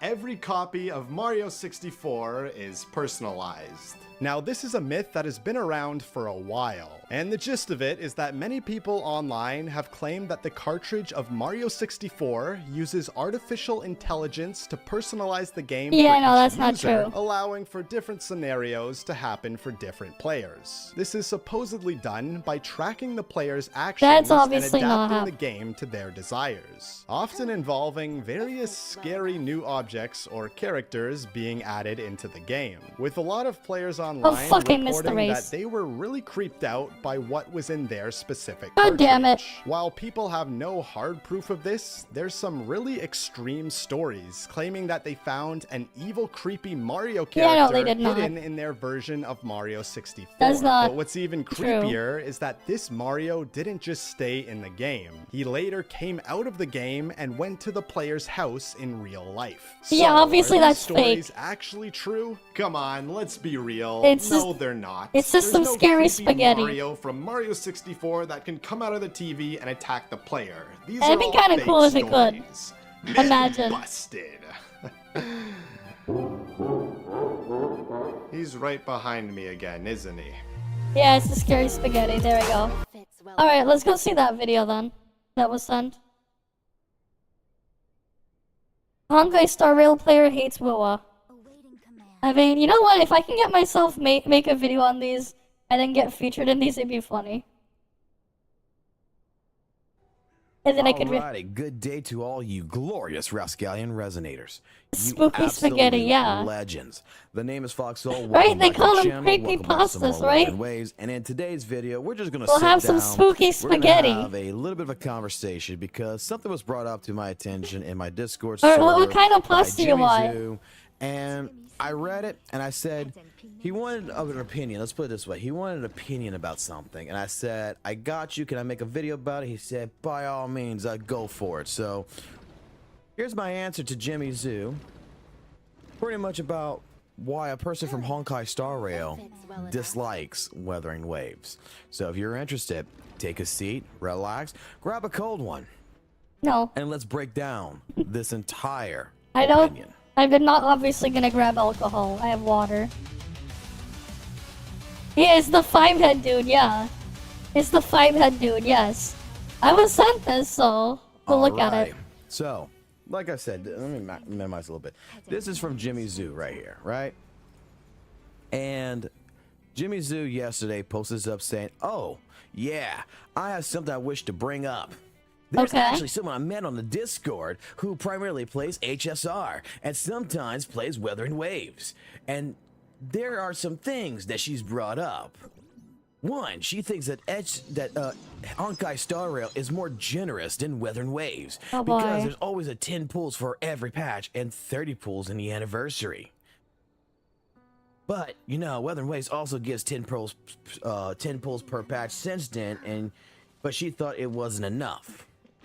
I mean, it depends on the pulls you give. Waves has given so little for her time. Yeah. Plus, she didn't even do the event, therefore she didn't even get Yao. Is it worth mentioning that Dr. Ratio was given away for free as well and was just sent through the mail? Yep, that's true. She didn't like the story, and she wanted the shorekeeper to shut up. Seems like she hated Weathering Wave's story from her tone of things. She hated Weathering Wave's event because they are time-gated. The thing is that Genshin's events are also time-gated. But she's not talking about Genshin. And she thinks that 5 months is way too long, or in this case, far too long for Weathering Waves to improve, and is already overdue. Yeah. Perhaps she didn't see the quality of life changes, improvements since, and she's just in it for the gambling aspect. So I want to hear everyone's thoughts about this. Oh well, boy. Jimmy Zoo, you got my attention. I don't know what goes on in Star Realm, You really but did get my attention with this one. you know, they should have had all the things there on day what one. What can I say to all these points? Well, let's start with the first one. And the first one is that she believes, you know, when it comes down to it, that HSR is more generous than Weathering Waves because, oh, they always guarantee 10 pulls a patch and, you know, 30 pulls for the anniversary edition. Okay. Sure. I'm not too really sure. I can't really 100% confirm, you know, what type of pullage and everything else you get from, you know, Honkai Star Rail. But I got friends who play Honkai Star Rail. Friends that I trust, that I went out of my way to, you know, and I want to go discuss this with them. I mean, you can can just look at the history of when stuff it comes if you down want. to the pools, which one's more generous? Kuro Games or, you know, over here, or is it going to be, you know, Honkai Star Rail? And I was told straight up, it's going to be, you know, Weathering Waves. And it was explained to me that, yeah, you know, for an anniversary edition, we get more pulls, we get stuff, but you know, if you look at it, and these are people who are completely, they play both, you know, Weathering Waves, Genshin Impact, Honkai Star Rail, you know, they've played so many different versions of different gacha games in all general. They're giving an honest opinion to me. Okay. And they're like, compared to it all, they're like, so far, Kuro Games has been the generous one the most. And I have to, you know, I'm going to agree with this so far because listening to the people that I fully trust and understanding from them, I'll say it like this. Weathering Waves has given you a free 5-star character voucher, meaning that you can pick whatever standard 5-star that's like standard for most games these days. From the get-go. That's the standard for like everything these You know, days. pick whichever weapon you fucking want that was a 5-star, whether it was Cosmic Ripple, Static Mist, whatever. Yeah, it's the They 5-head gave dude, you man. a small little event that you didn't even have to complete the event all the way. And they gave you a free 5-star signature character or, you know, limited character. And that's not counting. I'll put it like this. That's not counting the generosity and the quality of life updates that Weathering Waves has gone through. That has See, in Asia, bros don't care because they ain't free to play beggars. In general. Yeah. Like, they're too fixated on rewards. I got additional, you know. Yeah, sure, I play a game that different, gives way you know, more, but I don't like think too another much 3 or about 4 it. pulls out of that shit. With Right. all the events that's I'll still come break through things since then down to before we help do the people anything. That's how because we they're always trying do to make things sure here. Player satisfaction is at a all-time high. They've been giving so much. I mean, I'm going to say that, like I said, Alright, beggars. when it comes down in terms of generosity, Weathering Waves is honestly the best generosity I've ever seen. Is the best coming as Kuro's been the best. There's no denying that. Like, if you want to think that, you know, Honkai Star Rail is more generous than Weathering Waves, I don't know what kind of copium you're smoking, but okay. So, the next point that she stated was she thinks that Weathering Waves gives so little for her time investment. Yes, it does. I agree. Well, I mean, what you want? You want the game to go ahead and just hand it all over to you? You just want to be, you know, daddy's little girl and just have your little boyfriend go ahead and complete everything for you so that way you don't have to do anything? Yeah. I mean, honestly, let's go in terms of the Zhang Liao fucking honestly, event, you know what? okay, Yeah. Moonlit Festival. You had over 30 days. Who cares? To complete Who this cares? entire event. I actually did log in to claim the free character. I didn't know I did have like, yeah, I'm not doing it anymore. Like, I did it in 2 days. But it's still like the most annoying thing. It was still really annoying. Like, I made a macro to just rapidly spam the escape button. I think it took me like 4 hours in 2 days. He should try it, man, just to see. But like, it was still too much, man. Especially with how broken everything, the free talent guy, yeah, I have it. But I didn't do anything else. It's still like on like, something level 40 something, my union level. Because I really cannot be bothered to do anything there. I grabbed the free character just to have it there. And the thing is dumb, man. It fits well enough. It's still like, they still ask for way too much for it, man. You know what, I'd be fine if it was just log in for like a week and just claim it. Or something. But like, I just do not want to do it. Right? And even then, it's not like I want to do the content anyways, and I don't care for the guy's gameplay. But if I ever want to do something to the account, I mean, at least it's on there, so... Hey, if I ever feel like trying to sell it or something, maybe I'll try that. I don't know. Get like $5. You can get in it was 50,000. You can go above that. What? Right? And the game only asked you to do 6,000 popularity points, which was not even days worth of work. It's actually multiple days. Less than a fucking hour. No, it takes more than that. It took me more than that. In less than an hour. It took me like 4 hours across 2 days. Why? Just because it freaking gates you after some point to raise it further. This guy is cap. No. And it wasn't even an event like this. You know, where you go explore. You go collect things. You go do quests or anything. I don't even want to do that. Point and click fucking simple little tablet Coco Melon. No, you had to go. No, that's not what it is. No, you had to go talk to the thing. And then you had to unlock the characters by doing a mini short quest with them. And then you could go back and use them as you increase your popularity points slowly. You had to do that. This guy is freaking lying about this shit event. This dude's lying about it. I should have did it on stream just so I could have video footage of it. But this guy's freaking lying on the topic. Fucking game. No. Something I didn't even care for. With a bunch of little chibi characters on the screen.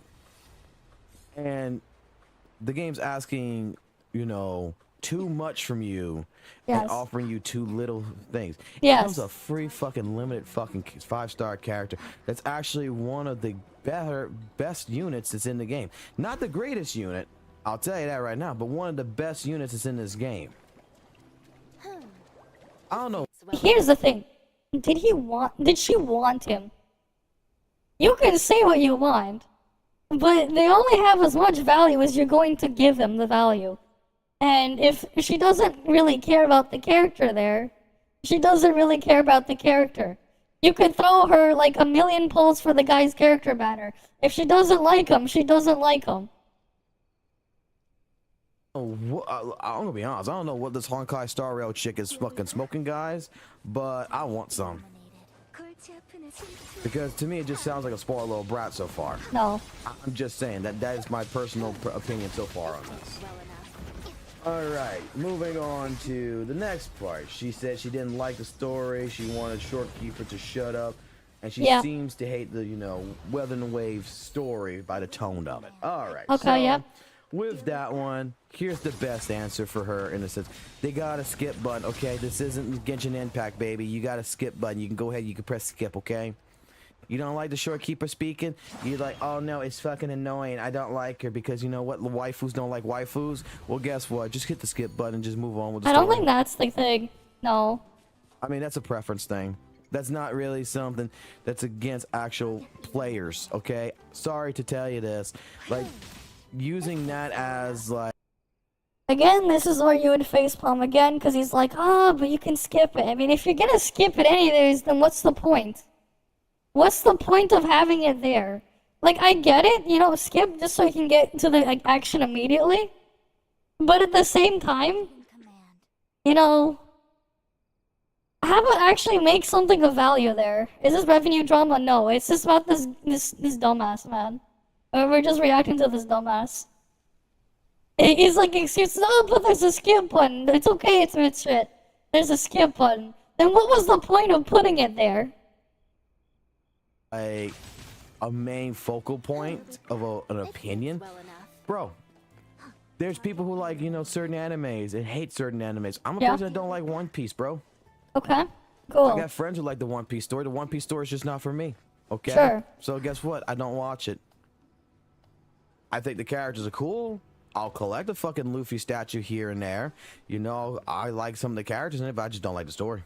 Okay, but And guess what? I just skip it. Not a big deal. that's because you don't watch or read it. Yeah, you don't want to deal with One Piece story. You don't touch it at all. But the difference is, it's like now you're talking about the content of like, the actual game, and the content itself is just crap. You just wanted to short keep it a shut up. There's a skip button. Okay, move on. Bye-bye. All right, moving on from that one. Yeah, the Mega Mine, yeah. The last point that she, well, not the last point, but the second to last point that she made is that she hated how Weather and Waves events are time gated. Oh yeah, for sure. They're awful. Okay. I agree. This one, I took the time to confirm this one. They are With time a few gated. people, and especially the person I trust. And I asked the question, hey, isn't Honkai Star Rail, does Honkai Star Rail have events that are time gated? And I was told yes by several people. There is some events, not always, but there is some events that are time capped and, you know, time gated in Weather and Waves. And there's a reason why events are time gated. It's because for predatory there is reasons. pretty I know. much people out there that likes to blaze through, you know, a patch and complete everything in a patch. And Yeah, when and it move comes on. down to it, if they can complete all the content in day one, who are they going to go complain to? They're going to go complain to the company being like, hey, you know, there's nothing here. There are a bunch of degenerates that can. The reality is, there's never anything there. Even if you go do it, there's still nothing in there. It doesn't matter. Can't space, you know, they can't space the time of the events and everything. So companies, you know, like Weather That's and just a Waves, half-ass Referral and such, solution, man. Games like Weather and Waves, games like Genshin Impact, games like Honkai Star Rail, games like Soul Leveling, Horizon, and everything. Time gate events because, you know, people are degenerates out there and they can't, you know, savor and they can't, you know. Wait, did Soul Leveling Arise even have events? It fits well enough. No, wait, no. Soul Leveling Arise never had events, right? I played it for like 6 months, and then I dropped it. It didn't have like events like that. No, the events in Soul Leveling Arise was just more of you go do the basic content, you get extra rewards for doing the basic content. They weren't actually events. No. Did this guy actually play it? Like it's just you get like extra drops or whatever. It was more like that. You just got an extra bonus chest thingy you did just by doing your dailies. And like, yeah, you would do it every day because that's like how you cleared it. From what I remember when I played it. They did that type of thing. Patience. It fits well enough. All right. And they can't take their time with the game. So at that point in time, they're expecting The you know, Genshin people to leaks, take you saw all these Honkai Star events Rail that they earns got more so through far power and creep. make it last throughout a Oh, yeah, patch. for And sure. When you make it to where it's not time gated. I mean, if they can abuse it for money, they're doing it for money. Time gate is pretty much the entire gacha. Why is he complaining about the time gate? Gacha's FOMO. The thing is what, like, some people, here's the thing, right? Some people don't want to log in and do shit every single day. So there are some people out there that would rather get everything done quickly and efficiently when, like, as possible, get it all done at once and move on. Right? And go do something else. That's me personally. Right? And if I have to deal with the time gate stuff there, like, I'm just not gonna do it. Target eliminated. Yeah, just want the quick shit. Especially if the content is just gonna be crap anyways that you're gonna throw away. Like, why even bother? It's a waste of time and resources. A lot of the events in some of these things is just a waste. Yeah, no, there's power creep in Genshin. There is. There is. There's a lot of it. It's just that people are too stupid and don't matter. There's no content in Genshin anyways. There never has been content and there never will be. Right? That's just how it is. They want the game to be a yeah, I just want the game to be a game, not a full-time job. Exactly. Right? Once it becomes a full-time job, that's a whole different thing, man. And a person gets through it in a day, you know, They got nothing to do. Who they go Yeah, complain to? they're a mega waste. They're stupid story. They It's don't go slow through. take Yeah, it's same thing with self-responsibility, WUWA. You know? WUWA gives you a skip button, but it's still the same garbage. I'd rather them not put an event at all than put their garbage events. I would rather not have any events at all, and them just keep making more content that's focused and on track than that. Because they really don't even feel like events. They don't. Like, when I think of an event, right, I used to play World of Warcraft growing up, right? I haven't played World of Warcraft in, like, what, 8 years or so? That was, like, the last time, I think? 8 years, maybe 9 years? Anyways, when you had seasonal events, right, you would go to specific zones and stuff in-game, and it'd be like there's a celebration, right? You had things to do there was, like, more of a celebration, right? They're actual events, right? That's what they should be treated like. And if not, just add more content. Don't waste your time on that. You know, it's cool if you want to have like these extra side little mini game things to play around. Just treat them that way. Don't force it as your only content. Like, really don't. I hate it when they do that, and it just gets more and more annoying. I'd rather them just like actually treat it as like actual real content, because it's just a waste.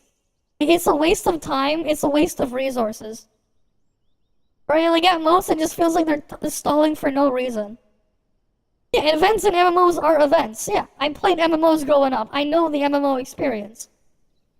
Right, I don't really play them anymore. ToF is like the only one left that I do touch. And even then, ToF is like very casual. Yeah, they aren't events in Gacha. They're more for the pulls. I know. Whales and dolphins aren't gonna bother playing it. It's for the free-to-plays. Exactly. And even then, it's like the amount they give you for their so-called event, which should be a celebration, is pathetic. A lot of them are pathetic. So like, I'd rather them just put it as like, oh, just hand them out instead of me doing all that work. I would rather that be that way. There's another video? Okay, well look at that after. Sure. Wait, no, I think we saw that earlier, but like, no, we saw that video earlier actually, I think. It's like, all the points in there are just stupid. And then again, it's like you compare the bottom of a barrel, what do you expect? Genshin marketing itself having no power creep. No. Balancing will backfire? Yeah, that was a power creep example with no fillet, yeah. You know. Oh wait, that's a new one? You sure? Did someone else make another one? I thought we saw this earlier. That was 14 hours ago. Yeah, we saw this earlier. Yeah, we saw this. The Solus guy, yeah. This guy had, like, no subscribers. Yeah, like, it is just crap. But his points across there. Yeah, they created an animation so strong they tried to nerf him. Too late. People lost their shit. Exactly. Especially after you sold it, man. People are gonna lose their shit.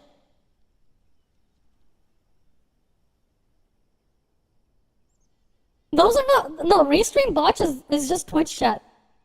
If you're curious what Restream Bot is doing, Danny, I'm live on Twitch at the same time.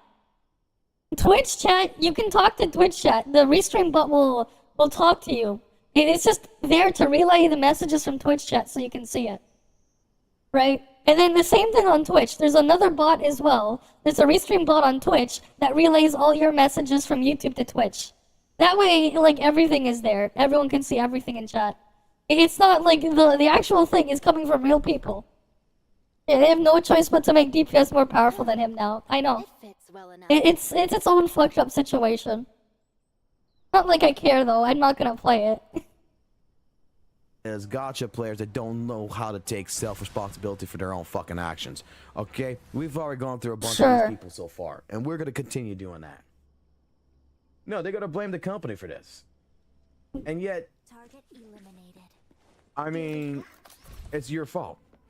No, it's not. So, yeah, there is an understanding and a reason why, you know, events are time-gated for people. No, this is just excuses, man. Why is that such a big deal?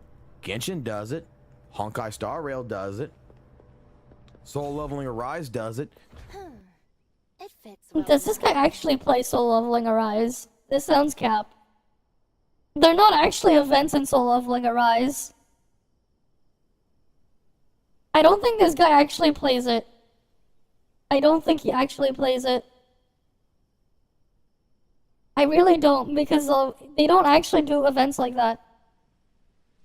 So leveling arrives is events, or less so events and more so, oh, extra drop bonuses or extra awards you get for doing your dailies. That's all they are. And then they just rotate them out seasonally. They're not actually like events.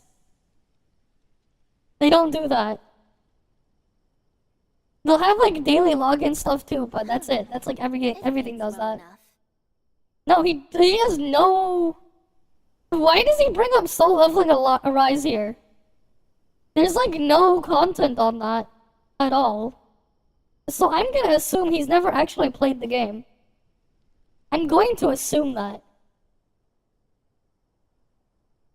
Yeah, they need to milk the meta slave or morons. What the hell's even the point of the meta, man? Right, like, what's the point? You know, other gacha games in general fucking do it. Why are you upset that Weather Waves does it? Don't justify something bad just because someone else does it. Out is that she thinks that after you know, this is like saying, you know, what's an example, right? You know, Hitler killed how many Jews and other people during World War II? Why can't I do it? It's like saying that. You know, they did this bad thing. I should be allowed to do this bad thing. No, you should not. That is bad. But, like, you can change the topic and it will still, it's the same point, basically. You should not, just because someone else does something bad, doesn't mean you should be doing it too. It doesn't justify you doing it too. Right? Like, if that's going to be your excuse, that is just really, really stupid. Yeah, I'll use an even more extreme example. Right? It doesn't matter. You know, just because Stalin said, you know what, we have too many soldiers, we don't have enough people during the war here, during World War II. We'll have it so we'll send half of our army, we'll have them holding guns, the other half will hold the ammo. So that, like, if the guy who dies, if the guy with the ammo dies, the guy with the gun can take the ammo. Or the guy with the gun dies, the guy with the ammo can take the gun. Right? It's like saying that's a good thing too. You know, using your actual people as actual bullet sponges. Because that's great. That's a great way to treat your soldiers. Right? Like, you can take some really fucked up examples throughout history. Right? And say, like, oh yeah, just because they do it doesn't mean that means we should be able to do it too. It is the really, really, really dumb. 5 months. Sure, I'll take more extreme cases, but still, it doesn't change the fact. Waves to improve, it is already over. Yeah, that's literally what they use them as. I'm like not joking. Who is it of her? Who is it of you? Who is it of me to determine when things need to stop improving, or how long it takes to improve something? Huh? These are like just weird excuses these guys give. I'm gonna say it. That is the most dumbest opinion I've heard so far. So, I mean, the game, you know, the game is developing at its own pace. The game is taking time to talk to, you know, Kuro Games is taking time to read feedback, get criticism. I don't think they're actually doing that in each and every update. They're taking their time with setting up different improvements in the game because, let's be honest, they want to make sure that they're providing the best quality. No, they don't. And the best way to do it is to listen to the players, not just go out of their way and be like, "Oh, let's change this, change this, change that." Yeah, basically, Wu is doing exactly what they're against. I know. It's dumb, man. I don't know who the hell this chick is, but hey. Maybe sooner or later, you know, she can actually get a brain in her head and she can actually think, because this is actually like irking. Like, I thought we were gonna come into actual true style opinion here. So far, this just sounds like it's a blatant rip. It's an attack on Kuro Games, Weather and Waves for different things. Like I said, you know, Genshin Impact is still improving every single day. No, they're not. Soul leveling No, they're Rise. not. I'm sure even Honkai Star Rail is. Why is he so fixated on soul leveling Arise? I don't even think this guy has played the game. It's this devs listen excuse. Except I don't play Star Rail. They don't even know me, man.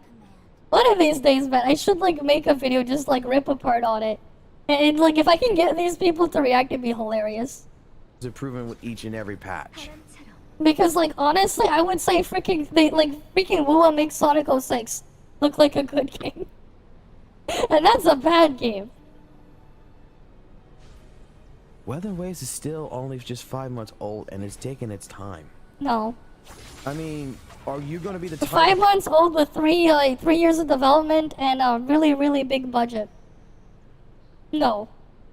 parent that you have a kid, right? And if your kid doesn't talk by the age of 2 years old, then Oh, he's you're gonna not say, talking to "Oh, me. No, it's time for We're just adding commentary. You haven't improved in, you know, a fast enough time that I'm gonna have to get rid of you or some shit.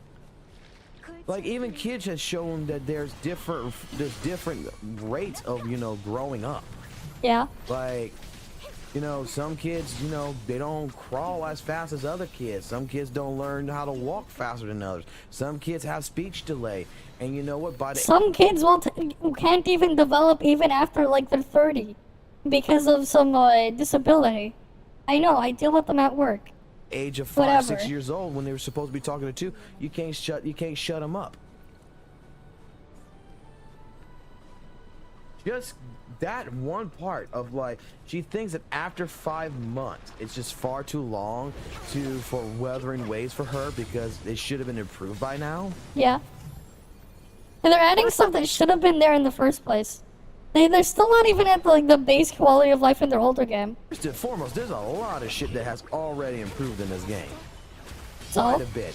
And like What I said, has it's just improved Killer then? Games is taking the damn Go over it. time because they want to make sure they're working with the fucking player. Okay, if to it's making sure improved, they get this please, shit taken please care of the tell right me. way the first time. With instead of with having to keep details. going back and back and back. Please. Because they keep fucking up trying to learn some shit to figure that, oh, this is what players want, and come and find out it's not what the player fucking wants. Alrighty. Well, I think that is good enough of a video right there. I think I'm gonna leave it there. Alright, I'm gonna do the race right now. Right, And Devil. I'm gonna let you guys down in the comment section below. Oh, god damn take it. these 5 points and comment yourself. What is your thought pattern behind it? Do you agree with my assessment? Do you have other things you want to add on to that? Do you have things that you want to change about it? I don't know, but you let me know down in the comment section below. You post that out. Like, if you're gonna and make a I tell point, you at what, least add stuff to back it I'll up. go ahead and leave that there for you guys. If you like the video, Like, add video. stuff to, like, back up Dislike your the video, arguments. Dislike the video. And if anything, if you like what you see, subscribe to the channel for more because we try to do Wave on Wave videos here daily. So, and all that good jazz. Alright, so keep it classy, keep it jazzy, and always keep it real. Catch you on the flip side. Peace. Yeah, I have no idea what the hell's the time on the freaking trap. Shit's Pepega, though.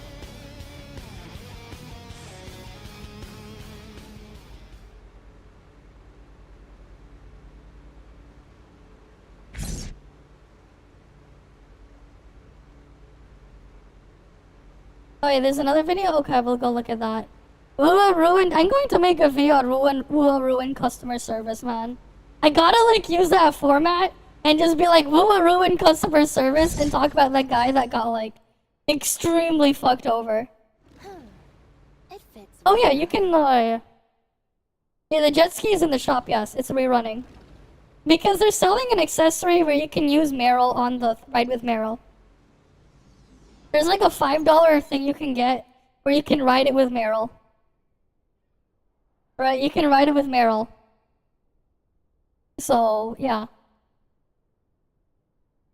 It's being rerun so you can ride with Meryl. It's great. I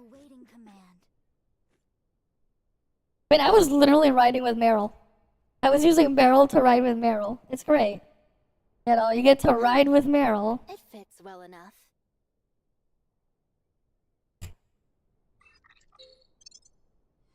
Alright, I'm just doing the race on my ult. We'll open the link after. like, yeah, why not? You don't like Meryl? Right, ride with the new version of Meryl.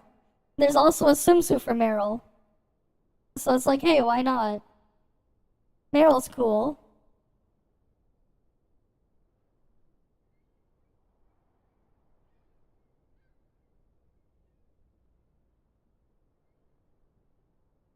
Awaiting command. Apparently, though, they're gonna make like a new version of Claudia or something as a rumor. I don't know how true that is, but apparently we might get another physical Claudia in the future. Fits well enough. We might. I have no idea the validity of that claim, though. Target eliminated. Get booba enhancement like Snowbreak does ever since the main? I don't think. I mean, I don't think so.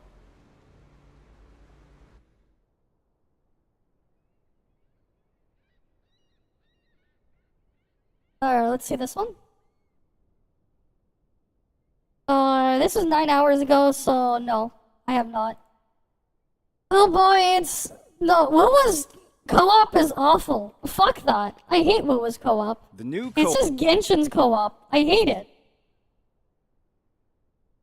It's the freaking same garbage co-op. Fuck no. It fits well enough. This event made me hate Inferno Rider even more, I'm sure. Target eliminated. I thank the hardcore players in co-op for carrying, sure. Honestly, like, this is the thing though.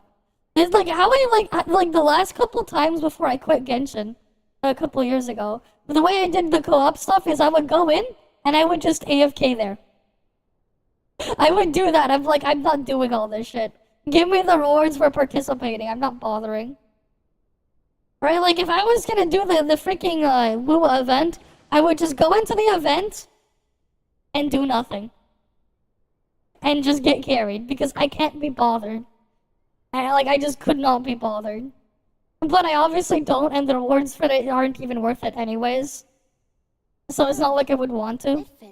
Co-op hologram bosses have been available for nearly a week, and I feel like I'm in the majority of players when I say that this is some of the best content I've ever played. Not just in Wuthering Waves, but in gacha gaming as a whole. That's sad. If it's the best you've ever played, that's sad. That is sad. That is sad. Petition to have no VB power crept hard. You think there'll be new cool drama? That'd be hilarious. It's clear That'd that be Kuro, hilarious. at the launch of the game, wasn't tapping into the full potential of co-op, and it's even No. more clear now after we've gotten a taste of what this company can cook. Co-op in the gacha action RPG genre has built them a cooking terrible sounds disgusting. reputation across the past few years, with games like Genshin Impact running with no competition at all. There was simply no incentive to create meaningful, engaging, and relatable co-op content. Give him ToF. Give him a ToF raid. Give him a ToF raid, man. I want to see this guy play Origin of War. I want to see this guy do Origin of War like 2000 difficulty. I want to see him go up against Triple Xingqian or something. I want to see him have to do the triangle raid. He loves co-op, right? I want to see him do it. Like, I would love to see him do it, man. I'd love to see him do the current raid. I'd love to see him do the what's the new one? I'd love to see him do it on challenge. The Scorpion. It'd be hilarious, man.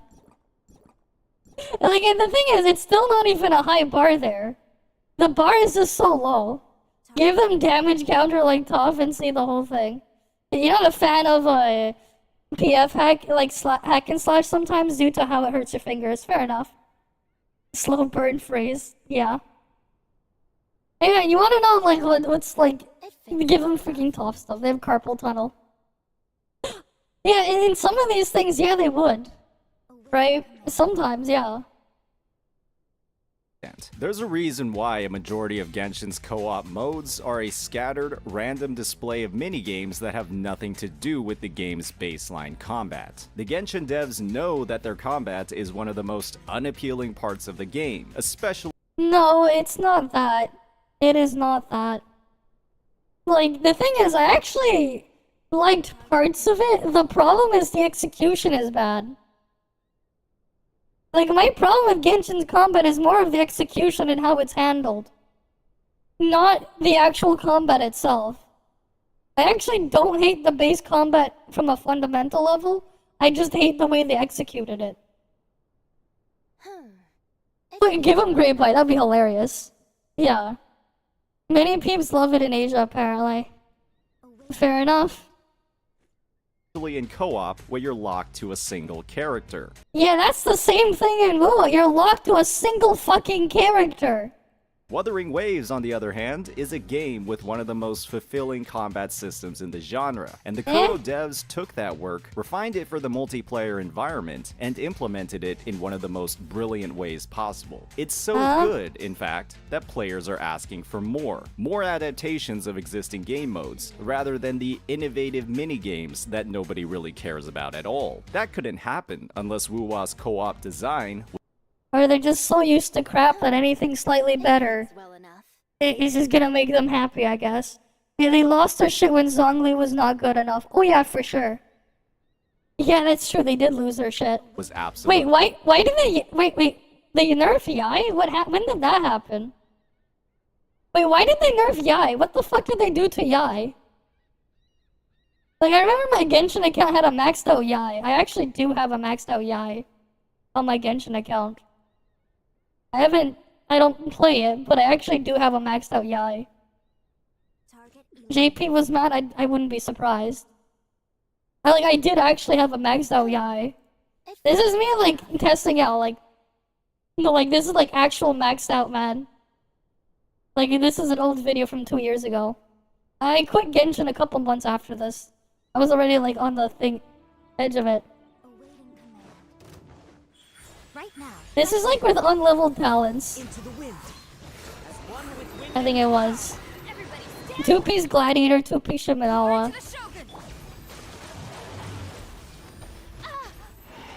Look at the dot tick. 100k. I had 100k turret ticks. Because I could. 100k turret ticks were there. But yeah. I don't play that shit anymore though. And these people forget that Genshin also caters to the people who are willing to trade. Yeah, exactly. Lives for pixels. E-lives, yeah. Amazing, and it is. They're crazy Today we'll be people, diving man. into why this is the case, exploring the extraordinary evolution of co-op across Wuthering Waves' 4 months of service, what makes its design so appealing to the player base, and why co-op's potential is limitless, as long as Kuro keeps developing content for the baseline game. When the systems you've built from the ground up are fantastic, chances are the new features built off those systems will be fantastic as well. As always, if you're enjoying this content, please hit that like and subscribe button. Okay, here. Launching with a bare-bones implementation that heavily mimicked one of its predecessors, Right, Genshin I Impact, gave him what he Wuthering wanted. Waves' co-op consisted of joining friends or strangers' worlds and farming materials, echoes, or Yeah. occasionally helping out with I exploration. hate it. However, this I quickly hate all that crap. No thanks. Imagine having to join the world instead of just playing. Remember the Scaramouche cat incident? I remember that. That was really, really fucked up, by the way. They freaking killed the cat. became one of the most unappealing activities in the game, Yes. primarily due to the fact that 1. Kuro games respected your time when leveling characters No, they did and not. didn't require an obscene amount of overworld materials. Sure, they didn't require that, but they still required an obscene amount of other materials. It's still bad either way. I hate this system. I absolutely hate it when they do this. I hate these systems as a whole. These systems can please fuck off. We don't need them. I fucking hate them. Yeah, the same energy as getting punched in the abs. Less painful than getting punched in the nuts. There you go, you know? Sure. Getting punched in the abs instead of punched in the nuts. Sure. to ascend them. Second, the devs You're still started getting throwing out fucked echoes over. like hotcakes through every single event. And third, exploration is finite and gets completed at some point. What this meant was that co-op had close to no purpose for a majority of players, with the non-existent challenge of overworld enemies and the inability to partake in engaging activities like the hologram boss fights, the Tower of Adversity, or the Elusive Realm, which were all the most engaging and, in the eyes of players, the most appealing potential co-op content in the game. So Kuro did what Kuro does best. They listened and proved themselves as some of the most competent developers in the industry, unlike other developers who ignore requests for meaningful co-op content and instead implement mini-games that genuinely look like a beta test for a completely different IP. Instead, Wuthering Waves developed their co-op mode by simply taking the fantastic content already in-game and refining its features and mechanics to fit the multiplayer Hero will be a nightmare. Give him the triple Hera. I'd love to see them fight Hera. No, not even triple Hera. Give them one Hera. Give them one Hera. Can they even handle one Hera? Can they even handle one Hera? You don't need to give them 3. Just give them 1. I think even 1 Hera is too much for them. I think 1 Hera is too much. Work harder tomorrow. The jet ski? No. No. The jet ski is the gacha. It's this one. Immersion fashion. It's a gacha mount. You need the gacha mount to get the other item to ride with Meryl. It's a gacha mount. They did that with some of the best content in the game, the hologram bosses. No. And this was genuinely the first game mode where players actually had the chance to utilize this game's fully fleshed out co-op system. And it's because of one mechanic, Concerto Energy. While this mechanic shines in a single player party where you have full control over how you build a character's Concerto Energy and when it gets used for intro and outro skills, in co-op, every player builds up their own gauge independently, and when it's filled, you give your teammates the opportunity to use their intro skills and receive your outro buffs. And with how unique every character in WoWop plays, you're not building up this meter with dull, uninspired gameplay where you press 2 buttons and basically do nothing for the rest of the fight. Wait, that's exactly what you do in WoA. What is he talking about? Isn't that exactly what you do? You press 2 buttons and then spam left click? But isn't that exactly what you do? No, isn't that exactly what you do? Yeah, he definitely is the strongest war show, and he's not even self-aware, man. This dude's not, man. Unlike other games, everybody with knowledge about WoA systems knows that these intro and outro skills are some of the most important factors when it comes to performance in combat. And Fairy Tail's finale was the first type of content where players felt an actual need to use these abilities properly. Part of this was due to the fact that Shorekeeper's release lined up with this event. Her incredible buff of 12.5% crit rate and 25% crit damage doesn't function at all if intro skills aren't used. Okay. And the bosses in this game mode, specifically in the nightmare stages, legitimately have the potential to 1- or 2-shot you. This gave a massive benefit to running sustainers in any lineup, which was a huge improvement over the all DPS lineups we were. I mean, they make a problem and sell you the solution. Gotta love how this is how they mask the part where they add a new problem and then they sell you a solution. Right? He doesn't see what the hell they're doing there, too. They create a problem and sell you the solution. The solution now is you need to get sustained. Stuff to sustain you.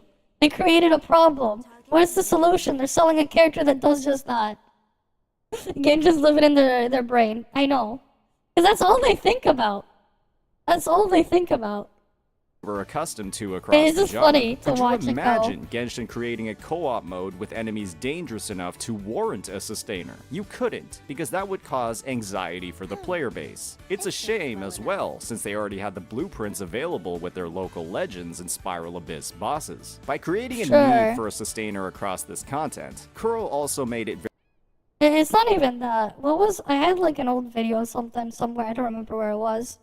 very easy there was for other lower things, leveled too. accounts to tackle this content as well. All they needed to do was queue up for a random matchmaking, lock in a healer, and let the other teammates do. No, I would just, no, if I was doing this, I would queue up, lock in whatever the fuck is there, and just AFK there. I wouldn't even do the content, I would just AFK. Personally. I wouldn't even do that, I would just AFK. No, even better, I would walk up to the enemy and face tank everything.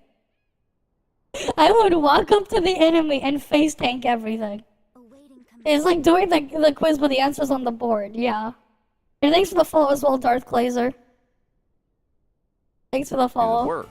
Don't believe me? Just check out all the clears, all with a UL29 level 50 Varina. And even if you don't have a healer, the team's ability to continually respawn as long as there's a single player still alive allows any composition to work as well. As long as the last man standing can dodge like their life and the lives of their other two teammates. Where have I seen that before? What this all means is that Kuro trusts their player base. They're not worrying about a player's crippling anxiety preventing them from clearing the game mode. They released incredibly difficult content with the knowledge that some accounts would not be able to complete it solo, and trusted their player base to collaborate to get it done. And the result? It's been one of the best experiences that I and many players have had with the game, with a ton of fun interactions, mutual glazing of Kuro in chat, and a lot of thanks being given out by these lower leveled players. This difficult content, instead of separating the community, instead brings it together, giving whales the opportunity to show off their insane gear, sweating. And the reason why the whole Gacha community is laughing at the Lure Show, it's keeping the... And they keep making gaslights while being hypocrites. I know. And it's like, just look at it. But yeah, I think it'd be funny though, because like, I'm really curious though. Like, this is why, right, I've said, like, I'm a lot more skeptical of like the newer stuff coming. Because I'm worried that they'll end up like this.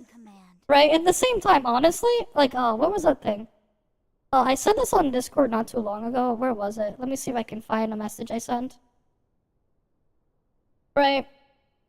NTE, without a doubt, is not going to have a problem with building the CC base.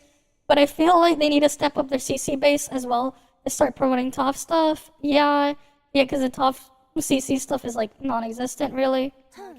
It's just early access to content and a couple extra polls every month. Right, and this is my feelings on it. I'm worried, to be honest, I kind of don't want the same CCs in Hura and in the Hoyo and Kuro crap in. Like, to be honest, objectively speaking, like with how a lot of them act, you kind of just don't want them in.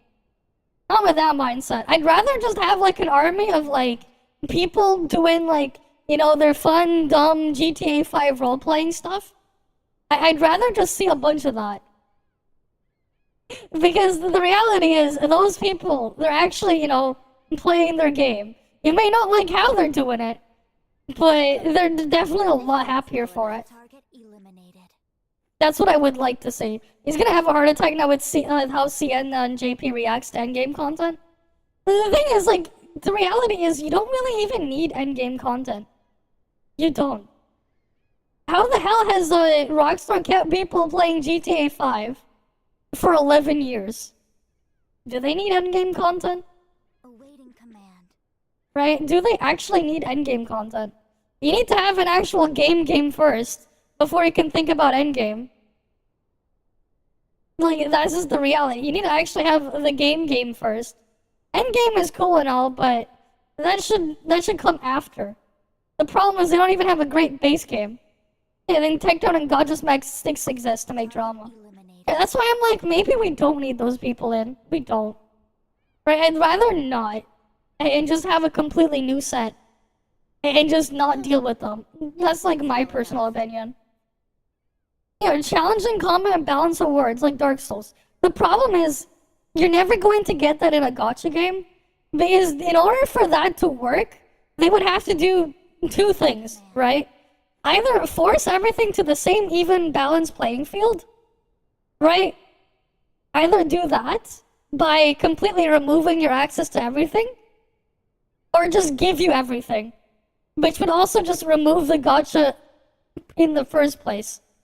Like, it's just never going to work unless they shift the entirety of the monetization into being cosmetics only. There's a reason why, like, MMOs can have, like, challenging single-player content. Like, I remember back during Legion, for example, WoW had, like, the special thing on Tomb of Sargeras patch, where you had, like, these special challenges that were unique to each and every one of the character classes to play around with.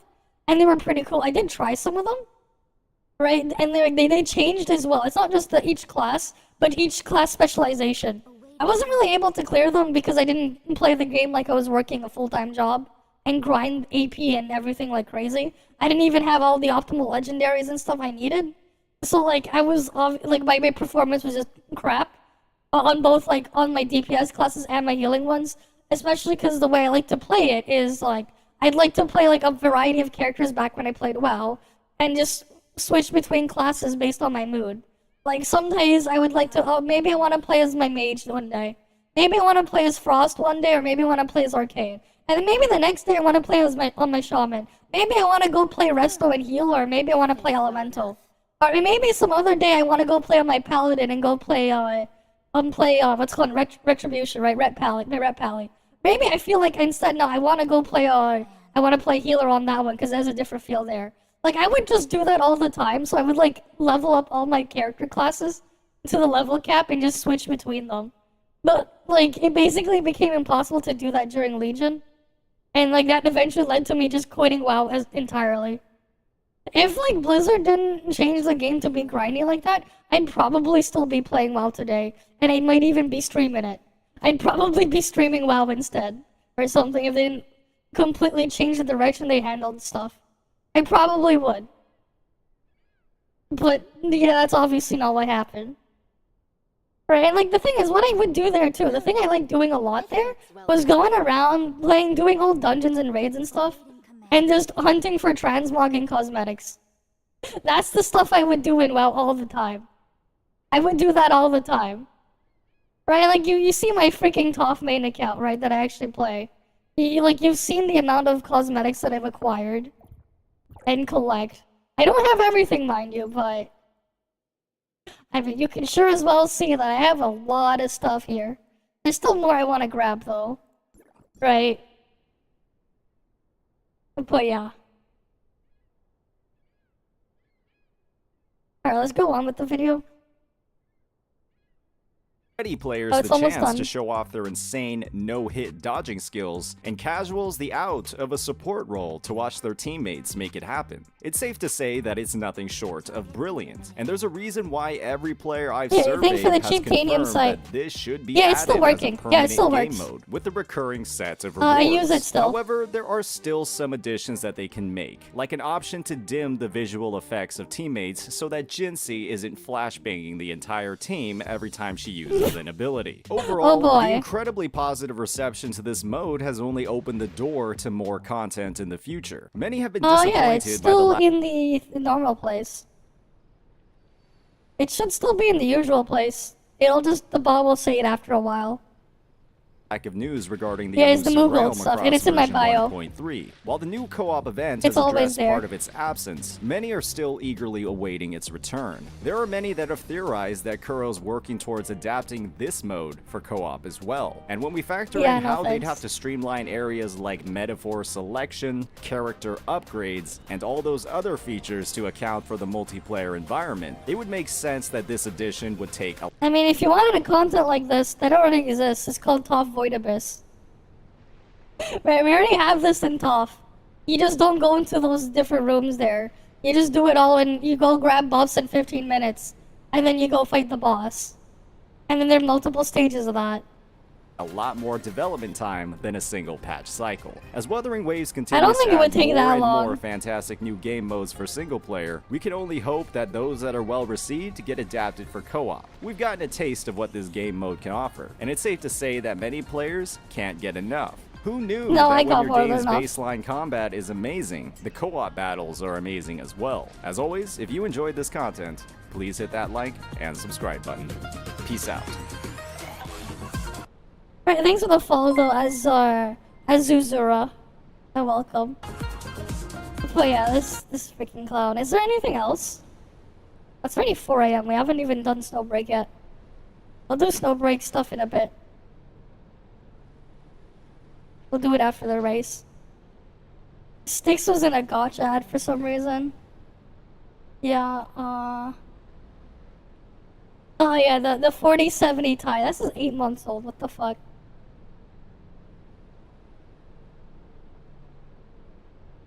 Wait, Kevin is a boss fight? Damn, this is crazy spoilers. Kevin's a boss fight. God damn. Kevin's a boss fight. God damn. You got a link?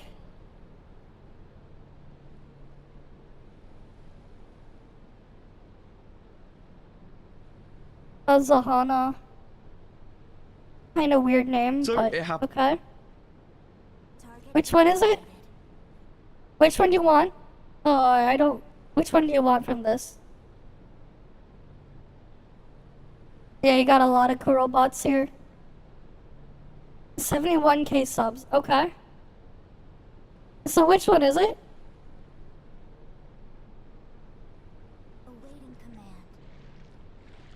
Oh yeah, like I have my NTE video. Let's see how my more recent NTE video's doing.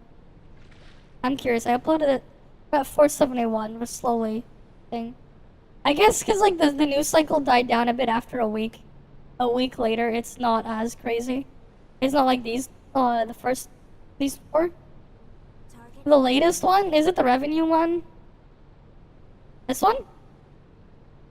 So Wuthering Waves has a big issue at the moment, and that's to do with the overall revenue. If you don't know, just the other day, the Gacha revenue chart came out, and it's pretty much the monthly PvP. It's a big thing that happens in the Gacha community where a lot of creators and also just a lot of players go at each other for about a day or two, you know, kind of clowning on each other for each other's revenue, which I just want to start the video off just by saying that's the most stupid thing possible. And also, I know that I've made quite a lot of videos on the revenue recently, but I think this will be my last one, as I am talking about the revenue chart itself and what could actually be wrong with it. Because there's actually been a situation going on with the revenue chart which not a lot of people have noticed, and it kind of gets annoying for a lot of games, including Wuthering Waves. So in this video, we're going to be going through some of the problems with the Gacha revenue chart, talking about how reliable it actually is, and actually going into detail about the situation that happened that caused Wuthering Waves to appear much worse off, and also a lot of other Gacha games, which obviously is terrible for the community. Now, before I get into this video, don't forget to leave a like and subscribe if you enjoy it, and also go to my Twitch where I'm actually streaming a lot more. We've done a couple of streams. I've done some, you know, Wuthering Waves streams, which I definitely think you guys would enjoy. So definitely go down to the link down below. What do you even watch when someone streams Wuthering Waves, then? But let's get back into the video. So as I said, the Gacha you want to watch a monthly Mimpic? I guess you can do that. Go at each other for different games, and obviously that's to be expected. A lot right, of people you can watch have a very Mimpic, guys. superiority kind of complex whenever it comes to their favorite game. They You think, can oh, watch just a because my Mimpic. favorite game, Honkai Star, is making 67 million, that must mean it's better, right? Well, no. No. Obviously, this is down to a lot of the character banners and what kind of characters come out, and just how interesting the game is overall at that time. It doesn't necessarily mean it's a good game. Obviously, we still got Genshin Impact after a lot of the terrible quality of live updates making 46 million, which again just goes to prove how big the game is and how popular the characters are. But it doesn't necessarily mean the game is good, and it also doesn't give you the right to go attack other people just because their revenue is lower. We can see here in the revenue chart, Wuthering Waves made 6.75 Yeah, they really do work million, overtime, but man. it didn't. And that's the big problem that we're getting with the revenue chart at the moment. This is a screenshot of the revenue chart from whenever it first came out, literally on the first day. Which This is doesn't rank uploaded 3. by, I'm pretty sure, I can the see it right creator behind of me. the Gacha revenue chart. And you can see here it says 6.75 million.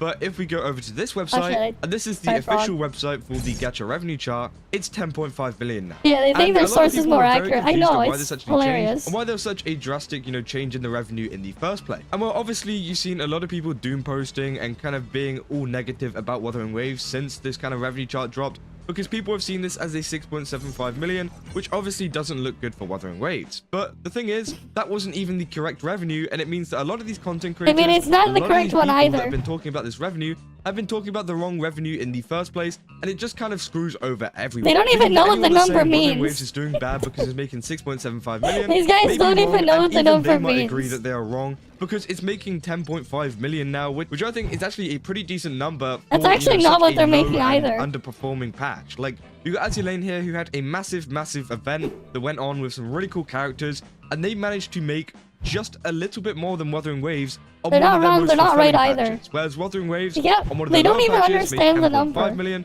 which again I think is still pretty decent. But the problem is, a lot of content creators and a lot of people were very quick to go into this and just kind of clown on Wuthering Waves when, you know, they didn't actually look at the fine print. And I definitely think that this is something that a lot of creators and people just need to be more aware of whenever it comes to future gacha revenue charts, because a lot of people have been posting recently saying that don't trust this, it's not trustworthy, or something like that, and people were saying, you know, not to listen to the gacha revenue chart, which again, you can do if you like. Obviously, I think that, you know, arguing over what billion-dollar companies make is the most stupidest thing possible. It doesn't really matter at the end of the day, as long as the game is still running and the game is still making a decent amount of money. But it is still interesting to a lot of people because, you know, it's just interesting to see how much a company makes off of a community is game. getting enough And that's always going to be annoyed the as a case. Kuro It's never Glaze going for to change, sure. no matter how much you don't like it. People are going to be interested in this. And as stupid as it sounds, I know. But if we go into the fine print, whenever looking at the frequently asked questions, there are two major points which I think needs to be like kind of addressed and kind of exposed to people so that they know that this gacha revenue chart may not be as reliable as you first thought. As the first FAQ thing I'm going to go over was, why did the revenue actually change in the first place? Well, they've actually got an FAQ question for this saying, I've noticed that the revenue from previous months' Reddit post is different to the one on the website. Why is that? They say Reddit posts get posted on the first of the month when prices are not stabilized yet. They're usually stabilized by the end of the second week of the month. I cannot replace images on Reddit, but the website gets updated 4 to 5 times a month. So again, that's pretty fair. I'd say if they wanted to update the revenue, you know, to make it as accurate as possible over time. And it's funny that the Gacha CCs aren't making drama every right to do that. about, but I think a lot of content creators about the revenue. and a lot The of people Kurobots are going into making a this way big deal. too I know. quickly and just kind of taking it at face value. They're the ones making the big deal of this. I'm just here watching the whole thing happen. Right? Like, they're just making a big deal of this. When we still got the entire month for it to stabilize. And I think that people just need to calm down a little bit whenever it comes to this revenue and kind of treat it as a little bit of fun rather than taking it so seriously, rather than going so... I mean, if you're making a video on it, you're already treating it seriously. If you're like, by the time you go this far to make a 10.5-minute video on this, you've already taken it seriously.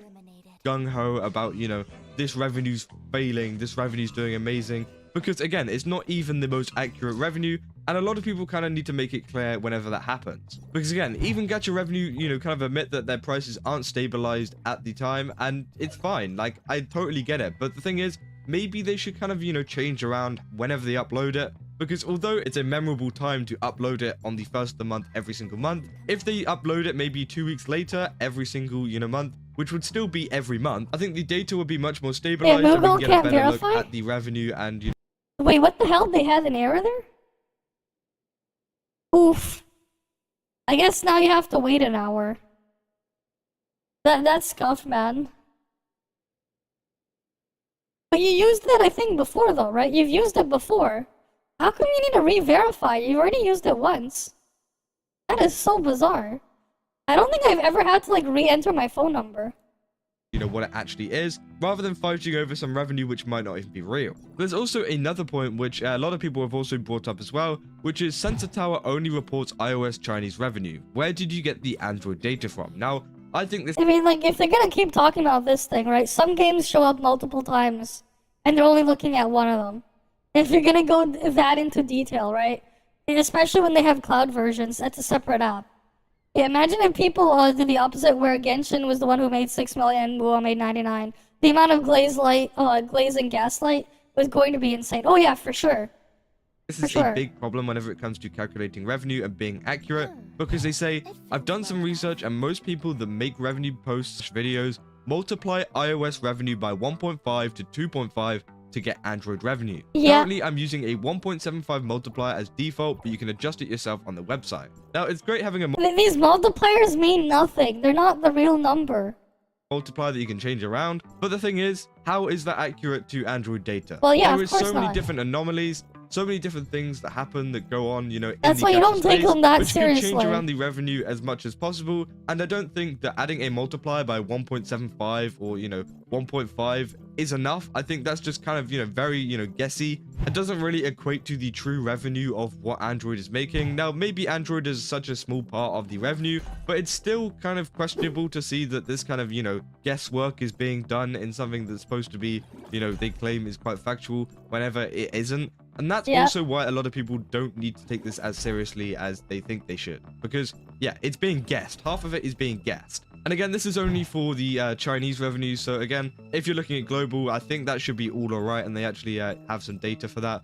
But again, they get a lot of the information from Sensor Tower, which is a pretty trustworthy website whenever it comes to data. So again, I'd say like a lot of their kind of, you know, intentions are good. And I don't think they're trying to, you know, make it a bad thing. I think a lot of people in the community have taken it way too seriously at this point, where it's become like an event to actually look through this revenue chart and stuff like that. And again, I'm guilty of doing that, but I think a lot of people are taking it way too seriously. And although Sensor Tower may be like quite accurate, they also do mess up sometimes. And again, we've got this stuff with the Android revenue being used as a multiplier, and yeah, and the stuff being stabilized. So again, I just wanted to talk about this really quickly. It is great that Wuthering Waves is now making 10.5 million, and that we can see the true revenue behind this, because again, 10.5 million, I think is actually a pretty decent number for a lower patch. So hopefully we see Wuthering Waves go up even more, and that gives me more confidence that they can actually go up even higher, maybe into the 20s. And they think their source is more accurate. Like You might as well provide them. Even the Shorekeeper, you know, the end of that banner. I don't know how much we're going to see from that. But again, it is very exciting to see that Wuthering Waves is actually doing better than the first it's just an excuse. And also some of these other games. I don't know what other games actually changed. Obviously, you know, I'm a more Wuthering Waves centric YouTuber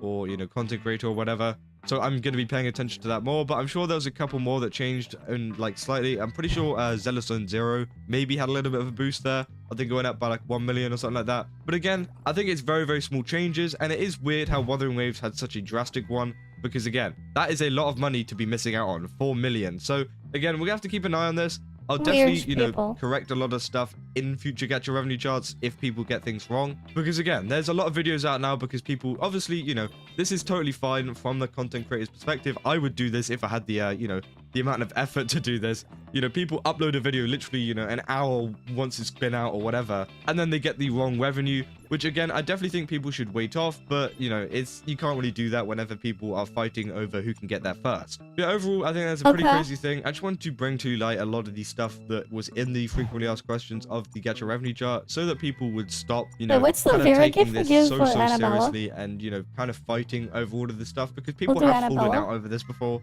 which is the stupidest thing I've ever heard. It's revenue. It's $1 billion company's revenue. Who the hell cares? Like, honestly, just they don't even know what it means. That, you might need to, you know, take a break and just go step outside for a bit. That's about all I got for this video. If you did enjoy it, then don't forget to leave a like and subscribe. Let me know down in the comments what you guys think. Do you think that, you know, Wuthering Waves is doing pretty good now? Or do you think that 10.5 million still isn't enough for what people were thinking, and, you know, maybe it could be improved in the next month? But that's about all I got. As I said, go follow my Twitch as well, where I'll be doing a lot. Is that it? Or is like anything else? We still haven't even gone on Snowbreak yet.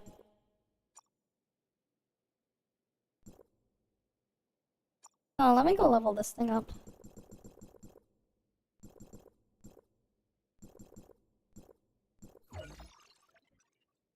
Wait, was that the right gift? Shit, I think I got the wrong one.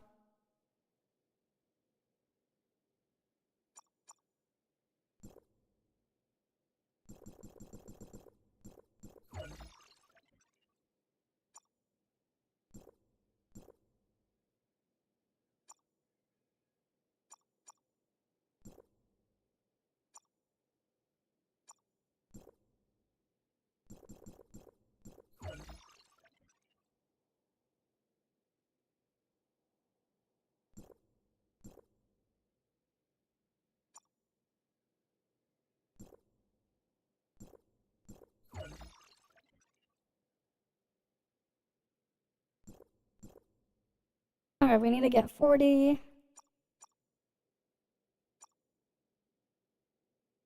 That gives 30. Is there anything else from Vero that I have?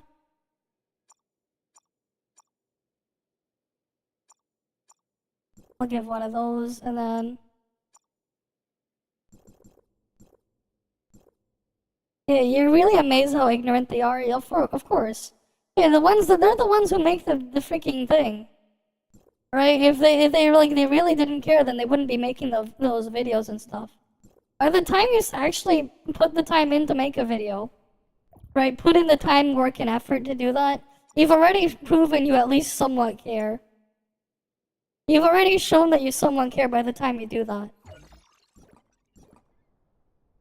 But again, like, they lack the self-awareness there.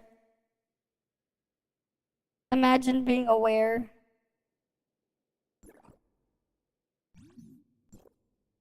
Right, by the time they do that, they already, like, shown that they care.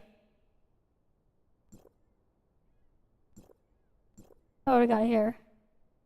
Simulacra gift. Need to get total 15 Oran. Ambassador stuff. That's for Monday. Maroria Racing. We'll have to do that. Oh, that's week 2. We have all this stuff as well. Right, this gives 1, 2, 3, 4, 5. Oh, is it 5 for every single one? We need 24 of them. It fits well enough. Wait, that gives 8. Do these not give? Oh wait, no, those don't give. Okay, so I would need to get all the way to 7 out of 21. So that would give me 5 more. Will it be at, it would be at 12. And then this one, 12, 14, 15. That would put us at 15. So we'd need to get to the next week after, and then the last week. Still gonna take us a while to get that emote. Right, I just want the emote to play around with Mia.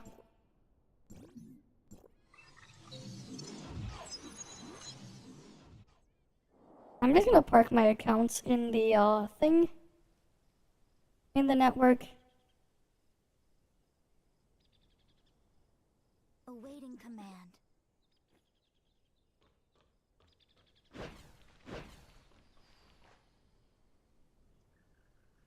Alright, let's go park it.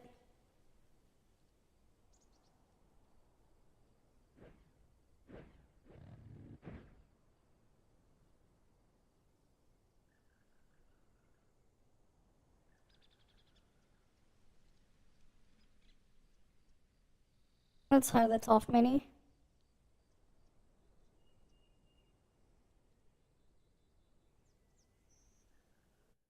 Alright, let me turn on the game view again. Let's do Snowbreak now. Right, because we've been meaning to do Snowbreak anyways. Let's do Snowbreak.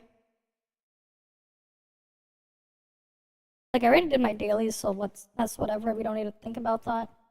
Oh yeah, I forgot to check on my cat game this whole time. I think I have to, like, resend my stuff for the cat game. It's, like, already 4 in the morning. I probably have to, like, send them for the express, the Air Express and the other thing. I'm gonna do that. Real quick, on the side.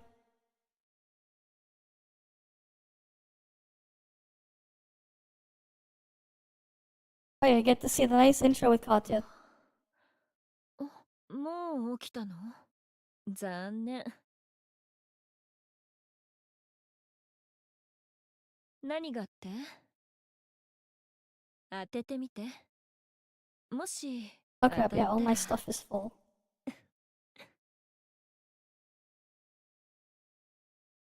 Yeah, let me go check on the stuff in the cat game.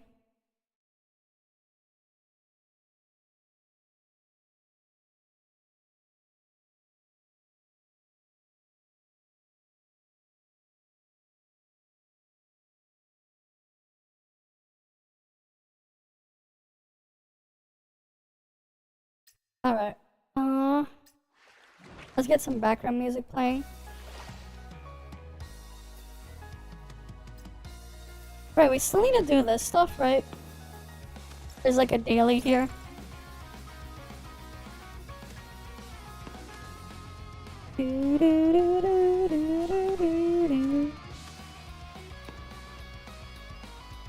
Is anyone queuing at this early in the morning?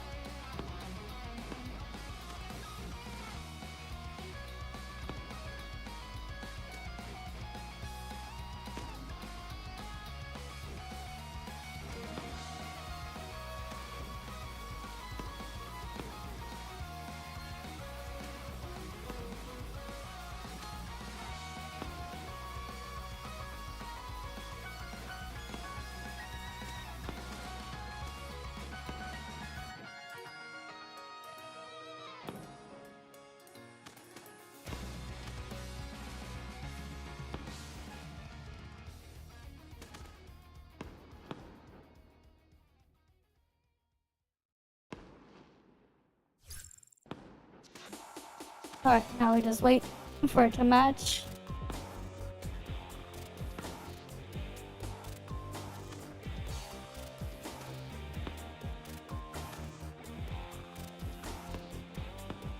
Do, do, do, do, do.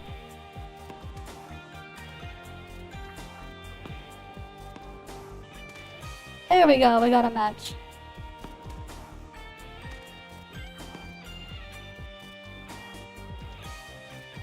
Okay, it's one of these. Turbo turbines. It's so pitiful that Genshin warped the Kurobot's minds and think that what does is generosity. I know, it's not generosity. I don't see it as that. And I just find it really sad as well that they think too much about rewards. They forget about why they're even there in the first place. It's why you can't really take them all that seriously. They think too much about rewards and they're fighting over it. They forget why they're even there.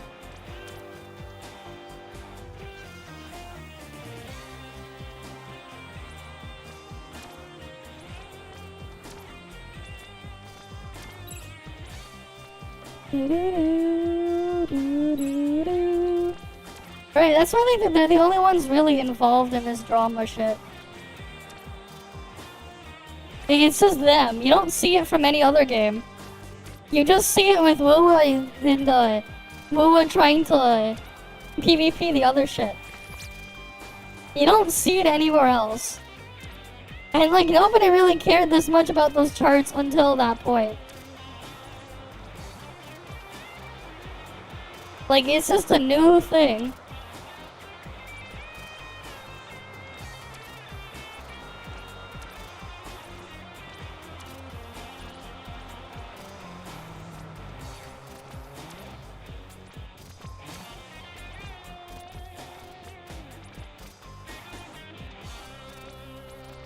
Like, the companies are not your friend. But they don't know that, man. But that's all they do about it. They PvP over this shit. The funny part, too, is they don't realize that the game companies behind these, they're just laughing at them. Because they see all this shit, and then they're just laughing at them. Imagine if they knew. Like the people over there are they're just laughing at them. Yeah, they start the drama and then play the victim. I know. But hey, that's the stuff they like to push, right? That's what they like to push. They're the ones doing all that PvP crap.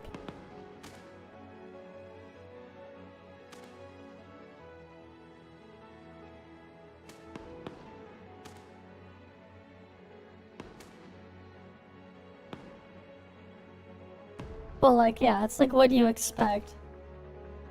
Right, it's like, what do you expect from them? They think too hard about that stuff, too. They forget why they're even playing. They forget why. They don't realize why they're there.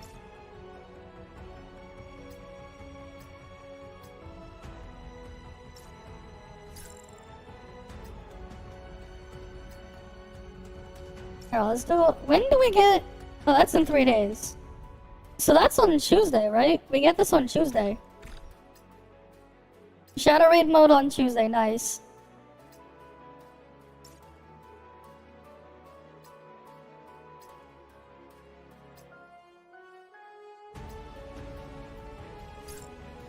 Can I get something good this time?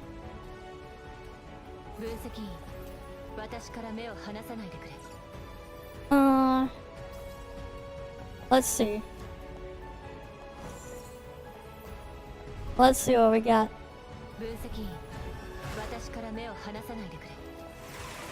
Target under control.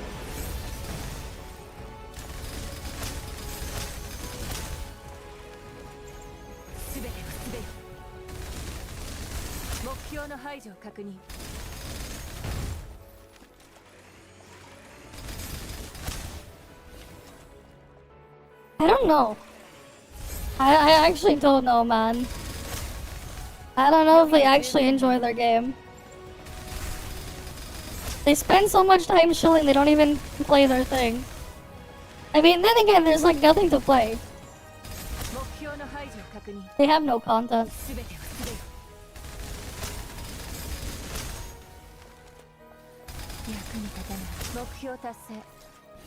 But I think it'd be funny to do a mega comparison on something in the future. I'm just waiting for the correct time and opportunity for it.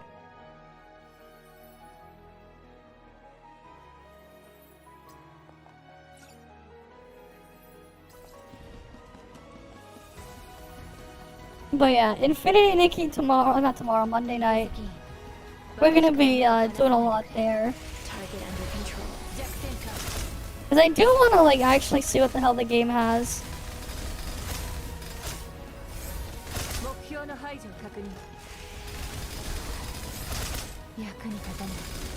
You know, the funny thing too is if I didn't get like incredibly sick at the end of February and go on my semi-hiatus during March, right? When I got like super incredibly sick. Like I don't think I would have like kept playing Wuwa's CBT longer. Because I already saw everything. We already saw like everything in there like super quick when I played it during the CBT. It's not like with ToF where I was like actually playing it every day. Almost every day, like on stream. During the beta, and like you literally have like several days worth of just me playing the ToF beta during its before its global release. That was like 2 years ago.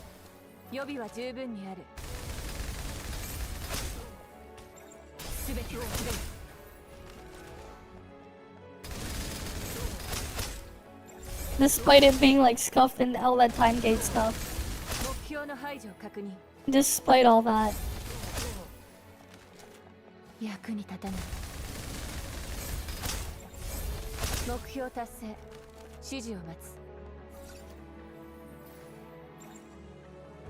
Defeating target, increase all types of damage. What else we got here?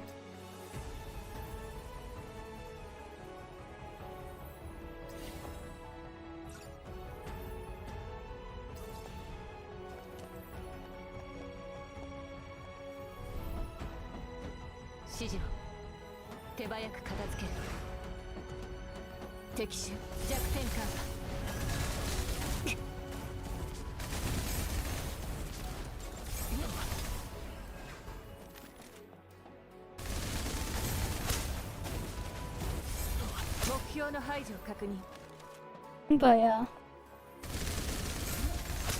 Alright, let's go kill all these guys.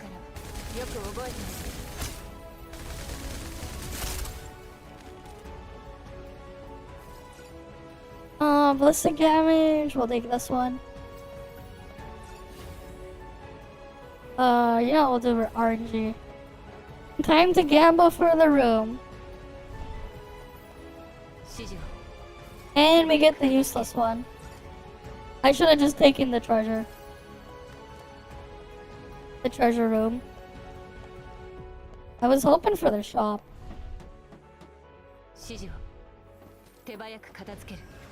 Or a combat room.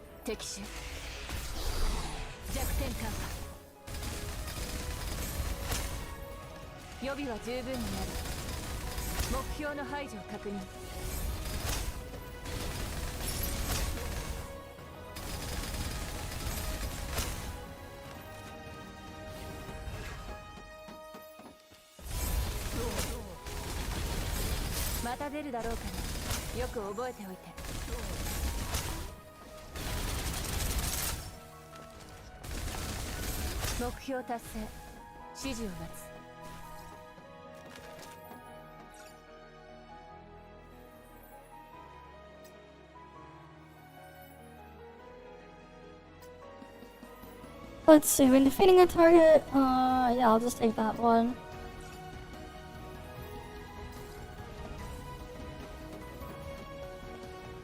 Right, next room. How do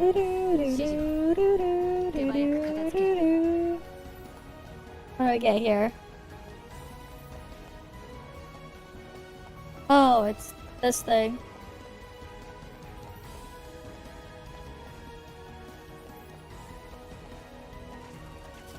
Target under control.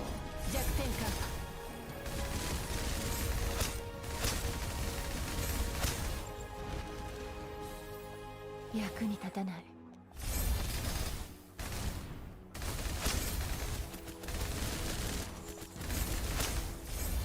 また出るだろうからよく覚えておけ。目標の排除を確認。Target under control.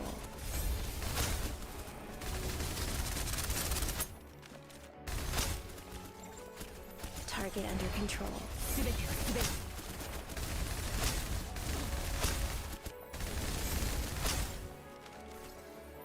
Alright, let's keep going. Oh, we'll do Smolder. Tournament exchange, let's go. Hi Spectreza, I'm doing fine. I barely slept the other day because I spent so much time making a video. I posted a new video like analyzing the combat stuff for NTE. Which is neat, but I barely slept over that though. Skill kills decrease cooldown of everything. Cool. You're testing a bug? Really? I'm just playing this thing. I'm not really trying to test a bug. Alright, just doing some runs here.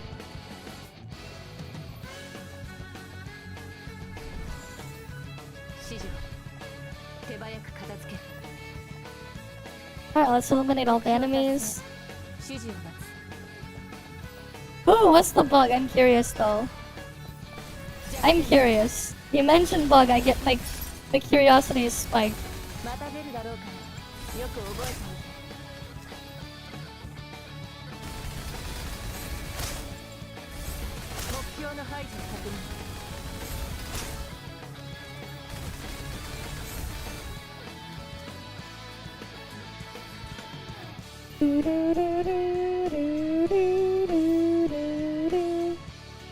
Spark is good, but then this one is also good.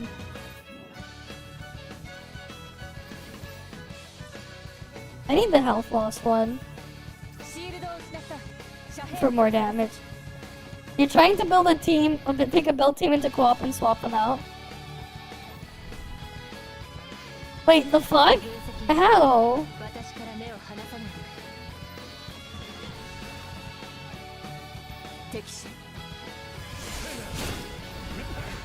Target under control. お前にふさわしい場所はバルカ。目標達成。指示を待つ。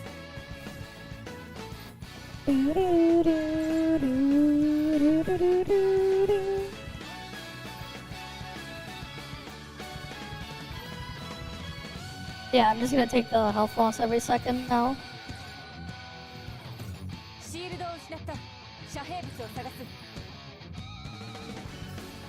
Alright, we'll take the random room. Give me a combat room, please. Oh, chest room is fine. Bosses. What bosses I got?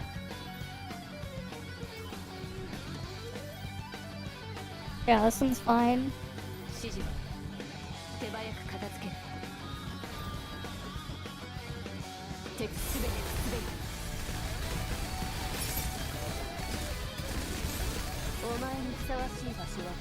Can you build a team for any mode, story, paradoxical, or solo finale, and someone sends a friend invite?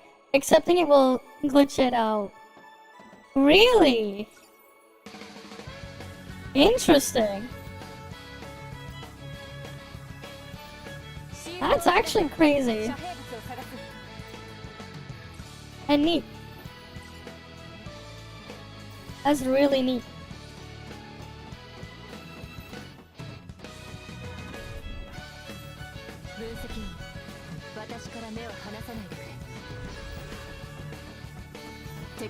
Target under control.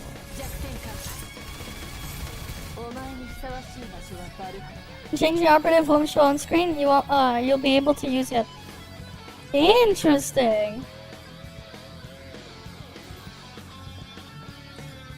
So you can use a different operative. It won't show up, but then you can Still make use of it. That's kind of crazy.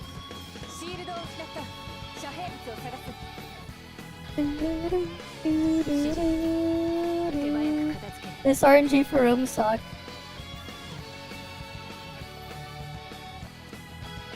It keeps giving me the stupid healing room.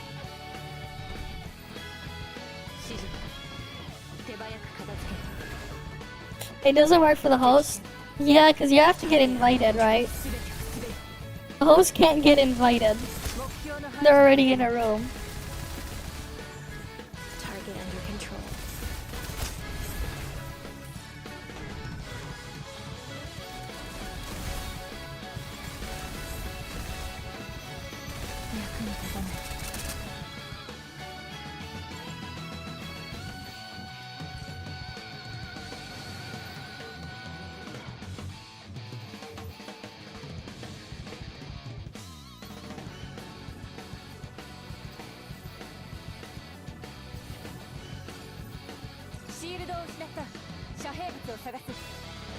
Right now I have Yin Yang. I need the haste one. I need the skill haste one. Someone already submitted the bug, but only covered part of it.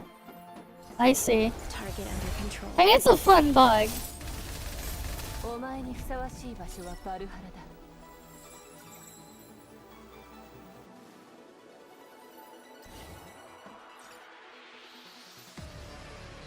Is this really going to be a pleasant surprise? Am I actually gonna get a nice pleasant surprise, or am I gonna get scammed? Let's see. Pleasant surprise or scam? Infinite Sight 1, please. Infinite Sight 1. I want Infinite Sight 1.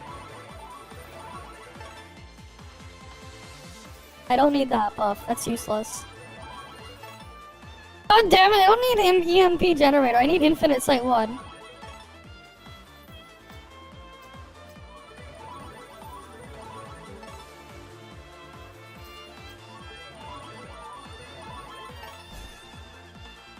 Man, this is Pepega bad.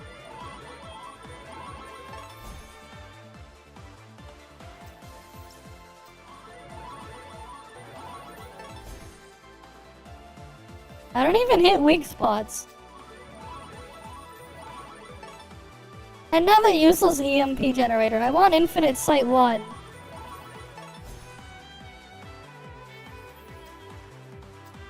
I can't even open more. They should just let me gamble all of it away.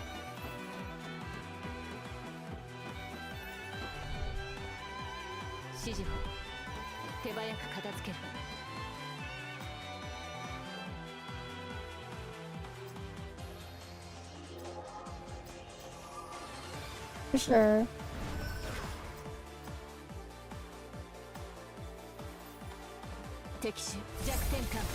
Target under control.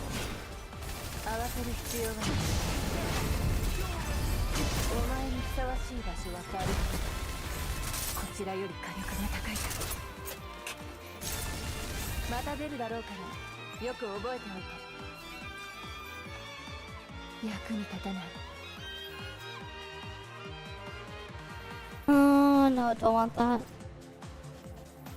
That gives me healing. God damn it.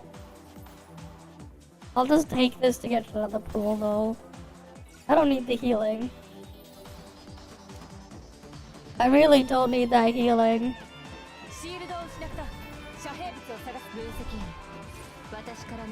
I want the one that gives me skill reload.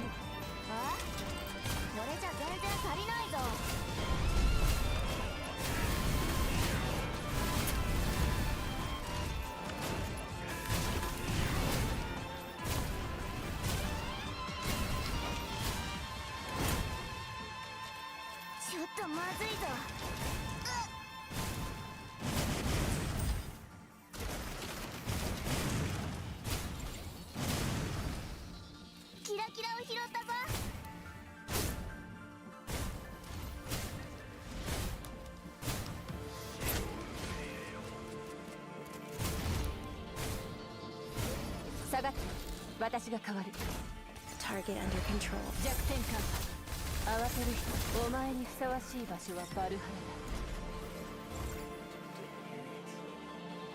I don't want any of those. Or that. I'll take that then.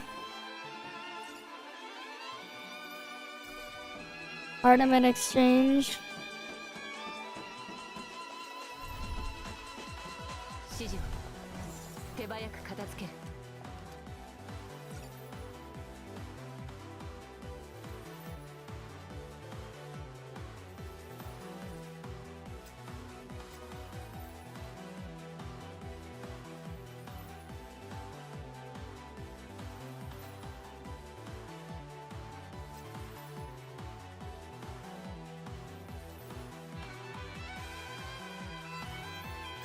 Yeah, I didn't get any of the reload buffs I wanted. God damn it. That's unfortunate. Didn't get anything good. Did not get anything good. Oh well. Target under control. Oh, it's dead.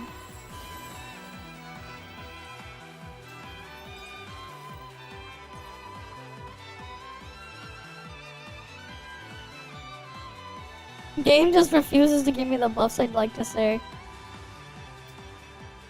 It'll just taunt me but refuse to give me what I want to see.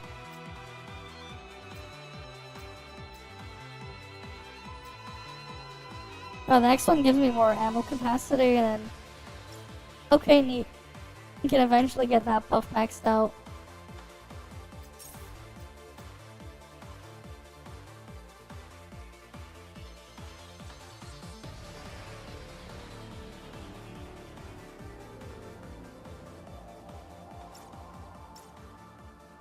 Anything else I need to do, or do I want to save anything?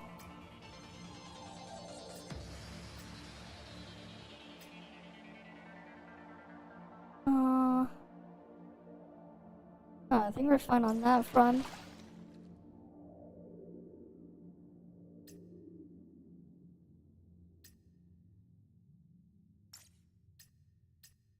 Oh, wait, no, I need to do this 2 more times.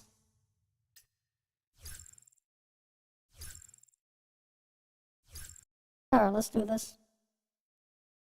Right, I have to do it twice.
But almost dead.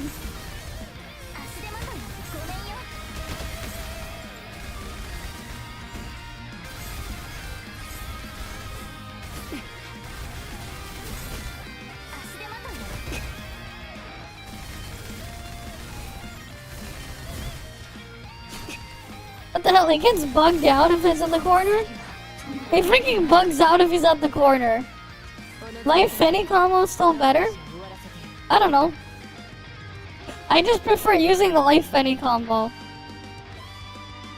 I just like using the Life Finny combo. I don't really like using the new Katya. I have her for the collection. I don't like using her that much. She's just kind of awkward and like, you kind of want to get a bunch of her manifestations for it. Whereas this one, I can just play it right from the get-go. I definitely prefer the Life Finny combo more.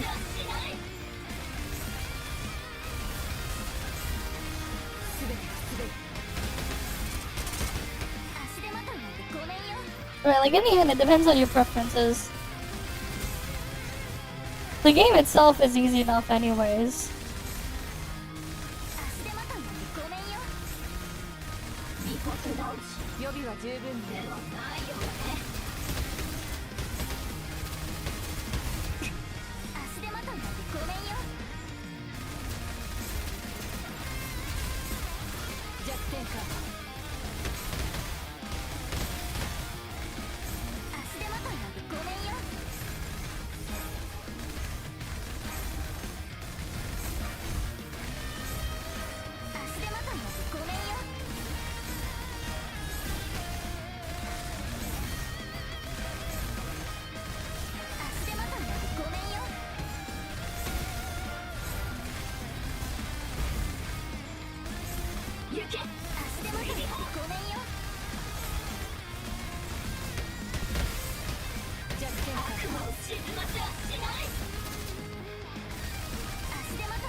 But I got stunned.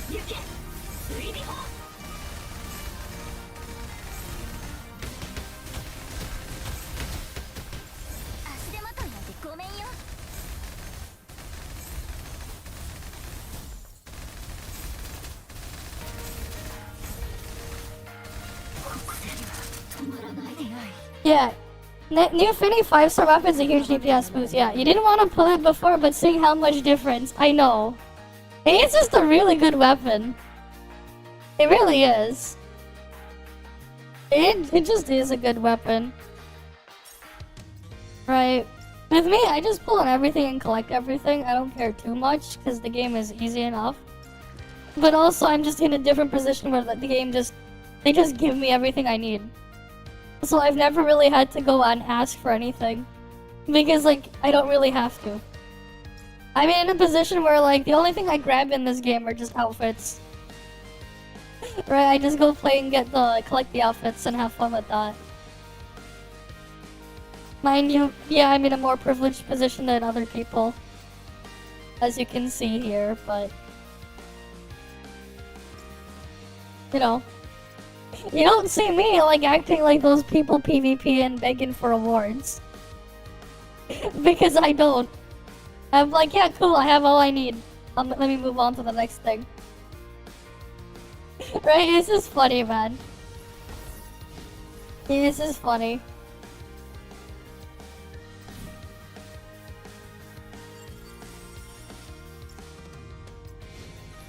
I wonder who the next character will be. We still got another month of this patch, though. I wonder. Right, I do wonder.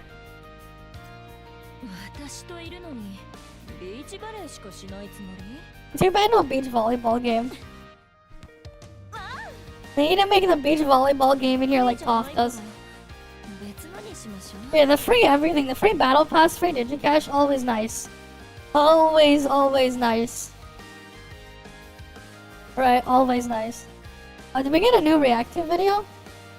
Ubisoft on life support, okay. Do we look at the Ubisoft on life support one? Ubisoft apparently on life support. Yeah, sure, let's go look. I mean, they named, you know, they have the right name for their company, you know? They named it after how their games make you feel about the thing between your legs. Ubisoft.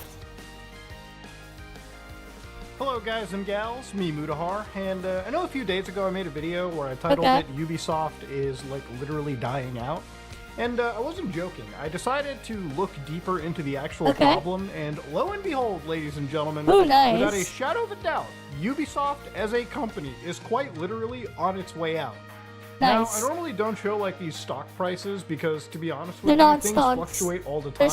And I feel like a lot of people that show like a 5% drop oftentimes miss when a company is like usually just 100% up for the year. Right? Yeah, we're still on like 5 hours later. People are like, well, the company's dying because their stock is dead. So in the last like month, ladies and gentlemen, 31% down, right? Now you might be like, whoa, Muda, that's not all bad. When you hit that max button, ladies and gentlemen, Ubisoft at one point peaked around 2018, okay? Okay. And then after 2018, the company took a goddamn dive into like values where they're at an actual 10-year low. And obviously for a game, almost 20-year low. Invested, stock price means effectively nothing to you. But if you're Ubisoft's executive team, you're fucking shitting yourself. Because what's happening is the shareholders are gonna come knocking down, and they're gonna start asking you, "Hey pal, why is until we get daylight savings again, the thing that we have to do the thingy there, -4. We're delaying Assassin's Creed. I don't know. I heard a rumor. Games ever. And by the way, that Star Wars game, yeah, that sold like hot ass apparently. Hot ass in Ubisoft's case is like apparently 1 million copies, which obviously doesn't cover the insane development cost of these rising quadruple A games. Quadruple A gaming, guys. It doesn't even cover things like marketing, to be honest. The amount of money spent to make a video game is actually mind-blowing. Now, obviously, in comparison to their big competitors, here's Electronic Arts, okay? You know, they had a little 1 million sales for Star Wars, I know. But oh, lo and behold, they are actually rising up to levels that they ain't have doing never good even somehow touched before. It's actually insane. Yeah. What about companies like Take-Two? Yeah, they're rising like crazy, actually. You know, they had a bit of a slump, but you know what's gonna shoot them to the moon? Next year, hopefully a game launches known as Grand Theft Auto 6 that's gonna print more money than Ubisoft is actually looking at for this year that's coming up. This is funny, man, how Take-Two is on the rise. And like literally one of their studios just hasn't made a game in forever. Right? They're still waiting on that GTA 6. So bad at the company that apparently Ubisoft has actually launched a new branch, a new investigation as to why they're fucking up so bad.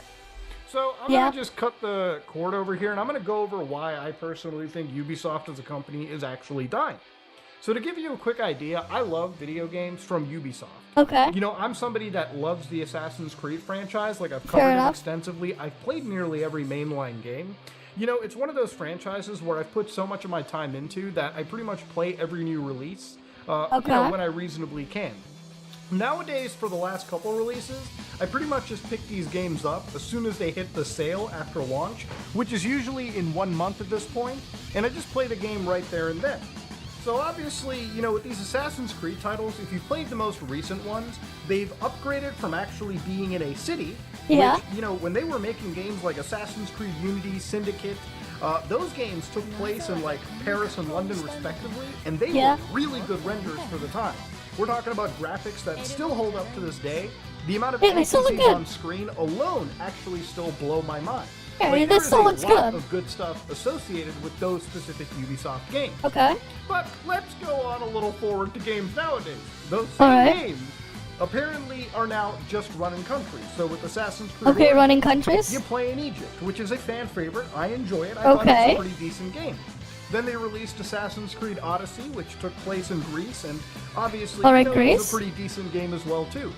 Then Valhalla comes out, which takes place in England, and to be honest with you, it feels like one biome throughout the entire game.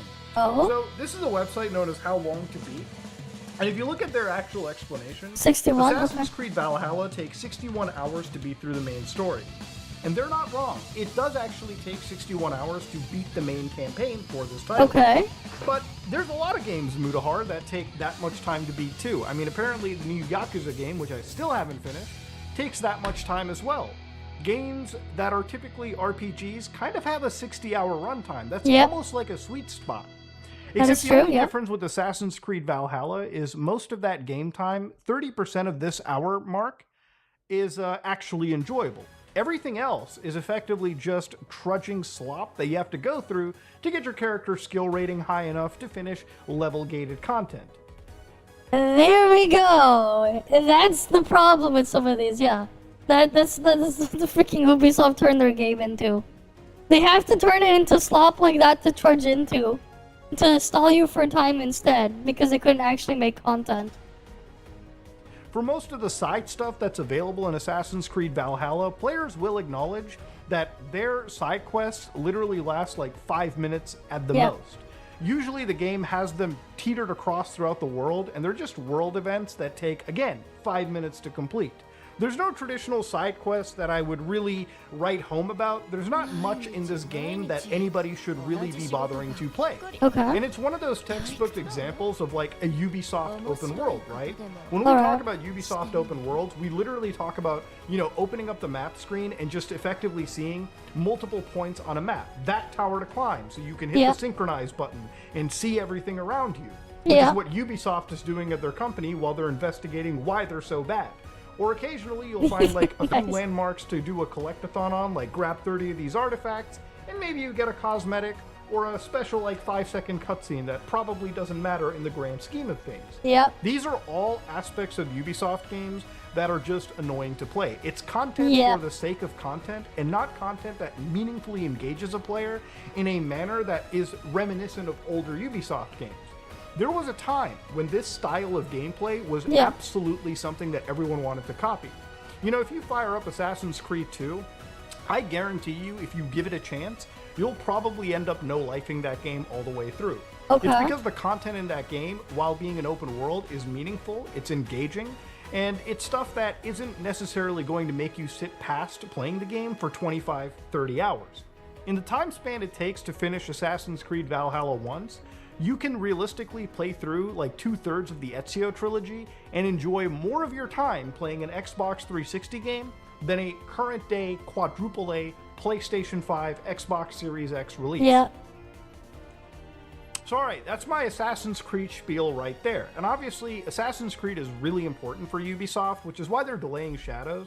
Like, at the end of the day, if Assassin's Creed doesn't succeed for them, that's effectively like Grand Theft Auto not succeeding for Rockstar Games, okay? Every other IP for them is secondary, but the main bread and butter that has put them effectively on the map is Grand Theft Auto. As much as people love Red Dead Redemption, Grand Theft Auto will and always be the game that gets more eyes than anything Rockstar produces. And that's kind of the same pigeonhole that Ubisoft has put themselves into.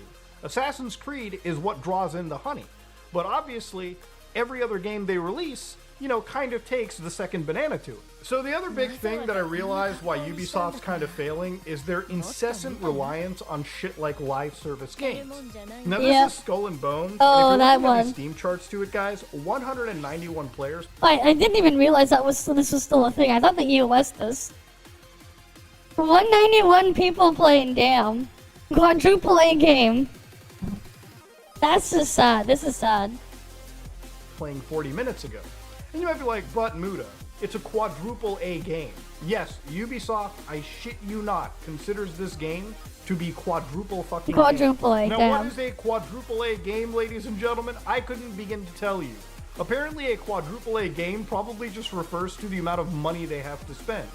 So there's one YouTuber known as NDMai on TV, ended up making a video where he talked about how much money was actually spent, allegedly, in games like Skull and Bones. So listen to this one right here. Insane shit, by the way. I have seen multiple different versions of the game that were each completely different over the years. They said that they were told that the budget that was spent on Skull and Bones, it ranged somewhere from $650 to $850 million over 10 years. Ooh, $650 to $850 Almost $1 billion. Goddamn. Ooh, that's a lot of money spent on an IP right there. And let me tell you, I have made dumb purchases. I think, I want you to think to yourself, what is the stupidest thing you've ever bought? Okay, what is the most amount of money you've ever wasted in? Yeah. And honestly, if you feel bad about it, immediately remind yourself that this gaming company thought that this pirate game somehow needed to cost $650 to $850 million. Now, I have a hard time believing this, and this is the only guy who brings this up. Like, it's their source. Yeah. So obviously, take this all with a grain of salt. But let's assume that this game that got restarted numerous times actually did cost $650 to $850 million over the course of all these years to develop. Just what the fuck is Ubisoft thinking? To give you an idea, this is what the first bit of gameplay looks like for this game. This is back in 2017. The final release does look different than this, but there's one thing about this footage that immediately comes to my head. And it's not Skull and Bones. Oh, what the It's hell is fact this that I'm one? looking at A funny job looking Assassin's to look Creed at? 4 Black Flag's gameplay. Griffin Gaming just with triggered the over new Mudo Hard calling honest PS5 to Pro God, a if you put scam. those games next to each other, That'd you be look at funny. things like this spyglass mechanic, the way the camera is orbiting around the ship, I the kinda way wanna the see combat that. is performed. I mean, literally, I swear to God, this is just Assassin's Creed 4 Black Flag and the Assassin's Creed Odyssey gameplay just put into this engine. So the fact that this MMO is suddenly a quadruple A game, it shows me that it's probably because of the amount of money Ubisoft has put into this, and it certainly isn't the fact that this is innovating in some new form of gameplay. No, it's not. Look, this is one of those things where I feel like the distinction for live service stuff should be made pretty well. I don't think live service games are necessarily a great, mega evil, if done right, okay? Yeah. So a game like Rainbow Six Siege, which is another Ubisoft product, was a game that came out, and the first and foremost thing they did was produce new maps every season, new operators. It had a rough launch, don't get me wrong, but obviously as Ubisoft stuck to something that was actually unique for them, a competitive shooter with destructive walls and dynamic gameplay, which is something nobody else was making, was something Ubisoft, in my opinion, I think now looking at it, got pretty lucky. But obviously it's producing content first, and then worrying about the over-monetization later. Look, with games like Call of Duty, I know we like to bitch about it, but at the end of the day, think about what you get with a Call of Duty purchase every year.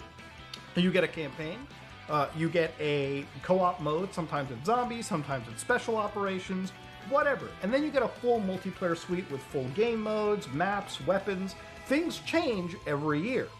Honestly, we can live in rose-tinted glasses, but buying a copy of Call of Duty now effectively gives you the same level of gameplay content as a $60 Call of Duty purchase 10, 15 years ago, right? So the thing about this game is obviously Ubisoft has produced Skull and Bones, and in no way does this innovate on any new gameplay idea. So giving us the gameplay of Assassin's Creed 4 Black Flag, yet with a fraction of the content, day one for the same price, while forcing me to be connected online to play it, is not something that's going to be an easy pill to swallow. Yeah. So right now there's 191 people playing this on Steam, and at an all-time peak, it's 2,581 people. Now sure, you might be like, but Muda, maybe 200,000 people bought it on on Uplay. I'm gonna get the laughing out of the way already. I'm gonna get that out. Who the fuck uses Uplay? This game probably sold less than fucking Concord. I'm not even joking. It probably did. I wouldn't be surprised. Concord. So, I would not be surprised. Suicide Squad, in comparison, has 167 people playing the game as of 34 minutes ago. And mind you, This dog shit just got a massive content update.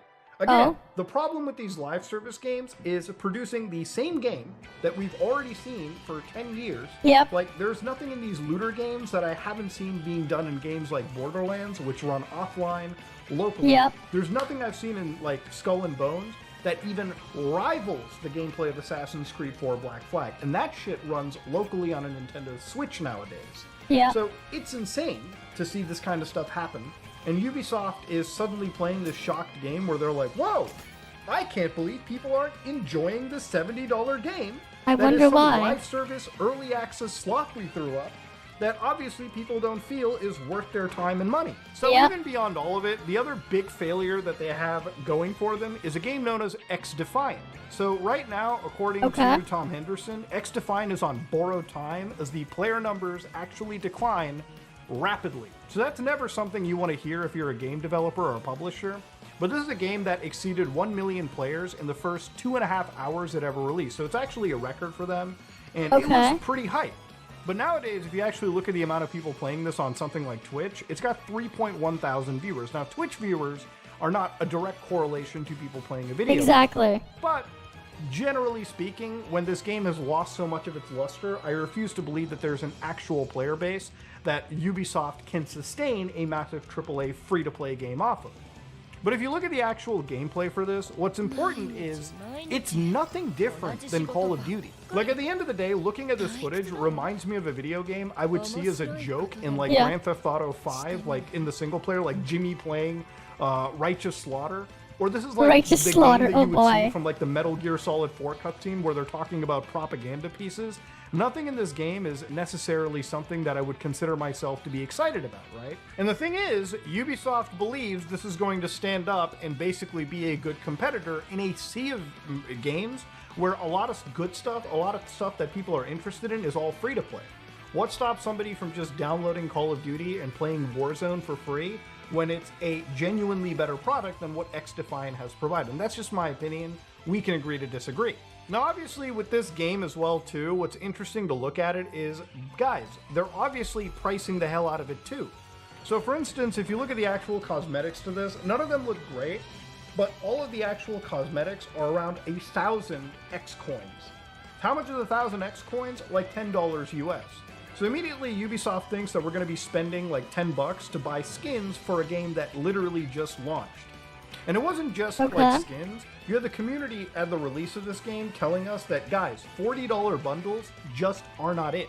So for 3,000 coins, which comes out to $40, there's no reason why you should ever be buying a $40 is a price you could spend to buy a totally different game. Yeah, you could. Why in the ever-loving fuck would you download X-Defiant to spend a full indie game price tag on an actual cosmetic for a video game? Any games are cheaper, right? Paladin was $30, where you right? don't really even fucking see the cosmetic to begin with. So obviously, you know, Ubisoft is one of those companies that's already at the helm of the Stop Killing Games project, which is obviously something that I'm passionate about because I think you should own your titles.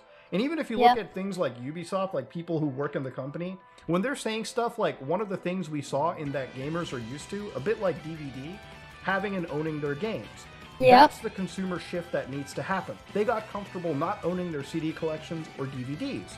That's a transformation that's been a bit slower to happen in games. As gamers grow comfortable in that aspect, you don't lose your progress. Yeah, well, maybe the guy at Ubisoft needs to fucking take the dick out of their fucking mouth and realize that a movie or a piece of music is usually like $4, $5 if you buy it intelligently on like digital storefronts. A video game is like $70. That's before taxes. $80 People now are a lot before comfortable taxes. buying a disc for that same price if they at least own the actual data on that disc. Meaning they don't need Ubisoft servers to play a video game. Exactly. Nor do they need to actually, you know, worry that if that game is going to be revoked from a storefront. You know, something like The Crew, Concord, you know, games that people bought for full money. At least in Concord's case, they got a fucking refund. See, this is a game company that already doesn't care about actually wanting you to own your game. And this is something that they would absolutely enjoy. If they could turn every single project they had into a live service where you never owned it, that's the dream Ubisoft will want. But in trying to chase that dream, Ubisoft has effectively ruined their company and has caused them to actually hit a 10-year low. Now, to be honest with you, do I get excited at the thoughts of Ubisoft dying? Yes! And let me explain why I get a little titillation. There we go, he wants them to heal us. It's literally because Ubisoft holds so many IPs that I feel like they've left hostage. You know, IPs like Driver, for instance. Splinter Cell, that I personally... Wait, wasn't Driver when they had that game where, like, you had the... Like, you were, like, they had the thing where, like, you had to play in, like, second person or something? I think it was... They had, like, a really cool thing where you had to play in...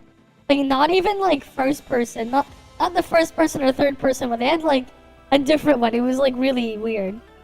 There's, like, a video about it. I hope to God in every way some other company can come in, grab those IPs, hopefully not Embracer Group, because I feel like anything that goes there dies. Yeah. And hopefully in some ways, some of these intellectual properties can come back. Because honestly, even thinking of a Splinter Cell game that comes out of the anus reject pus. Yeah, Driver is by them, yeah. Ubisoft owned the thing that made Driver. Yes. It's an Ubisoft game. Ubisoft's company scares the shit out of me. I am dreading the day where I see Sam Fisher's iconic glasses lighting up the actual frame, and it all turns into some open-world Metal Gear Solid 5 Phantom Pain ripoff, when clearly even Konami gives more of a shit about the gaming industry than Ubisoft has cared in the last 5 years. Ladies and gentlemen, Ubisoft is actually dying. Good. And I've pretty much given what I think are the solid reasons for why it's dying. Yeah. And I've done that entirely for free. So, you know, Ubisoft, maybe it's worth listening to the gamers versus keeping your head in the sand and thinking everything's gonna be all right. Just don't listen like Kuro does. And people are going to suck to your shitty subscription fee. Because I don't think that's going to be the future of the company if they keep going down the road. But hey, just don't do the Kuro version of listening. For this kind of shit anyways. Ladies and gentlemen, if you like what you saw, please like, comment, and subscribe. Just like it if you dislike it, I am out. Oh, there's this one here. Griffin Gaming Trigger. That I know of purchases a Windows license, okay? Usually people just go to Microsoft Windows, download the ISO file, and install it onto their system. Yeah. That's why nearly every gameplay recording video you see from any of your favorite YouTubers, you'll probably notice activate Windows at the bottom right. Or they'll edit. No, I'm not fucking poor, bro. Why the fuck would I leave activate Windows? Yeah, no, what I do is I just buy a key for $5 just so I don't ever have to see it again. Like, there are places like you can buy the key for $5 if you want peace of mind. But for some people, they don't really care. And if you play it on like if your brain display is actually small enough, you actually won't even have to activate it at all. That's like a fun little fact there. You don't always even have to activate Windows. On the bottom of my computer. I'm not a fucking broke, disgusting, plebeian piece of shit. Are you kidding me? I'm gonna leave a fucking watermark on my computer permanently because I can't pay $30 for a license? It's even cheaper than that, but some people just really do not care. Like, there's a lot of people that just don't give a fuck. Yeah, he did one for Bethesda, oh boy. Holy shit, dude. Absolutely fucking not. No, I'm not a filthy plebe. People are furious. They don't like my hatred for the poor. Oh boy. They don't like that, and I don't know why. I don't get it. People don't want to activate it. They don't have to activate it. But I don't care, because I do hate the poor, and I hate poor people, and I hate poverty, and I'm sick of lying about it. I'm not gonna pretend that I don't, okay? Okay. I love the rich. I don't have any animosity for the rich men of America, okay? I want to be one. I want all my friends to be rich. I want all white people to be rich. I want to emulate them. I want to be one of them. I want to be among them. Wakey, wakey, addict. Come on. Get up. Wakey. Hey, you. You're finally awake. You were trying... Get up. Seriously. Stand up right... Okay, that's it. Dunk the cold water on him. Okay. Yeah, see, there you go. You did an overdose. You managed to wake up and survive and live another day to get elevated on some more salt. Alright, well now that you've got your senses back, I have some more bad news to give you. Hop in, we're watching Griffin Gaming. Constantly raise the price. Good, I hope they double it next year. Get a job and get off of YouTube. It's literally $1,500, man. That is not a life-changing sum for any human being on this planet. Shut the up. It is for a lot of people, actually. This guy's just What's clueless. up, gamers? I hope you're having a great day full of so much positivity and happiness, dude. This is gonna be a guy slap of a video, bruh. Why are you even smiling for, Griffin? I never seen you smile. Oh, that's right. Ever since the price of the PS5 Pro got revealed, guy just couldn't stop grinning. Overpriced products to purchase make him even more giddy than an e-girlfriend he can simp over. And I'm not talking about Earth. Whatever, brokey. And you're like mega jealous of like all my Pokemon cards, bro. Grow up and get a job and get off YouTube. You know, Griffin, that's not actually bad advice. Well, minus the simping stuff, of course. I mean, $1,000 could afford you a few of the elegantly dressed ladies that roam Figueroa streets in LA. Heck, $1,000 could afford you a gaming PC that's way better than the PS5 Pro. Yep.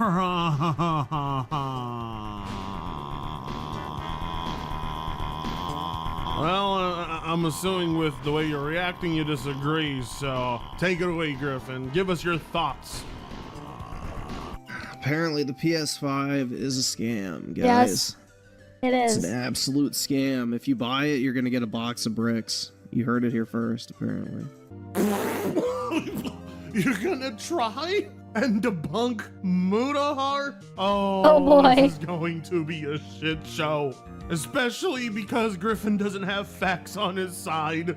Wannabe rich white pudgy boy versus actual rich pudgy Indian. Oh, This is gonna be good. Now, of course, for obvious reasons, I'm not going to play the whole clip in its entirety. And, well, as you expect, that's because, well, it's a Griffin stream, so there's a lot of dead air. We're just going to gather the best moments, because it's honestly it is a scam. Nearly on par with the salt I gave you yesterday. Griffin couldn't identify a scam if his life depended on it. We're talking about someone who actually adopted the Google Stadia and had high expectations for it. We're talking about somebody who glazes over the PS Portal. In Griffin's world, there are no scams because, well, I guess his wallet is so big, getting screwed over is just something he can afford. Yeah, so, just, in 4 years just get from now, fucked when over. the next gen consoles are at the $800 price range, you're gonna ask yourself, who am I to blame? The Aerith simp. Anyone that purposely makes themselves sound retarded in a YouTube video, I'm not gonna watch. It's fucking infuriating. What? Trust me, Griffin. This video was not fun to make. I agree with you. You might as well consider joining the world of PC gaming, okay? When I was younger, okay, I used to justify consoles because overall it really was a cheaper barrier of entry. Yeah, it was. The video games you wanted to play. Dog, what the f are you talking about? I used to justify consoles. Doesn't this motherfucker have like a massive physical game boner? And literally constantly talks about how he plays on console because he cares about physical media and like yeah. That only applies though when the actual game is actually on the disc though. A lot of games these days are not on that. It's just a glorified download link. Especially if they're a bunch of live service slop. So like, yeah, he does have a right to complain about this stuff. Because there's a lot of them that just aren't even on there. Yeah, which is a scam, right? A Big Mac or a home-cooked burger? The Big Mac. I mean, have you seen the pricing here where I live? Yeah, no, I'll just take the home-cooked burger, man. You see what I have to deal with, ladies and gentlemen? You see what I have to deal with? Zoomer IQ and a mixture of Call of Duty brain rot. Already so easily triggered by the word justify. Even though Griffin didn't even give Mutahar a chance to finish what he was saying. That's how you buy a CD case at a store for a console. Came home, it was a redeem code. I've seen that happen too, man. It's really fucked up. It's really fucked up. Even is the point of the case at that point. Physical media, right? Within like a few seconds of his explanation, where Mutahar's telling people in his younger days he used to justify settling for a console because a cheaper alternative, and easy entry into game. Because that's what it was. You used to be able to just buy the console, buy the game, put the game in the console, and you can play. It used to be that way. It's not that way anymore. But right off the bat, Griffin's trying to score points. Before Mutahar has even gotten a chance to get his points across. He was literally setting up to get exactly to what you were trying to criticize him for. His entire rant on the PS5 The Metal Pro Gear Solid is all Collection. based on the disc. It was just the menu. You had to get the games digitally. That's fucked up. Yeah, I heard about that. That is really, really fucked up. Imagine you just wanted to get all the games like physically, and then like, nope. Drive and support for physical media. But because Mutahar said in the very beginning of the video that he considers the PS5 Pro a scam, Griffin has chosen to selectively attack. I mean, the PS5 Pro doesn't have a disk drive. Right, you look at this shit. We can see the Canadian pricing somewhere, right?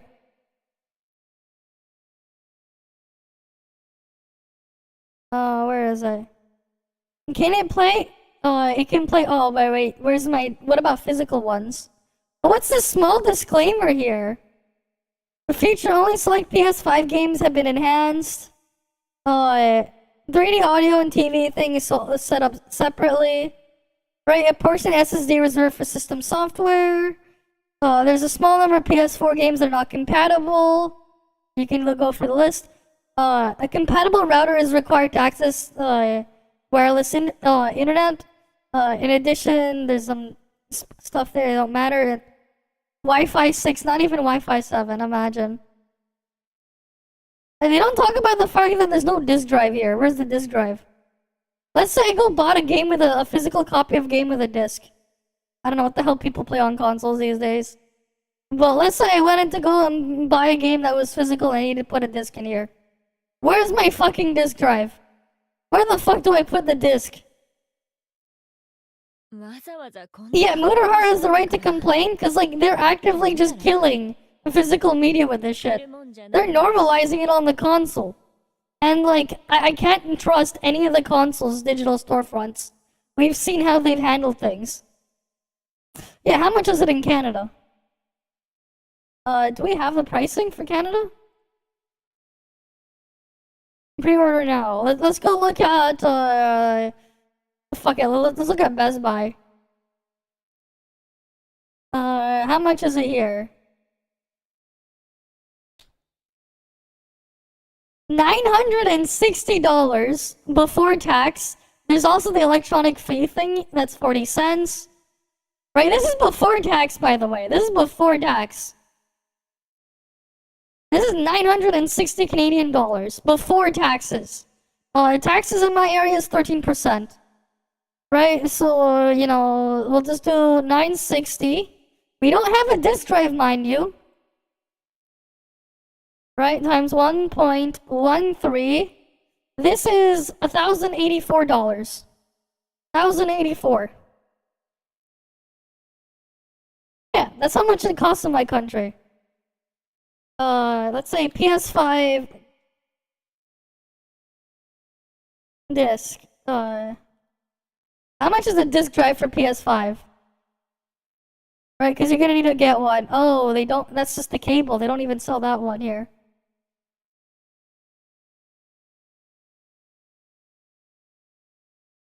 Right, where do I get that? Disc drive for PS5. I demand they don't even have it in stock. Great. They don't even have it in stock. Wonderful. Oh, here, Best Buy, $100 Canadian.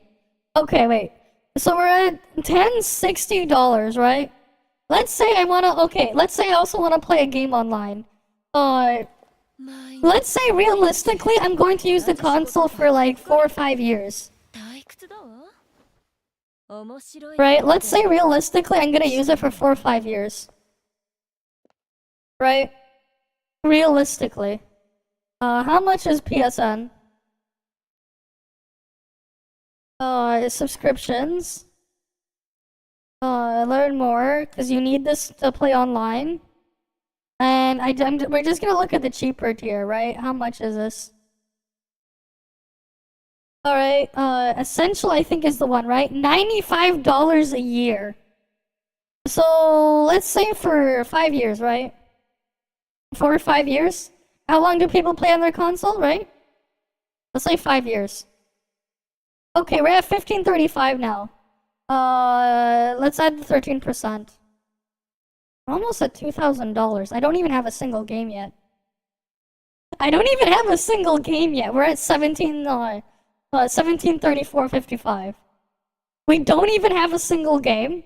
I only have one controller, and I heard like the controllers can have drift issues, so if I have to buy another one, right? But realistically, I would buy a third-party one, you know, for cheaper that is better quality with Hall effect sticks and stuff, because those exist, and that's probably gonna be like another $80. PS5 controllers overall is like $100 here, after taxes. So, like, I'm not even like gonna count that, because like, if you're gonna be smart about it, you're not gonna use a first-party controller because they're crap. They make them like defective on purpose because they want you buying more of them, right? Like, this is just like realistically like 5 years to own it, right? This is in Canada, like 5 years for a PS5 Pro. That's how much it's gonna cost you, right? Oh wait, no, we don't even have the stand. The stand is like, let's just say the stand's another, what? $30 US, so it's probably gonna be like another $40 Canadian. If you wanna have the stand, the vertical stand. We're almost at $1,800, but like, you know, we'll remove that out just to be nice. Right, what can I get for this much? Right, because it doesn't even include the stand. Look, here's something funny, right? You know what I can get for this much? Like, what does Canada Computers have for me? What do we got? What bundle deals do we got? They don't have anything interesting for bundle deals right now. Let's see.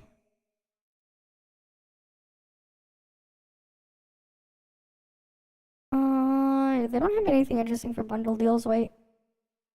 Like, yeah, CPU, motherboard, RAM combo deals. You got a lot of these. Not anything super interesting, though. Right, you got like 9th gen Ryzen stuff over there, bundle deals with motherboard, CPU, RAM, all that stuff. Right, 7600 with like 32 gigs of RAM, $400 and a motherboard. The motherboard alone's like $200. So like, the other thing is you're just buying the thing. That's like, again, like these are some decent bundle deals, right? If I want a 4070 Ti, that's $1,100. Right, the 4080 is $1,300. Right, that's not a bundle deal, that's just on sale. Right, this is Canadian pricing. Like, I can get an ROG Ally, $700. Right, I can get an ROG Ally for 700 Canadian. Just straight up. Right, like, you know, this is just what we're looking at here. You know what, you know, the console don't come with the thing, right? If you're really cool, like, usually it's fine. And, you know, we go to a open box. What do we got here? That was like the fun thing to do. Let's say a laptop. Here we go, laptop, tablet. I think. Right, if we had that kind of bundle, like, what could we get? If we're gonna, like, be smart. Oh, these are, the crazy deals are gone now, are they? I can literally get a laptop with a 4060 for $1,200. You can get a laptop with a 4060 for $1,200. Like, I could literally get a gaming laptop with a 4060 for less than the freaking price of a PS5 Pro. I can literally buy a gaming laptop for that price. Right, we're in Canada, mind you. But like, yeah, like I could literally buy a gaming laptop with a 4060 for the price of a PS5 Pro. Realistically, once you really start adjusting for stuff. Right? And like, and then I can get a couple of games if I wanted to. Right? If I was like going to spend that type of money. And like, this is a laptop, mind you. We're not gonna go through crazy like building a PC or anything. Right? This is just like, if you're in that mindset, you just want to buy something that works. Right? You can literally buy a gaming laptop for less with like a 4060. Like in Canada. Like you just can. You can just straight up do that. Like the price is too much, man. Especially if you want to use physical media. Right, like I'm not like, you didn't see me go through like crazy hoops. I just went to like just a regular like a computer store that's just in Canada, that's like in a lot of places. Right? It's like, oh yeah, I wonder where that is. Like we went and looked at Canadian pricing too. We went from the official PlayStation website to go look at it. Just the one word he used instead of just hearing the entirety of the argument. I mean, it was blatantly obvious he had no interest in hearing him out because he put the video on like 2x speed, which is why I have to explain to you what Mutahar is saying. With how slow Griffin's brain operates, I highly doubt. And like, here's the thing too, right? The freaking laptop, right? It also comes with a screen. It's portable. There's a battery. Depending on your situation, like especially if you're a student, you can claim that as a tax write-off as well. If you need it, if you're working in something in some sort of field, you might even be able to claim that as a tax write-off for work as well. So that when you're filing for income taxes at the end of the for the next fiscal year, you know, you can get that as a deduction. You can do that here in Canada. You can, and it's great. You can like actually claim those. Like legally, you can claim those. Good luck trying to claim a freaking PS5 on your taxes. Like, and trying to do it as a tax write-off. Unless it's literally your job, and you can prove it. You're not gonna be able to do that. Right, imagine the NES, released for $700 back in the 1985, I know. Yeah, the console would die for sure. He's actually absorbing all that information at that playback speed. Now, PlayStation 5 is one of those systems where it's pretty much one of the most boring upgrades, literally almost like an iterative upgrade over the PlayStation 4. It is. Like I said last... Yeah, what did you expect? Like, them to fucking literally create a brand new way to play video games? Like... this is like a supposed tech guy. Are you, like, genuinely surprised that this generation of consoles isn't... The PS4 Pro was a bigger jump than the PS5 Pro is over the PS5. The PS4 Pro literally had them double the GPU. Mind you, the CPU in the PS4 Pro is still crap. That's why, like, they just pushed resolution instead of anything else. Because the CPU was just that bad. But, like, at least there was still an upgrade there. That's why, like, people weren't like this back when the PS4 Pro was a thing.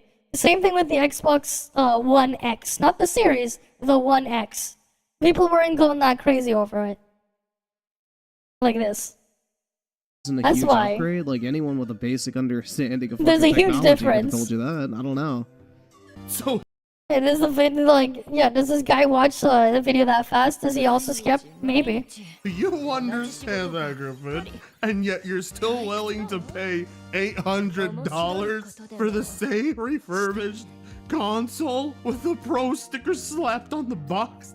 Oh, wow. This is about to be a tech guy. Shut the fuck up, Leafy. You couldn't even assemble your own PC by yourself. You probably couldn't change a car tire. Hell, I highly doubt you even know how to unclog a toilet. Mutahar isn't even basing the disappointment of the consoles off their hardware. He's basing it off a lack of a noticeable leap forward in generations. And he's right.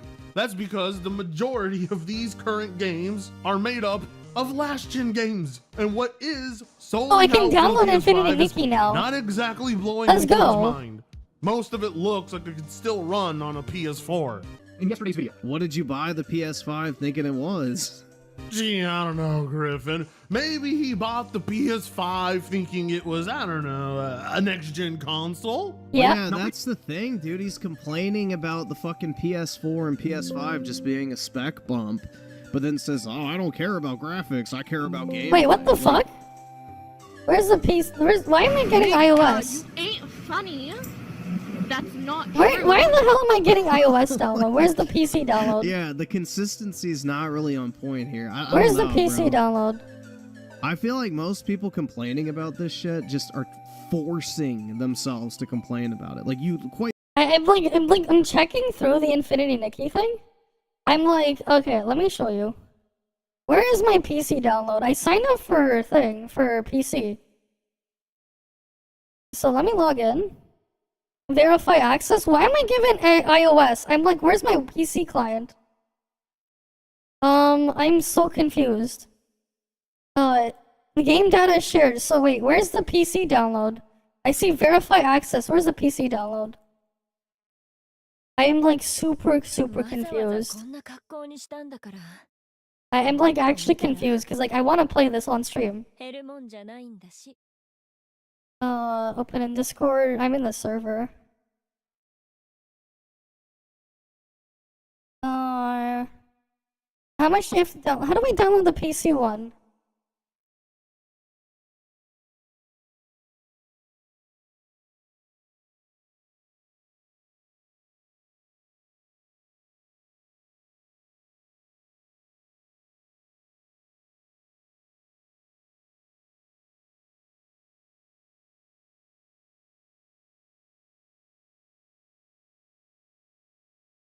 Like, I don't know. How do I download the thing?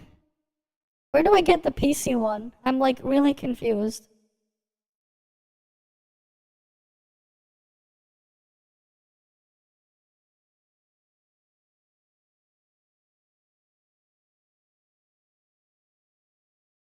How do I download it? What the fuck?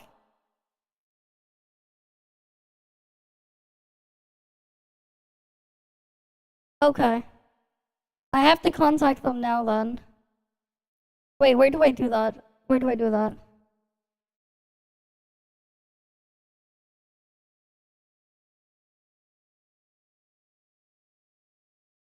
I'm like super confused. Because like, that's the wrong one. Because like, the email here is no reply. I have like the wrong link. They sent me the wrong one here. Oh, it is a...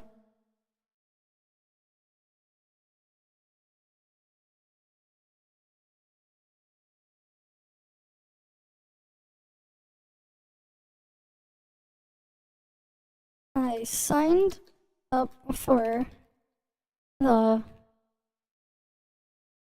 playtest, but I was given an iOS test flight link. It seems that stylists were only able to download a version they did not choose. The staff will be correcting platform information. We'll resend the thing. Okay.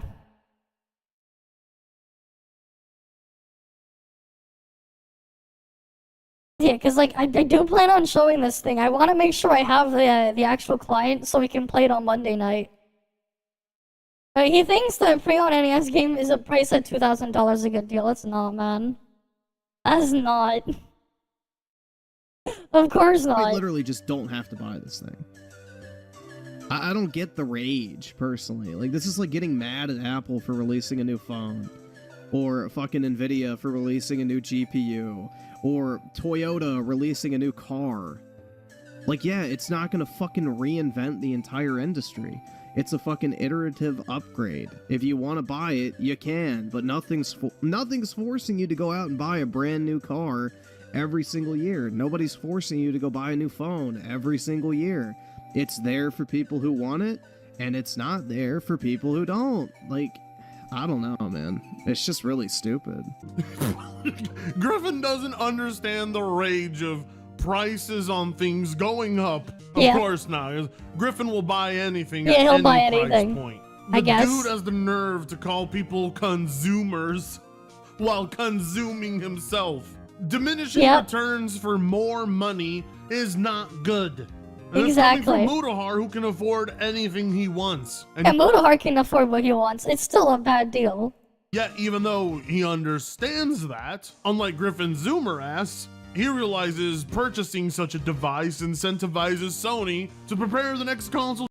Like, let's look on his channel then. Let's say, like, let's look on Mudahar's channel, for example.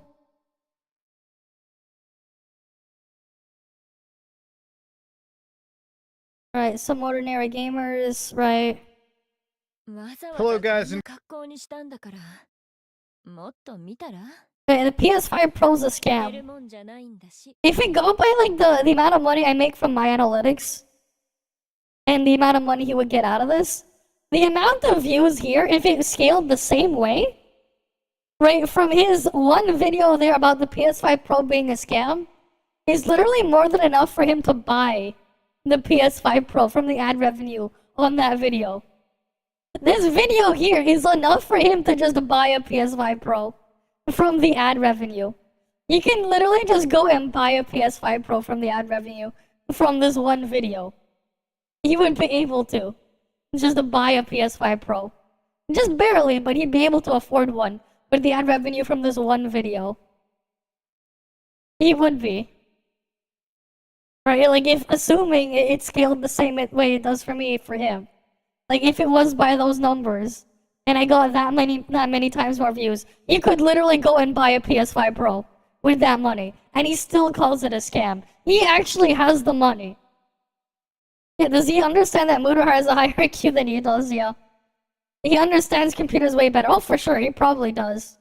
Right, he does all his like Linux deep dives and stuff. I've seen a couple of them before. Right, they're pretty interesting, but yeah, he knows what he's doing.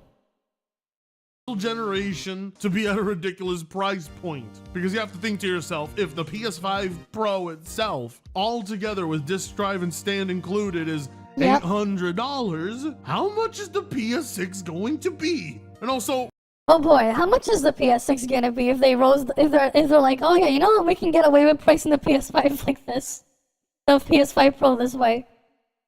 Most people who have smartphones don't even fully own them. Those are things that you make payments on a... That is true. Most people who buy smartphones don't even buy it out in full.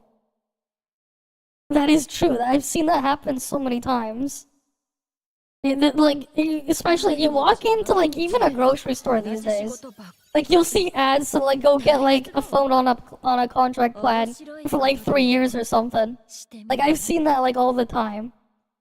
I don't obviously like doing it that way. I'd rather just buy the phone and then put my SIM card instead and deal with it my own way, but yeah.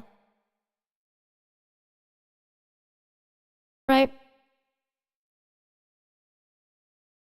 It's just he's literally like a deep dive into viruses. I know, he does that all the time. It's pretty neat.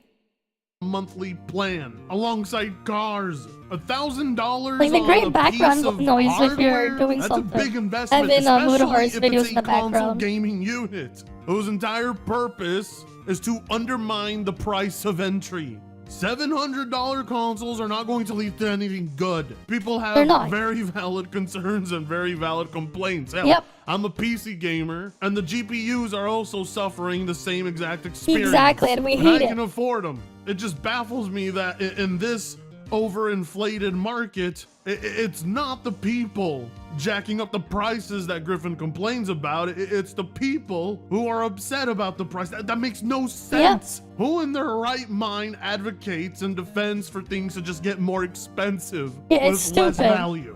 Griffin can't actually give a solid reason for this piece of junk to exist. Telling people they're not forced to buy it and it's an option is not an answer as to why it's so overpriced and so underwhelming. Because at this point, Griffin is solely buying it just because it exists, rather than it's actually serving a purpose and filling the needs of a consumer for a specific market. Hell, at the $700 price range, it can't even stand up vertically, and it can't even have discs inserted. You really can't justify it, and you can't really pretend to be okay with it either. What? Next thing you know, the power cable will be sold separately. They already do that with phones. Totally okay with it. They already do that with phones these days. They don't even come with the cords to charge it. GTA 5, or sorry, GTA 6, And it's really, really fucked up. Now, of course, if you're not upgrading the CPU, there's a pretty good chance that the game is just going to be running Yeah, the thing is too, like, you're not even upgrading the CPU, yeah. He was talking in his video, it was a Grimace Shake. I don't know what that is, but he was disappointed that he couldn't get one. You'll save him trouble and tell him the Grimace Shake is terrible. It tastes like bad Fruit Loops. Okay. 30 frames, even on the PS5 Pro, except the only difference is the ray tracing might be better, and the game will... I've heard the word Grimace Shake used in all this brain rot crap, but, like, I have no idea what the fuck that is. All I just know is like the sound of it just does not sound appetizing anyways. A higher resolution, okay? How much will you notice that as you play the game with the cops chasing you as you're doing story missions, playing online? I think that well, really... if you don't notice it, then don't buy the Pro. Like, it's that simple. No, that's a stupid argument there. If you don't think it's a big enough upgrade, you don't have to buy it. It doesn't make it a scam. It is what it is. It's more powerful hardware. That's it. What you're buying is what you get. It is up to game developers how they utilize it. But Sony is delivering the hardware as it's advertised. There is no scam in giving people exactly what they pay for. Like, I just don't get this shit. Like, we're using a hypothetical game that hasn't even come out yet as justification for how this is grounds for a scam, bro. Like, he's just using it as an example. Let me get this straight. Sony's going to release realistically $800. Yeah, it was an actual milkshake that McDonald's released to celebrate Grimace's play birthday. 60 FPS in some games because it's up to the developers to update for it. How is that not a scam? That is selling people on the potential. Why would anybody have a reason to buy? I mean, like, I don't go to McDonald's like ever, next-gen so console, which will have substantial improvements. No wonder I would never care. Same CPU, for Christ's sake. Yep. Any piece of upgraded hardware without an upgraded CPU is not worth your time or dime. You're not even being given real 4K. Hell, speaking of false advertisement, it's like that time Sony put 8K on their PS5 box. Oh, yeah, they but did do because that. Griffin doesn't know a thing about hardware, he has no idea how hard Sony is scamming him right now. He's gonna really pay $700 just to have Final Fantasy VII Rebirth look a tiny bit better. Oh, at boy. $700, if it cannot play GTA 6 at 60 FPS, you are indeed being scammed. Because at that price point, there are far more gaming PCs able to hit a consistent 60 FPS across all. Yeah, you know what's funny though, like,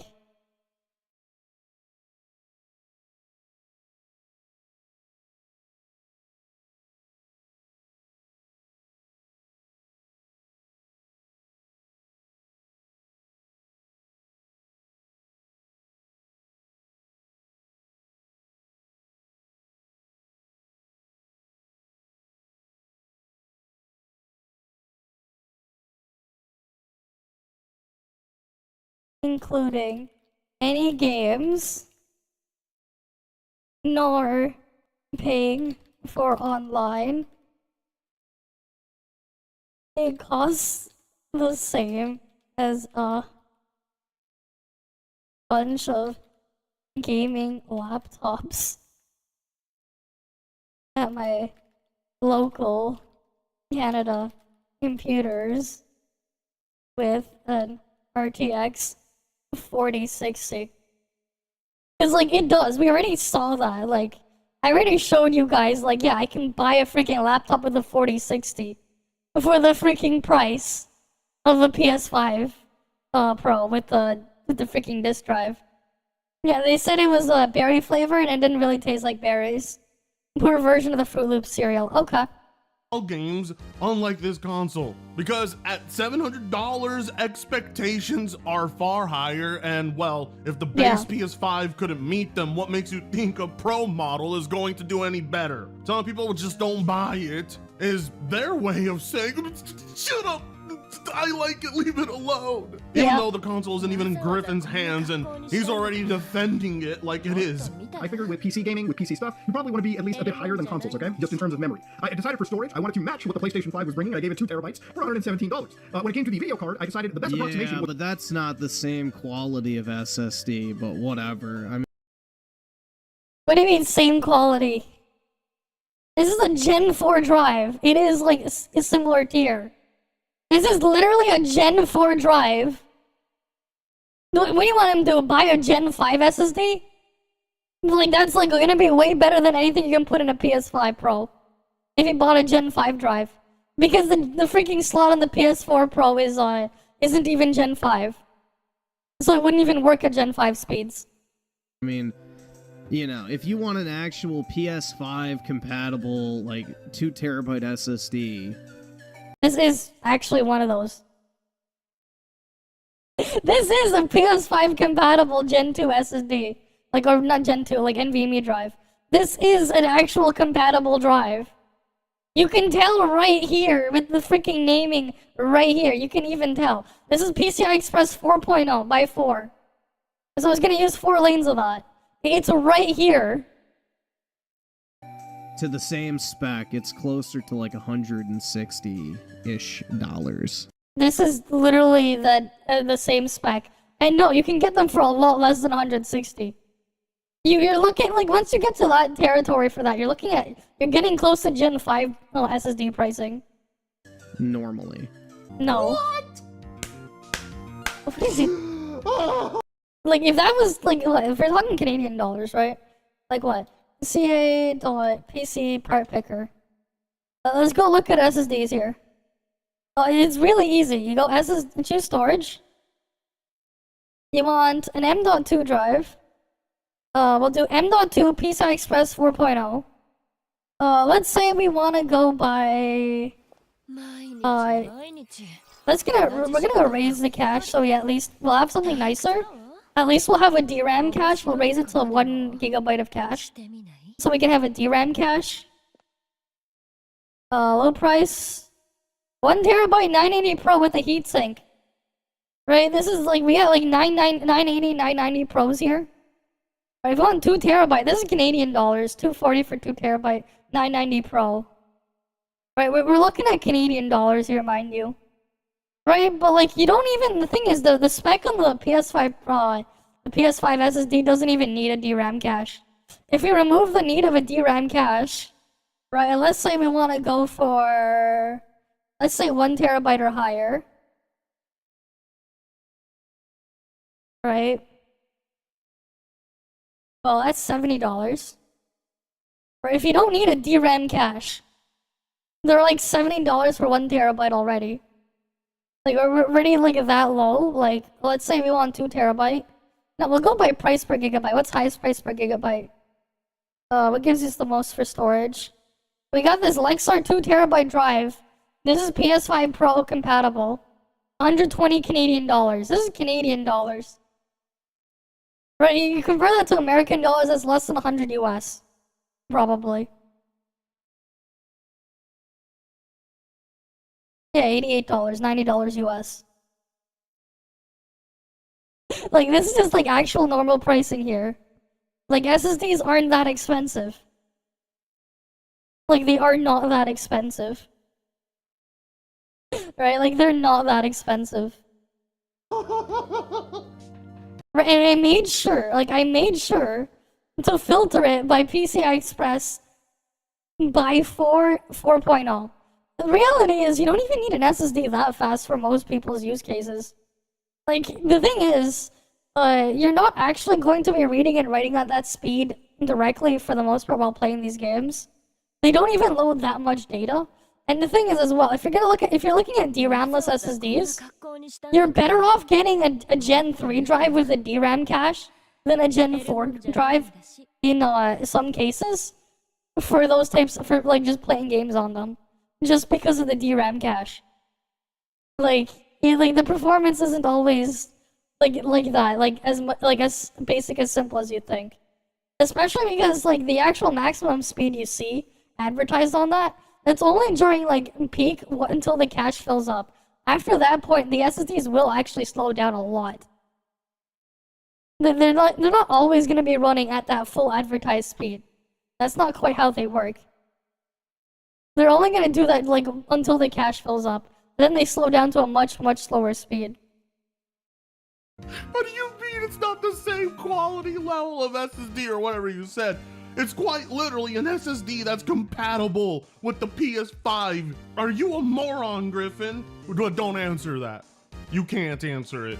Even if you could, I wouldn't let you. Hell, I would argue Mutahar could have gone cheaper and gone with the Gen 3 NVMe. Oh, you because could. the differences between a Gen 3 and Gen 4 are so negligible in video games. But It in spite is. of that, Mutahar still put It really Gen is. 4 PS5 compatible SSD, so it is literally the same quality. I know it's hard for you to The believe. thing is, even with Gen 4 drives, you can find an even cheaper one that's like, you can find one even cheaper than what Mutahar showed.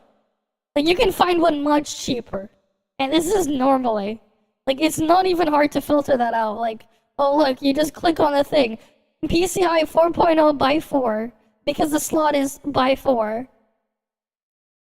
M.2, and you can just grab one. Believe that it's $117, but that's just how significant the price on NVMe drives has gone down. So if you want to build a PC that can match the PS5's bandwidth, speed, or whatever, you can already do that. People like me will argue you don't need to, but for the sake of equivalency, this SSD is more than sufficient. Personally, I hate the Gen 3 drive isn't even that much cheaper, unless you're getting one with a DRAM cache. hate the price comparison thing. If you want a PC, you're a fucking idiot if you only spend $700 on it. And if you want a console, you don't want a PC. Like, it's that simple. People who are buying a console don't want a PC. That's not necessarily true. Griffin is now just talking straight out of his ass like a stupid console peasant. I mean, in your head, it's that simple, but in reality, it's not. Consoles and PCs are far closer to being the exact same thing in this day and age. Hence, why a lot of consumer-grade NVMe SSDs are compatible with the PS5. Because all the innovation for hardware happens on PC and then makes its way onto consoles after a few years. Ray tracing, AI upscaling, 120 Hz, all staples of PC gaming that are in demand on consoles. So of course, consumers are going to make a comparison of the technologies and a price point, and there's nothing wrong with that.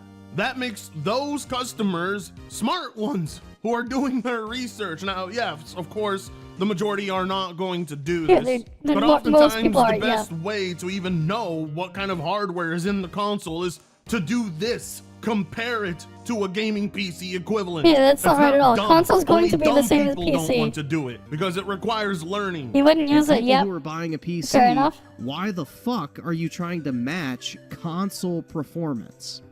It literally makes no sense. The price comparison argument has been the dumbest fucking shit. No, the reason why they're trying to match it is it's a good baseline. Because the thing is, if game developers are making games for the console, they're targeting a certain level of performance there, and that's a good benchmark to target. That's all. It's not really all that complicated. Oh yeah, they're making things for this product. What should I do if I want to get something at least that's like a similar level and make sure something I buy will work? A game I buy will work. Yeah, I'll go target what they're targeting. It makes a lot of sense why people will do this. It makes way more sense than this guy can, like, think about. Because, like, hey, what's the least I need, at least to know that I'll be fine? And if they're targeting this level of performance, then that's what I need. That's it. Is it constantly gonna use Microsoft Word? I don't know, man. I've ever heard since I've been on fucking YouTube, personally.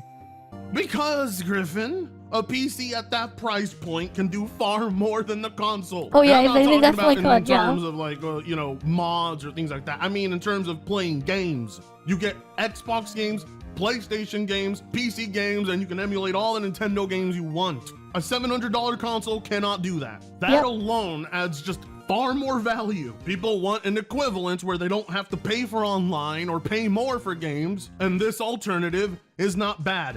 Remember, I could save around $200 off of this if I chose to go back down to 16 gigs of RAM. Maybe I got a weaker graphic card. Maybe I went down to like Ryzen 5 or something, right, instead of 7. Remember, this is a bit more performant. I would say a fair amount more performant than what the PS5 Pro is offering. And with all of this, you do have the Yeah, and then you don't have your f***ing controller. You don't have your key. Yeah, sure. And then what's next? You're gonna say you don't have your console doesn't come with a TV as well. Oh yeah, keyboard and mouse, fine. You can get those for like $50. The freaking keyboard I have is just a lot more expensive that I use. It's like $100 keyboard because I wanted one with hot swappable switches that was wireless using a specific switch type. And even then, like let's say I go on Amazon. Let's say I wanted what? You know, mechanical keyboard. Right, we can go for like a lot of the cheaper ones. This is like, they're obviously gonna advertise the more expensive stuff.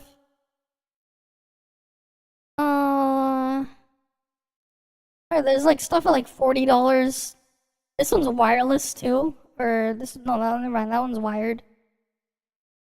Alright, this is backlit blue, another wired one, $43. This is Canadian. Right, this one is $30. Like, you can get them as low as $30. This is Canadian. Your mouse is 30, single AA battery. My mouse is a lot more expensive. What mouse? Let me see if I can find it. Oh yeah, the M913.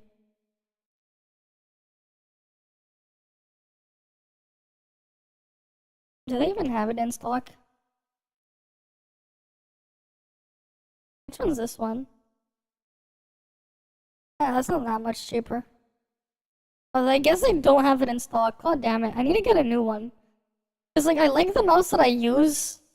Because like, I like the way it feels and the buttons and stuff. I definitely do need the extra buttons. Oh yeah, never mind, it's here. It's on sale, never mind. Yeah, it's $60. This is the mouse I use, $60 Canadian. Alright, this is the one I use. The battery on my mouse is like fuck, it does not last as long. My battery on my mouse, you're lucky if it lasts like 3 hours now.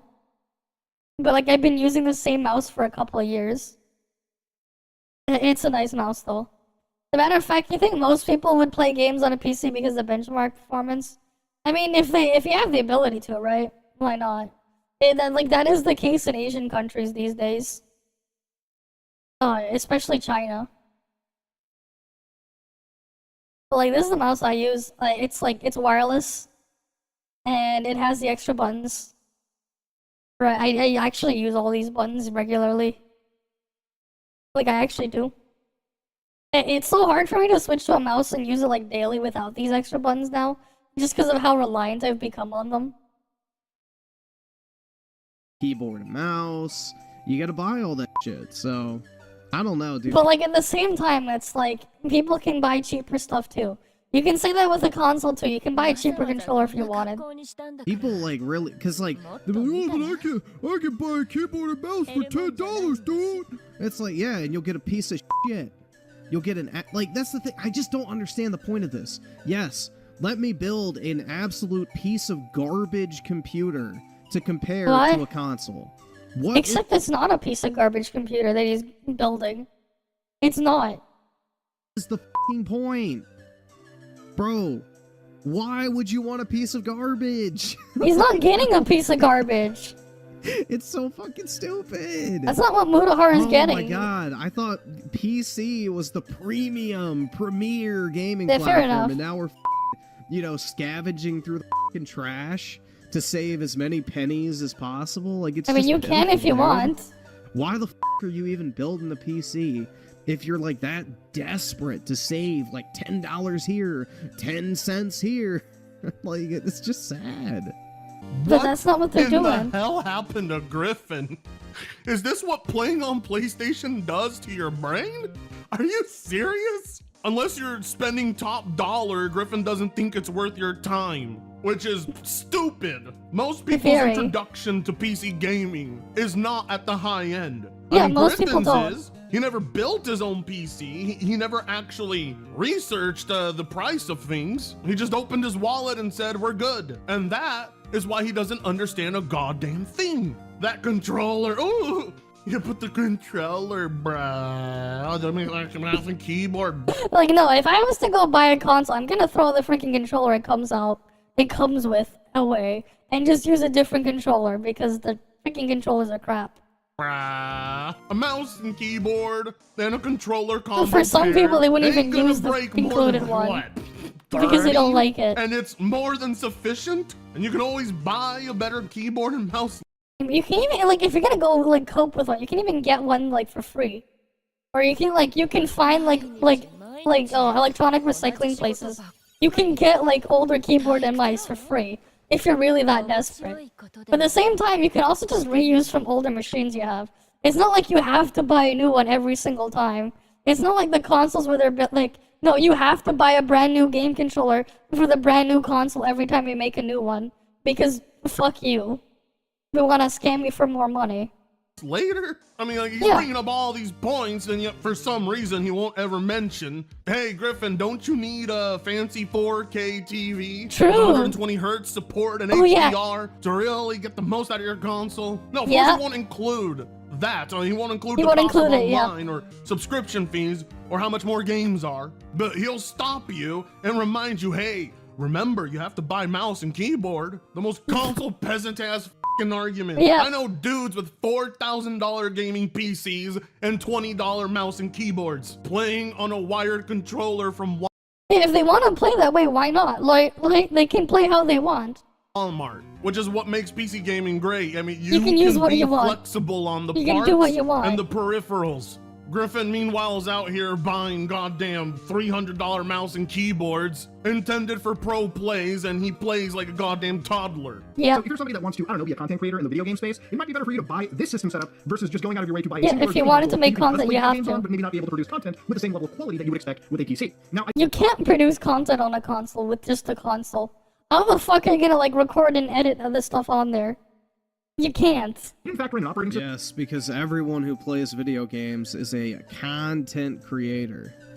If they want to make content, you know, Like, yeah. how are they gonna do it on the That's- console? See, this is what I mean. It's like, okay, yeah, sure, you can do all this other shit on a computer, but if you're just buying a gaming machine, you obviously don't need to do that other shit. So, again, kind of irrelevant. Likewise, if you're just buying a gaming machine, you don't need the PS5 Pro, do you, Griffin? But in general, my argument is if you're just trying to get a gaming machine for gaming and get the most out of it, PC is the way to go. 10 out of 10 times. Another question, why Because, would they well, bought a the biggest PS5 for games? always They launching either play on the PC, said you wanted to play with a controller, and then like, why not just get a controller?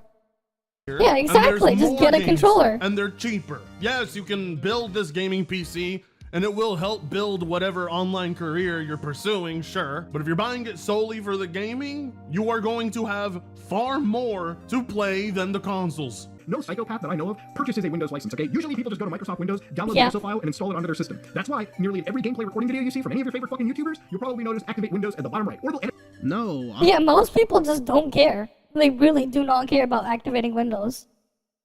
Right, I just get it out of the way because I just don't want to see the stupid watermark. And like, it's $5, whatever. But that's it. I'm poor, bro. Why the f would I leave activate Windows on the bottom of my computer? I'm not a f***ing broke, disgusting, plebeian piece of shit. Are you kidding me? I'm gonna leave a f***ing watermark on my computer permanently because I can't pay $30 for a license? Holy shit. Some dude. people just don't care. Absolutely not. Well, there are also other ways around it too, because it only shows on one screen. If you have, let's say, a multi-monitor setup, if you're gonna use something like Wallpaper Engine anyways for like personalization, if you just have the primary display that you use to trick it, have on a separate monitor, the watermark will move to that monitor and not the one that you're trying to use. There are other ways to also just push it aside so that you never have to see it. There are like other big brain ways to deal with that watermark. It's like actually pretty funny. If you have a multiple monitor setup, you just don't even have to deal with it. Like if you want to do things a specific way, especially if you play games in windowed mode, because you can just move it to the other monitor. No, I'm not a filthy plebe. Like there are tricks around it. There are tricks around it. Arguments, they're gone. And he's telling people, but I can afford Windows. And good for you. An argument. I cannot believe he amassed over 200,000 subscribers with this logic. Why would you even pay for something when it doesn't require payment in the first place? Yeah, You said it yourself, didn't you? Not Well, you gotta everybody's a pay for content WinRAR creator. too. So a free version of Windows, isn't that fine for people who aren't content creators? I Yeah. cannot believe this is what it's come down to. Griffin defending and justifying handing Microsoft money over for something that's free. You Yeah. know what? I'm done. We're gonna end the video there. I can't. I am fucking triggered. Everything You should pay for wrong. WinRAR. Griffin is talking like an absolute console. Oh yeah, there are peasant. other ways to remove it too. I know. There are other ways to turn off the activation thing for sure. There are different ways to do it, right? There are ways, yeah, you can do a registry edit. Right, or you can do the lazy way like I do it. I just prefer the peace of mind and the lazy way. There are some features you do unlock as well, like for virtualization. That can be nice if you do have it activated, but for most people, they just don't care. They really don't. There are other ways to deal with it too. And the thing is, like, if I wanted to put like Windows on my Steam Deck, I don't even have to pay for activation, because Windows automatically activates itself for free on any device with a screen smaller than, I think it was 9 or 10 inches. If the screen is small enough, you don't even have to activate Windows. Shaming people for not purchasing Windows? What makes your brain go down this path? My God, this is why pride is considered a deadly sin. He's too prideful to just admit Mutahar is right, and it's absolutely pathetic. He's angry because he knows there's a lot one can do to reduce the price of a PC purchase. And he's shaming people saying you're doing it the wrong way. You can't do that. Shut the f up. All this just to justify a $800 console. Insane. There's no easy way to say it, but Griffin is a console peasant and a pony, without question. After this, how anybody can take him serious afterwards is beyond me. But some of my mutuals really like this guy for some reason, even though his fundamental understanding of hardware itself is non-existent. This is why you should build your own PC, so you understand how things work. Forget it, you know what? That whole makes you learn. Windows made me want to gag. I gotta go throw up. So, like, comment, share, and subscribe if you so choose to. With that being said, I'll see you guys in the next one. Fritongo sucks ass. Well, that was definitely something. Right, Griffin Gaming fell off hard. Dude's in the mental illness arc. Oh boy. That's crazy. He definitely fell off.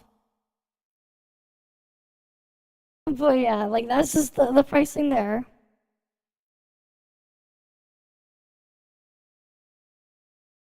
Wait, does they have another one that's interesting enough? It's always just funny to, like, watch these guys. Like, just his commentary over them. PS5 fanboys, salty Xbox marketing more JRPGs. Yeah, why not? Let more people play the game. Right, you guys know, like, that's just how I have always been my stance there. Right, just let more people play. Fuck exclusives. Let people just actually play the thing. That's what that's just what they want. Your mother told you people who don't understand computers shouldn't buy a console either. Fair enough. Right. Let's see this one. PlayStation 5 Pro was positioned as a premium product from the get-go. This was going to play Okay. games, but it would also play Twitter. So it was Play more Twitter, as kind of an nice. entertainment machine. We knew they were going to be somewhat arrogant. The next Scam. doesn't start until we say it does. And they Okay. would price their console to where they felt they needed to have it because they felt that they were untouchable. And then they dropped the price. In North America, the PlayStation 5 Pro. will be available at retail for $699. US dollars, $959. Canadian. Nobody was prepared for that. Yep. Back then, consoles didn't launch at those kind of price points. Yeah, It they was didn't. like, holy cow, we were high-fiving each other, people were crying. There were just all these ways that Sony had put their own foot in their mouth. Sony said it would be a privilege for people to work extra hours to afford their overly priced console. Yeah. Ready for some fun today? Keep treating me right, darling War Machine. She even said that, like, they You know, they Little want a Pony gaming once console, told go me back that and buy an the NES. PS5 Pro was doing things the RTX Yeah, why not? 4090 could never do. And guess what? This thing's more powerful than a 4090. No. It is. A friend of mine, he called me. He has a 4090. He was like, look, I struggle with this. You know, he said he's struggling with it because he's seen that this thing do things that the 40. Sure. Where'd he get that information from? What have they shown on the PS5 Pro that it's doing something the 4090 can't do? 4090 can't do. It's not going to do this. It's going to struggle. Where have they shown this? Because, like, this dude is just talking out of his ass. But that can't be true because the 4090 actually did something the PS5 Pro can't do. It was actually capable of selling out. Yep. That is true. That is true. Back up. We will defend ourselves. We will defend ourselves. Easy. It's just a joke. God damn. Yes, it's no news. The PS5 Pro has not sold out. For a second, you thought Deadpool was in the voice chat. Usually brand new hardware nearly instantly sells out. That's mostly because of scalpers, let's face it. But surprisingly, this time around, the scalpers knew better. They didn't actually buy the entirety of the PS5 Pro stock. As it seems, even they knew 3 years from now, this thing will be about $400 to $500. And then the PS6 will be right around the corner. So these things are actually going to lose their value over time. They're not going to be worth more. That's why the PS1 edition of the PS5 Pro sold out. That was actually a limited run that's going to have more value over time. The PS5 Pro, however, doesn't seem to be such a sought-after piece of hardware. Because why came to many people's surprise. As we speak, I was able to still put one in my cart and check out for the pre-order. Which means there's still plenty to go around. Oh yeah, for sure. Speaking of which, I better actually take that out of my cart for somebody who actually wants to buy it. Now, Sony says due to high demand, there's a limit of one console per order, but I've not had a single problem putting this in the cart all week. I think it's fair to say the price point of this device has most certainly affected its popularity. That, of course, doesn't mean the device is a complete flop, but it's hard to deny that Sony was for sure expecting for those pre-orders to sell out nearly instantly. And that didn't happen this time around. Seeing as how the Xbox One X and the PS4 Pro both had their pre-orders sell out when those consoles were originally released. I don't see the point of one The reason for that either. is, yet again, the price point. Having a console like the PS5 Pro at the bare minimum be $700 without a disc drive and stand is overpriced in just about any economy and defeats the entire purpose of a console. They're never supposed to be able to match PC-like settings. They're not supposed to be PC replacements. I mean, for decades, that was the net positive about a console, right? Is that it's affordable, hassle-free, all-in-one unit that doesn't require any tinkering. The demand for more powerful console hardware is just not as high as the demand for more affordable consoles. That is the market they're supposed to cater to from the very beginning. It's counterintuitive to start making them nearly the exact same price as an entry PC. Let's say the PS4 Pro sold out in seconds. Sure. Yeah. Real simple question. What if they made less back then, and this time they made more? Bum, bum, bum. Oh my gosh, that would mean that they wouldn't sell out as fast. Like, so you have the PlayStation 5 on pace to surpass the PS4, and you're like, well, allegedly the PS4 Pro sold out in seconds, which isn't true, but let's just imagine that it did. We like entertaining the nonsense headcanon fan fiction that these guys write, so let's just entertain it. Yeah, the PS4 Pro sold out in seconds and the PS5 Pro didn't. Well, maybe, I don't know, they made more. Maybe production's more streamlined, so maybe they can take more pre-orders. Maybe they plan to make more. Maybe they already have more made than last time. Like, who knows? You don't know any of that. Oh, I'm gonna have to stop you right there, Moko the Gorilla. Are we really supposed to believe Sony made a surplus of the PS5 Pros? Do you really think they produced a high quantity of these? No, absolutely not. Sony, just like Microsoft and Nintendo, are in the business of artificial scarcity. They almost always back in the 1950s, a car used to cost around in order for them to $700. sell out and create that demand. Yeah, There's no I way wouldn't be Sony surprised. overproduced an amount that they would just leave rotting away in a warehouse. This time around, they do have a better estimate of how many they should produce, thanks to the PS4 Pro. The thing Sony isn't accounting here, and you're not accounting here, is the massive difference in price from the last generation of Pro consoles. Sony selling it at this price point with no disc drive and stand included goes to show you that it's costing them a fortune to make this. The last thing they want is to have more than they can sell. Now, admittedly, Reforge is right about this one thing here. We won't know until actual sales figures are put out there. But what we do know is not a single person is struggling to get the standard PS5 Pro. Aside from its price point, it is one of the easiest pieces of hardware to actually get your hands on. I mean, I believe even the PS Portal sold out before this thing. Yeah, the PS Portal did sell out. The possibility that there's enough to meet everyone's demand, I don't know.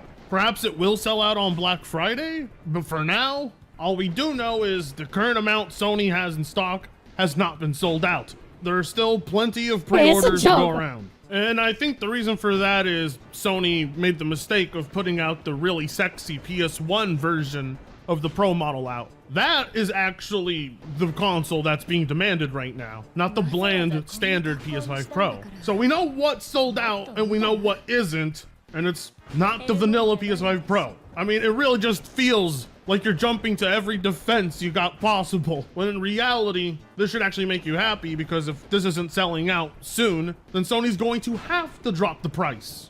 Maybe the chip shortages aren't real this time. Yeah, who knows? Maybe they were able to shore up enough chips. Maybe they were able to shore up enough raw materials. We don't know. Like, until you have that information, then you can commentate. You can say, oh, they made this many and they sold this many. Now we can compare that to the same window of time as the PS4 Pro. Until you have that information, you are quite literally commentating on air. It's like, what? They're not selling as fast. You have no idea how fast they're selling because you don't know how many they've made.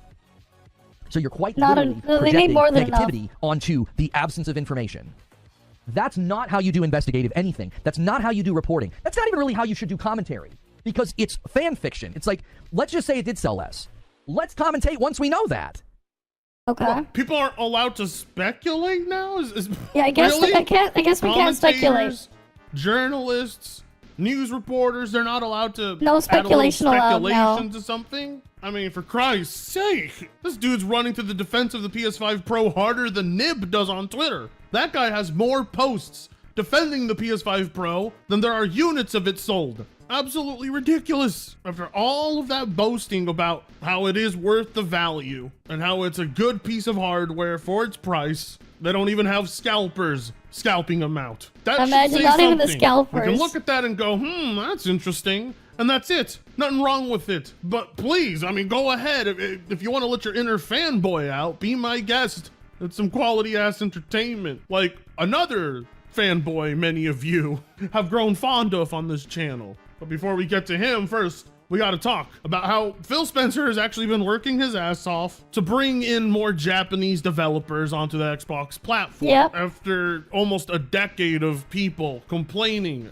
and being very vocal and letting it be known to Microsoft that there is a demand for JRPGs here. Seems Phil is finally listening and has been doing a great job of actually promoting the platform to Japanese consumers, although I don't really think it's going to change the numbers enough. To see Phil over there actually trying to do something like give content to his consumers, you know, doing his job, that's good news. For that reason, Square has made it known that they do want to bring Final Fantasy 16 to PC. There is no date, there is no confirmation of when this will happen, but it's been stated numerous times, and it's, you know, even come out of their mouths themselves. They want that Xbox port. This is great news, as Xbox is in dire need of getting as much content as possible, as they have missed out far too many times. And it's for that reason Microsoft got the marketing rights to the JRPG metaphor. Would you look at that? Microsoft actually spending money to market their console brand for a JRPG. Wow. I never thought I'd see the day. Not you'd figure this is cause for celebration for, you know, a platform that's been missing out on a lot of games recently. A platform that, you know, needs to do better in order to provide Sony proper competition, but no. Some cannot mask their inner pony. They were so salty. And instead of just showing you a dozen random tweets from nobodies, I'm gonna show you the Ant Queen himself. Alice is terrible at marketing. God damn. What the fuck is this Mighty Keith doing, man? Like, he lost all his respect, like, not, like, after, he basically proved he was, like, one of these crazy people console warring. They should have never let Xbox have the rights to advertising. JRPGs do not sell well over there. I still got people telling me they thought Metaphor was an Xbox exclusive. Get this game when it comes out. Man, it's fire. It should have been me, not him! It's not fair! It's not fair! Wow! Gotta love that. Talk about a total lack of self-awareness. I would just say one thing, Keith. You're never going to beat the pony allegations. You are 100% a PlayStation fanboy.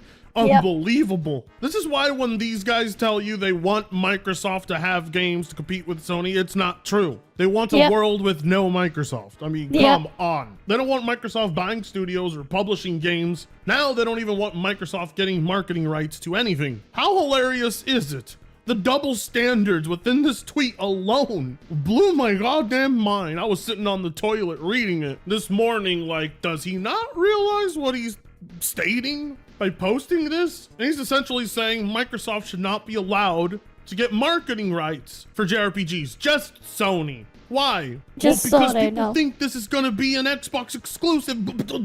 Wow, you mean the same strategy Sony uses that you adore them for? Bitch, please shut the fuck up, Keeve. Everybody knows it's coming to PlayStation first off. Okay? So Microsoft getting marketing rights is only to help them actually promote it and sell it on their platform. Let people who know that have an Xbox, hey, you're included with everybody else. But even then, I mean, isn't that what you guys want Microsoft to do anyway? To attract more consumers to their platform? Just like Sony does it. This is organic, right? Unbelievable. Like, wow. The hypocrisy is baffling. I know, it's crazy. Literally upset that Microsoft is actually doing what they're supposed to do. Absolutely amazing. How much these PlayStation fanboys put Microsoft in a damned if you do. I mean, there's another set of Genshin revenue, man. You know, there's a set, you know the people in China, if they play a cloud version of Genshin, right? If they play the cloud version, that's actually tracked differently. That's a completely different app.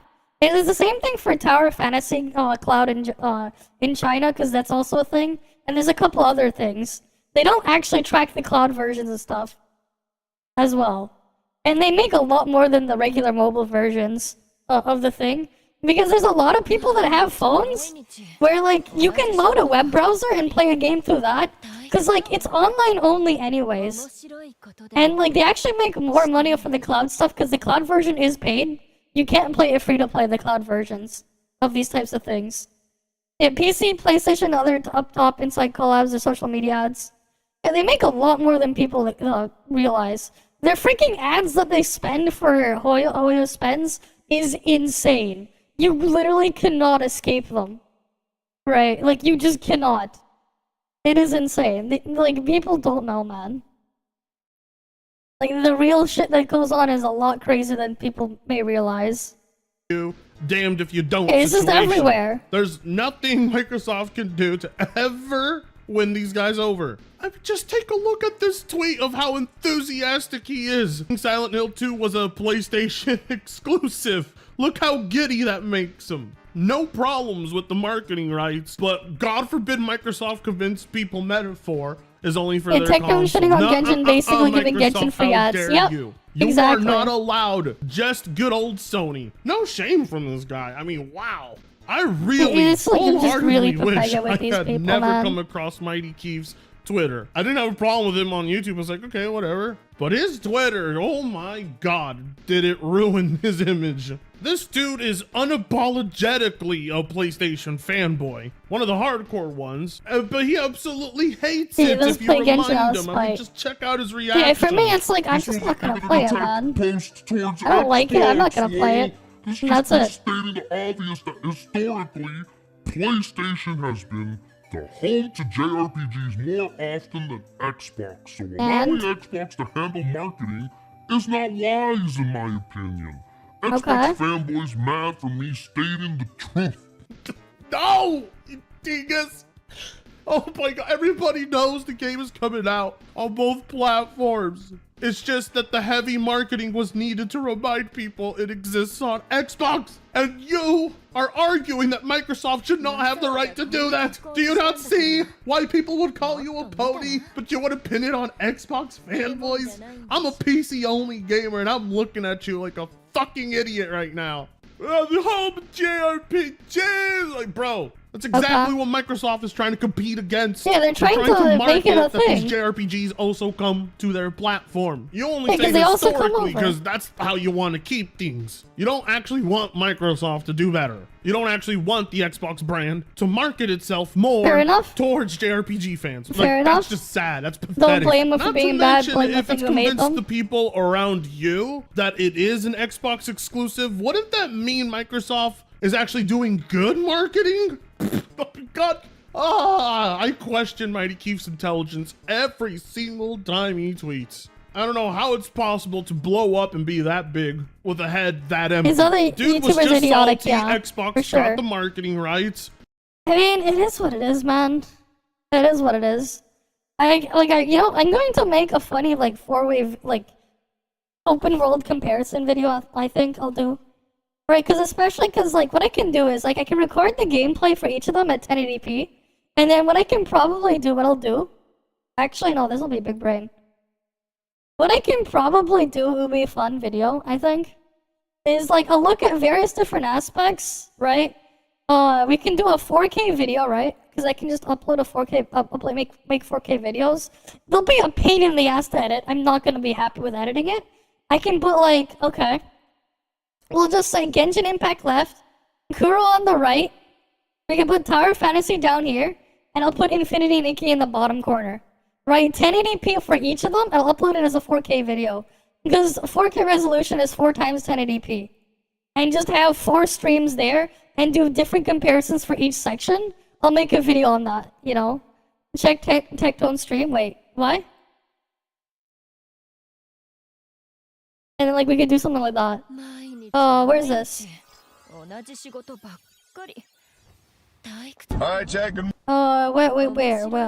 What? No, he don't stream here. Is he live? Fourth step of the process is called fixation, because it fixes the oxidation at the desired level. Which can be anywhere from 8 to 85%, depending on the variety of oolong in production.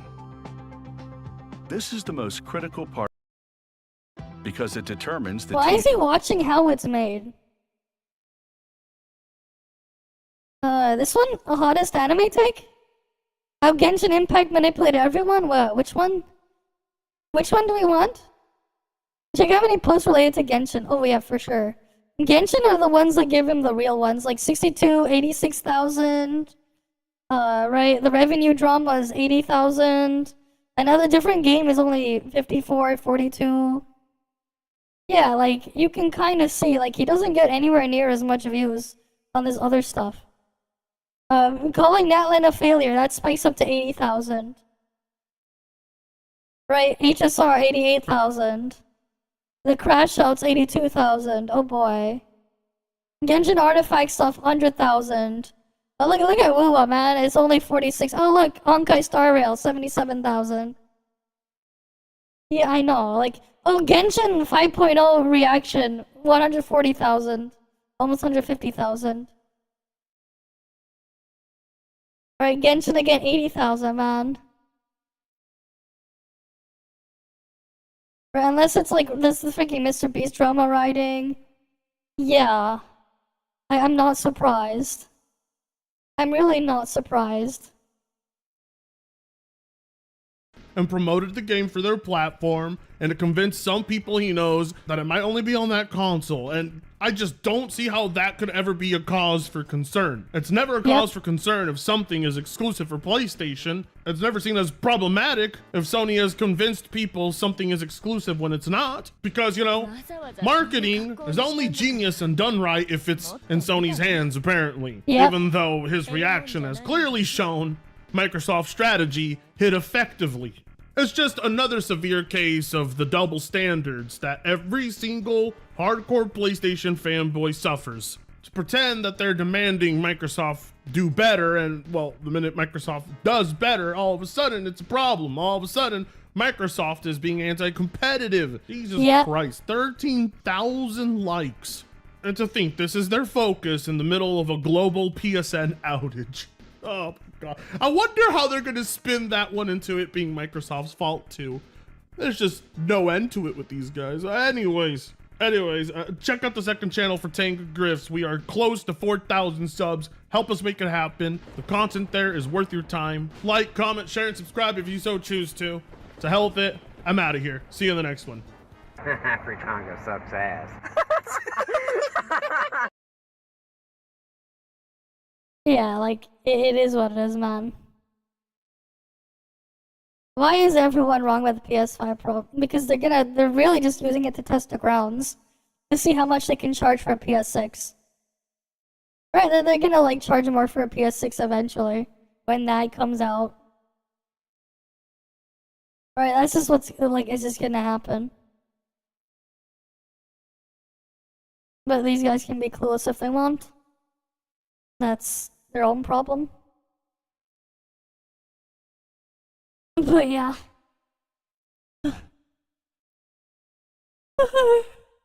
At this point though, we've been live for like, what, 7 hours? Right, it's like 6:30 in the morning. I think this is just where we'll end it off for the night. As usual though, thank you guys all for stopping by. Right, yeah, they'll lose billions in the Pro, there won't be a PS6. No, there will be. Don't worry. They won't lose money on it. Trust me, they won't. But yeah, I'll see you guys all again next time, right? You guys have a good day or night wherever it is you guys are. I'm gonna go get some rest or sleep. But yeah, out of all the regions, CN followed by Korean communities are shocking. Okay. But yeah. Alright then. See you guys. See ya.